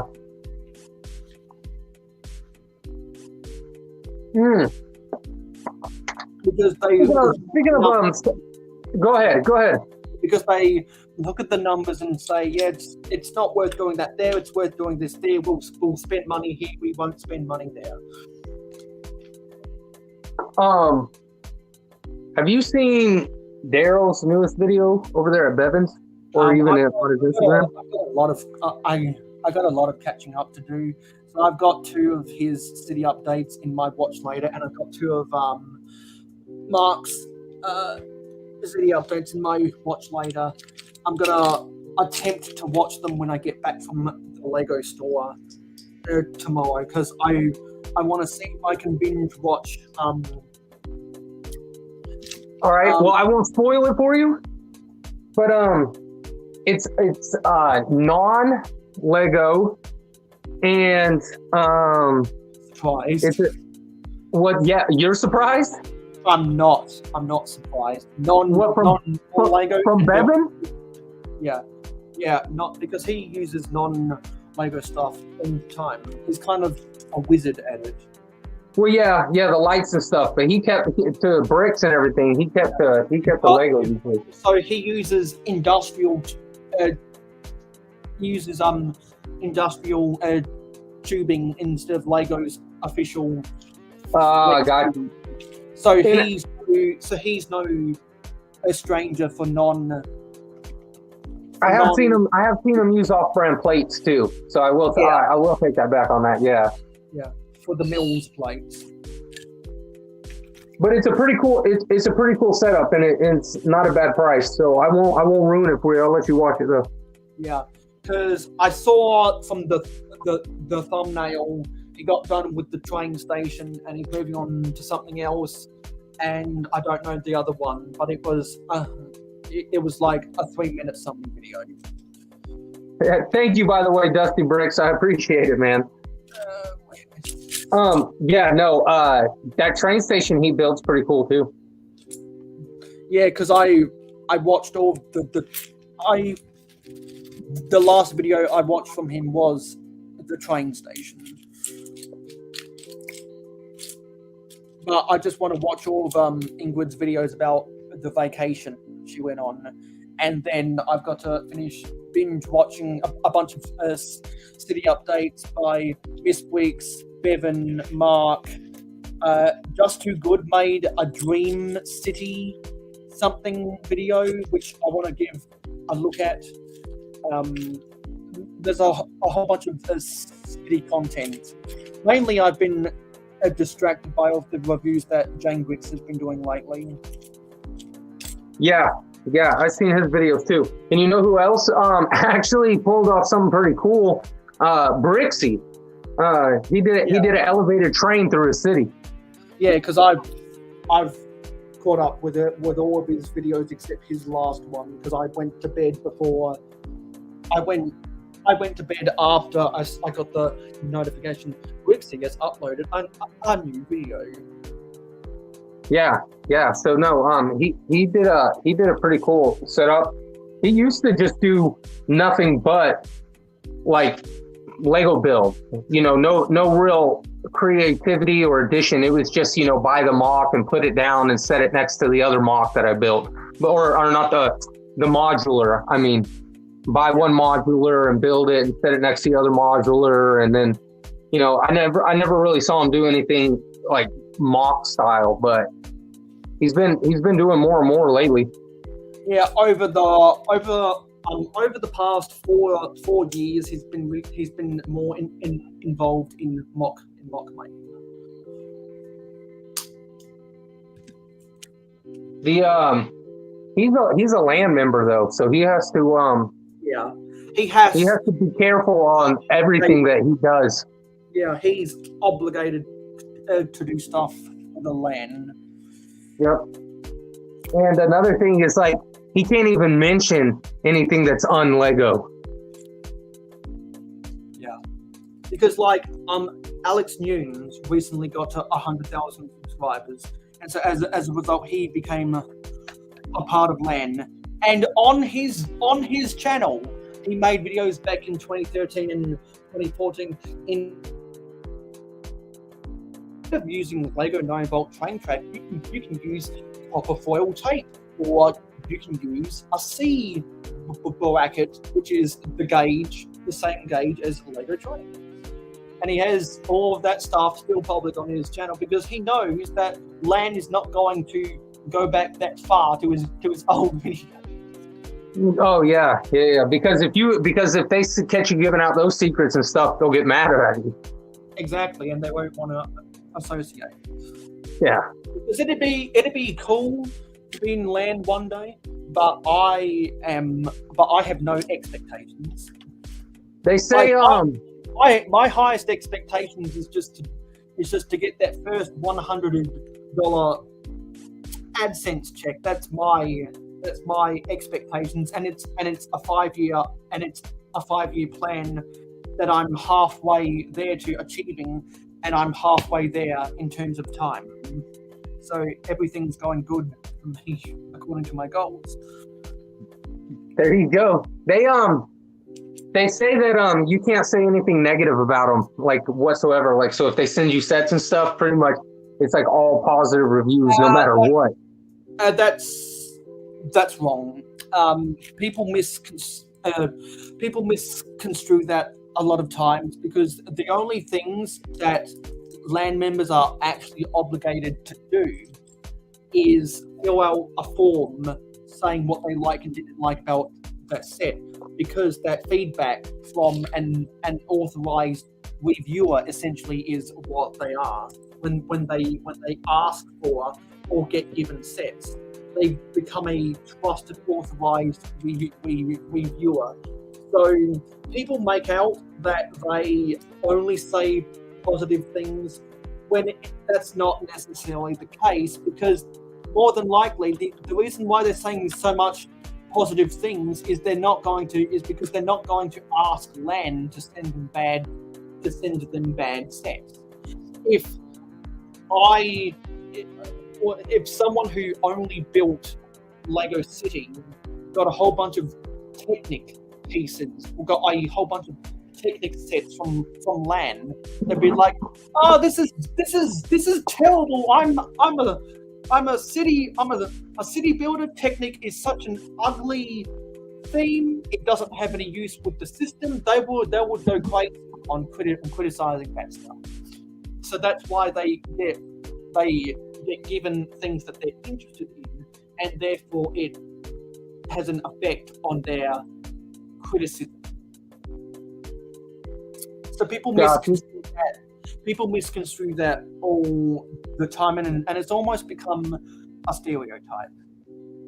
But there are a lot of times where you can tell that there are LAN people that only say positive things because they are sellouts. But like, I want to consider Alex Nunes, who just stumbled upon 100,000 subscribers, and I'm like, what? I'm at 100,000 subscribers. What? I think he's the perfect example of just stumbling into LAN.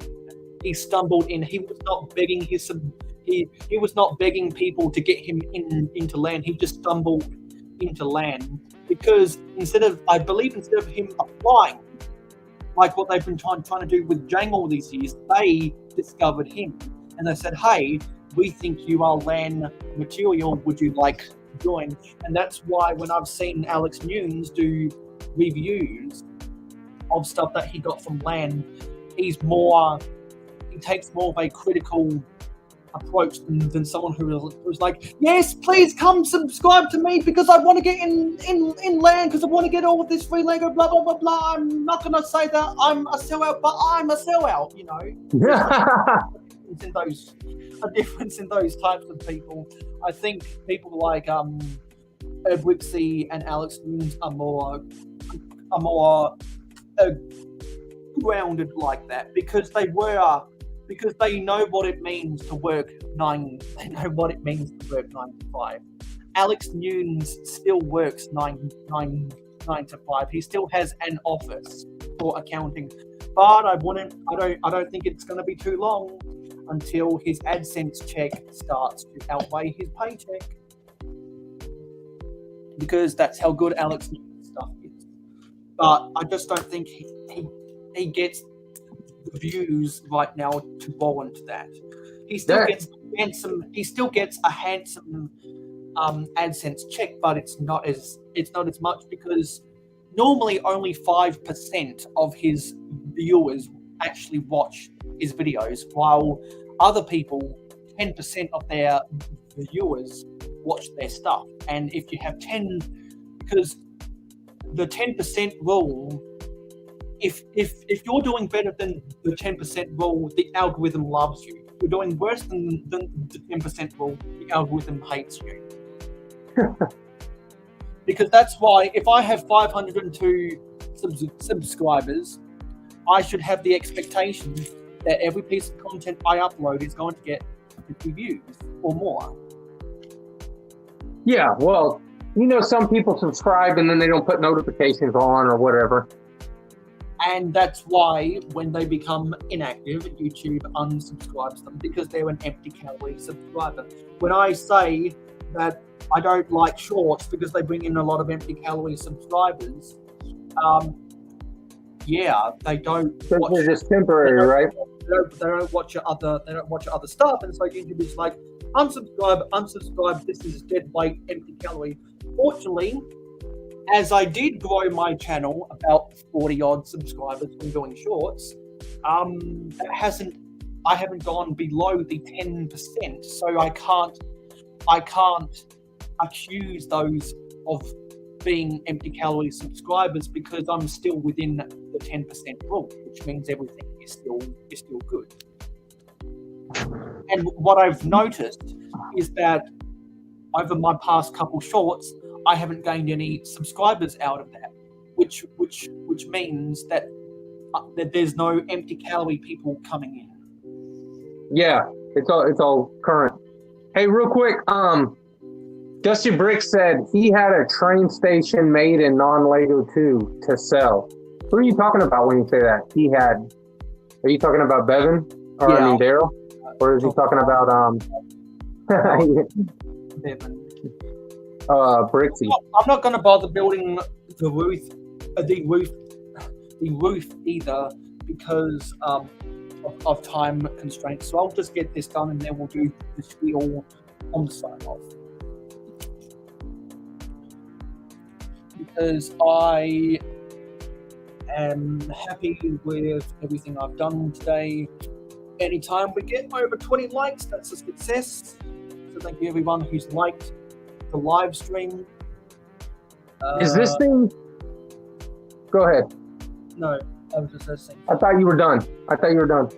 No, I've still got a little one over 13 minutes to go. No.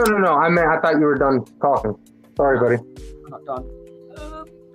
So does that thing sit on a 32 by 32 base plate? No, it's weird in its configuration. It's kind of abstract. And I made the same mistake last time when I built this. I don't know why I keep on making the same mistake over again. What, did you put a sticker on wrong? I should know. It's that I build the build slightly indented. No, sorry, outdented when it needs to be indented. And I made the same mistake last time because I'm used to sets being that way, so I get tripped out like that. But it's an easy fix. because it's just a simple readjustment. Yeah, he said, yeah, Daryl. So I'll build the rest of this on my own time. I think I just got to build the lamp and then tiles up top, and then I should be done with You started at the beginning of the stream? Huh? You started at the beginning of the stream with bag 1? Yeah, I started at the beginning, and I actually went over to bag 2 because bag 1 was the little moving van, and I'm gonna use those pieces as for my parts. Gotcha. A 6 wide build.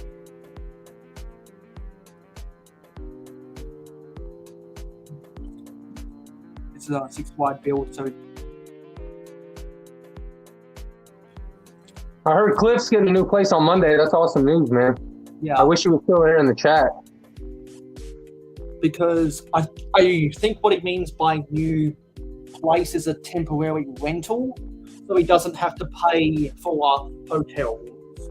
Yeah, but I mean, I think, I mean, I don't know his situation, so I don't know it personally, but I think he's probably renting his current place, right? And then he just went and found another place to rent. Well, what I think is that I'm not sure if he's renting the house that got flooded, but if he is, that means that it's not his responsibility; it's the landlord's responsibility. Exactly. And then if he has like renter's insurance or something, they'll cover like all of his possessions. On the landlord to get their affairs in order. And so he's going to rent somewhere else until he can move back in, because paying for rent is cheaper than paying for is cheaper. Oh yeah. Those temporary stay places are expensive, bro. Yeah, they are expensive. But I think he's getting some kind of deal because of the emergency. I wouldn't be surprised if insurance is taking care of it. Yeah, because you'd have to think, because Arkansas gets a whole lot of tornadoes as well, that there'd be some kind of weather insurance, much like how you live in Florida, so you know all about weather insurance. Yeah. So, another thing I saw happen to Cliff is he was staying in one hotel and he had to move to another hotel, and he was like, well, we're in another hotel now. And I guarantee you it's because of this. So hotels have rules that you can only stay in them for so many days, and then you have to leave because otherwise you're living there. So once you've stayed so many days, you have to leave for 30 days before you can stay again. Because they don't want to have the upkeep of what a landlord does, because they're not landlords, they're hotel owners. Yeah, exactly, or extended stay owners. And there's less insurance per person that comes along with hotel ownership than landlordship. Exactly. So we're building a bed. Hopefully I can get this bed done quick, fast, in a hurry so we can do the sign off.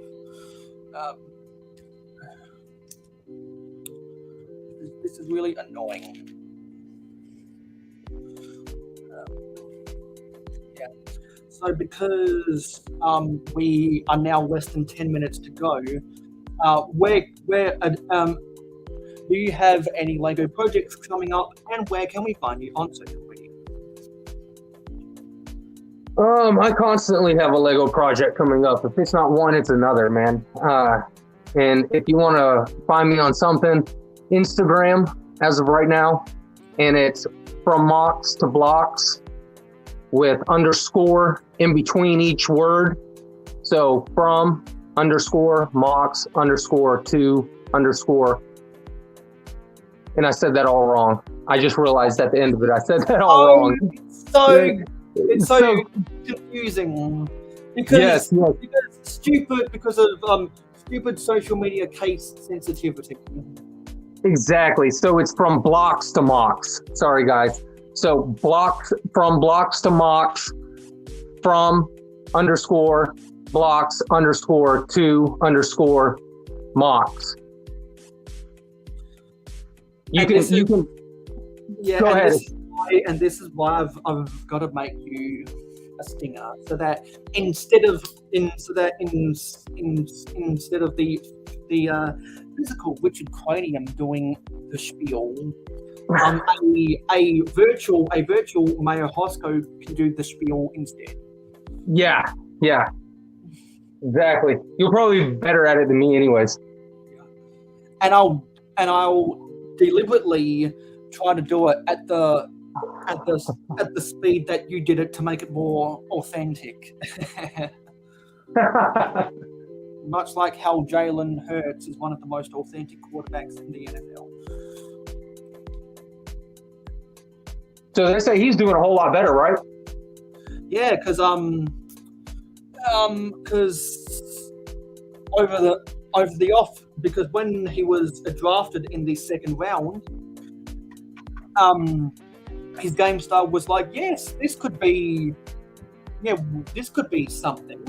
Then second year as a starter, yeah, okay, he's the starter, and he's got some promise. He needs to work on his downfield passing and his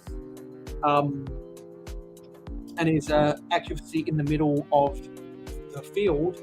And then Howie Roseman, the general manager, wheeled and dealed in the draft to acquire specific pieces because he wanted to stockpile draft picks just in case betting on Hurts failed, but he wanted to give Jalen Hurts a good shot to succeed.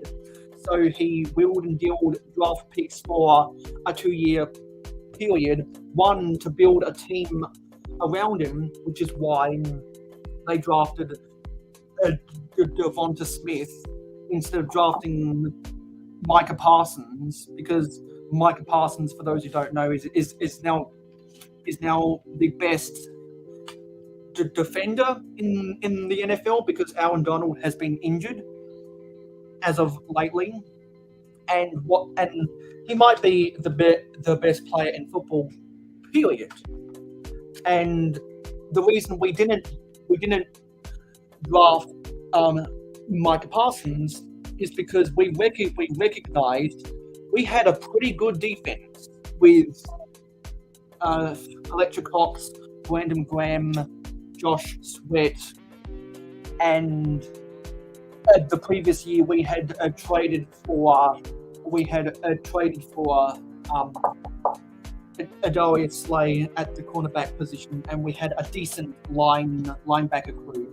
So we used draft picks to go draft another defensive tackle. We traded for safeties. We traded for AJ Brown, who had solved all of the passing woes that Jalen Hurts had, because all he needed was a number one receiver in his prime to dramatically increase his passer rating, and it really helped that we have more sacks than anyone else, because I think our defense has caused over 60 sacks this year, which is hasn't been done in a couple of years, which means it's been made the offense's job easier, which means that all of that all put together means that Jalen Hurts is a freaking MVP caliber quarterback, and that's down to smart roster management and good coaching, which is why I think that Howie Roseman should win the award for Executive of the Year. And I wouldn't be surprised if the GM of the Miami Dolphins gets some credit, gets some consideration because of the way that Tyreek Hill has totally transformed the Miami Dolphins offense. and also Got 1 minute, Mayo. yeah, and also I wouldn't be surprised if Trevor Lawrence finds his way up to some kind of award with the way he's been transformed, because you know what, Doug Peterson might get some consideration for Coach of the Year with the way he was able to transform Trevor Lawrence looking like a bust under Urban Meyer to a top 10 quarterback under Doug Peterson. I think either him or Brian Daboll should get coach of. So anyway, that's all of that. I'm going to build the rest of it on my own time. By the way, thank you, Dusty Bricks, for putting it in the chat correctly. The Instagram name. And then awesome. Thanks for the compliment on the city, man. I'll keep posting more and more and more. So it's just I just started posting stuff maybe 2 weeks ago. Yeah. So I'll do a quick rundown of the chat. Actually, let me make sure I've done everything on Forge of Empires first, because I think I might have failed somewhere, and I can go a little bit over. I can go a little bit over time over here. Yeah, I'm not going to get enough. Actually, what I'll do is I'll really quickly see if there's something I can train for. Yeah. Oh, that's a steal. Okay, let's do that. And now that's accomplished. Fantastic. I'm pretty sure I've done everything on the other walls. Let me just wait. Pretty sure I've done everything on the other walls. Yeah, I've done that, and I know that I've done everything on the one. Okay, so let's go back to the top of the chat and read out everyone's name. Luckily, StreamYard actually refreshed all the way up to the top of this episode, so I'm not going to miss out on anyone. So we had StreamYard. What is this under? This is really annoying. We had myself, obviously, Richard Cranium, who is on the panel, Aussie Adam Bricks, Mama Lego, who was on the panel, Stod Sidious, Wooks Wicks, John Sipler,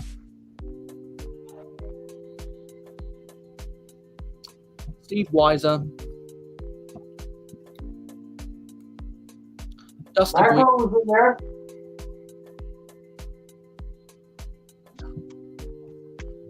Yeah, Dusty Bricks, Chef T, Jacob Neely, Two Humble Bricks, Andrew Thornton, Stardust,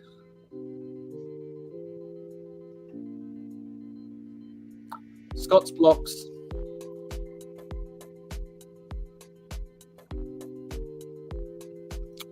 Buttchop 2021, Johnny G,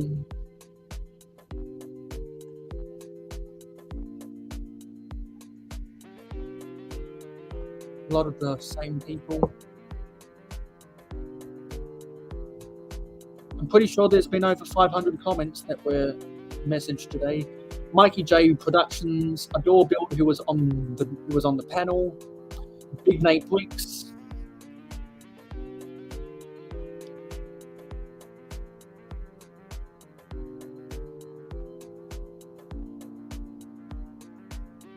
Kodiak Bricks. We must have been heavily talking about Friends when Kodiak popped in there. Macro Bricks.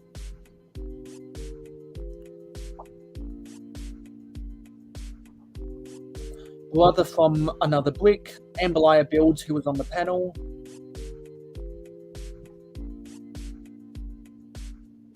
Wicklock IL. Fab Blondie Bricks.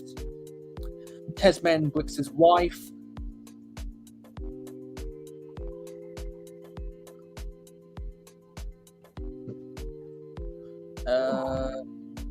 Always, Papa's Bricks. We're about halfway through the chat. A lot of the same names. I love you guys so much.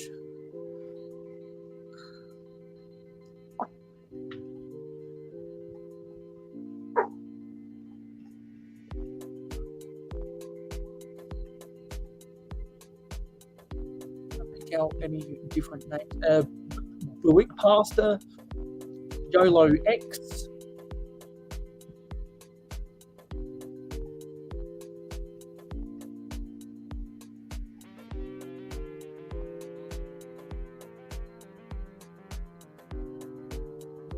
And we're coming to the end. And Ingrid Wynn, who was on the panel. Country Bricks Build Craze.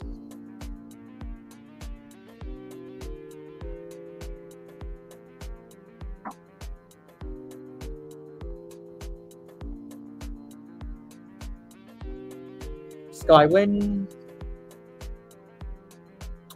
Clicking Cliff.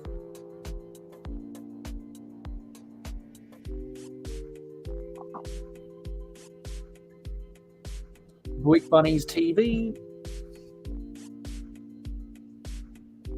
Red Coat Kyle, Pandemonious Panda. Now we're getting to the real end. Yep, and that was everyone. So thank you everyone who was on the panel. Thank you everyone who was in the comments. I'll see you on my Twitch live stream in about 5 hours time. For anyone that doesn't already follow me on Twitch, there are a bunch of links in the description. I'm going to play Minecraft on Twitch for the first time. So I'll see you on my Twitch live stream. I'll see you on my next live stream, which is always 9 p.m. on a Friday night Eastern in North America, which right now during the Southern Hemisphere summer is 1 p.m. Australian Eastern Daylight Time. I'll see you on my next short, and I will see you in the next video. Take care, everyone. It's been good chatting with you, RC, for the last 3 hours. I hope you have a good night's sleep. Absolutely, man. I appreciate you having me on. Anytime, man. Fantastic. So now that we turned the music off, I'm going to go eat dinner. Hope everyone else in Australia gets some good dinner. If you're still watching from North America, have a good night's sleep. Let's roll the credits.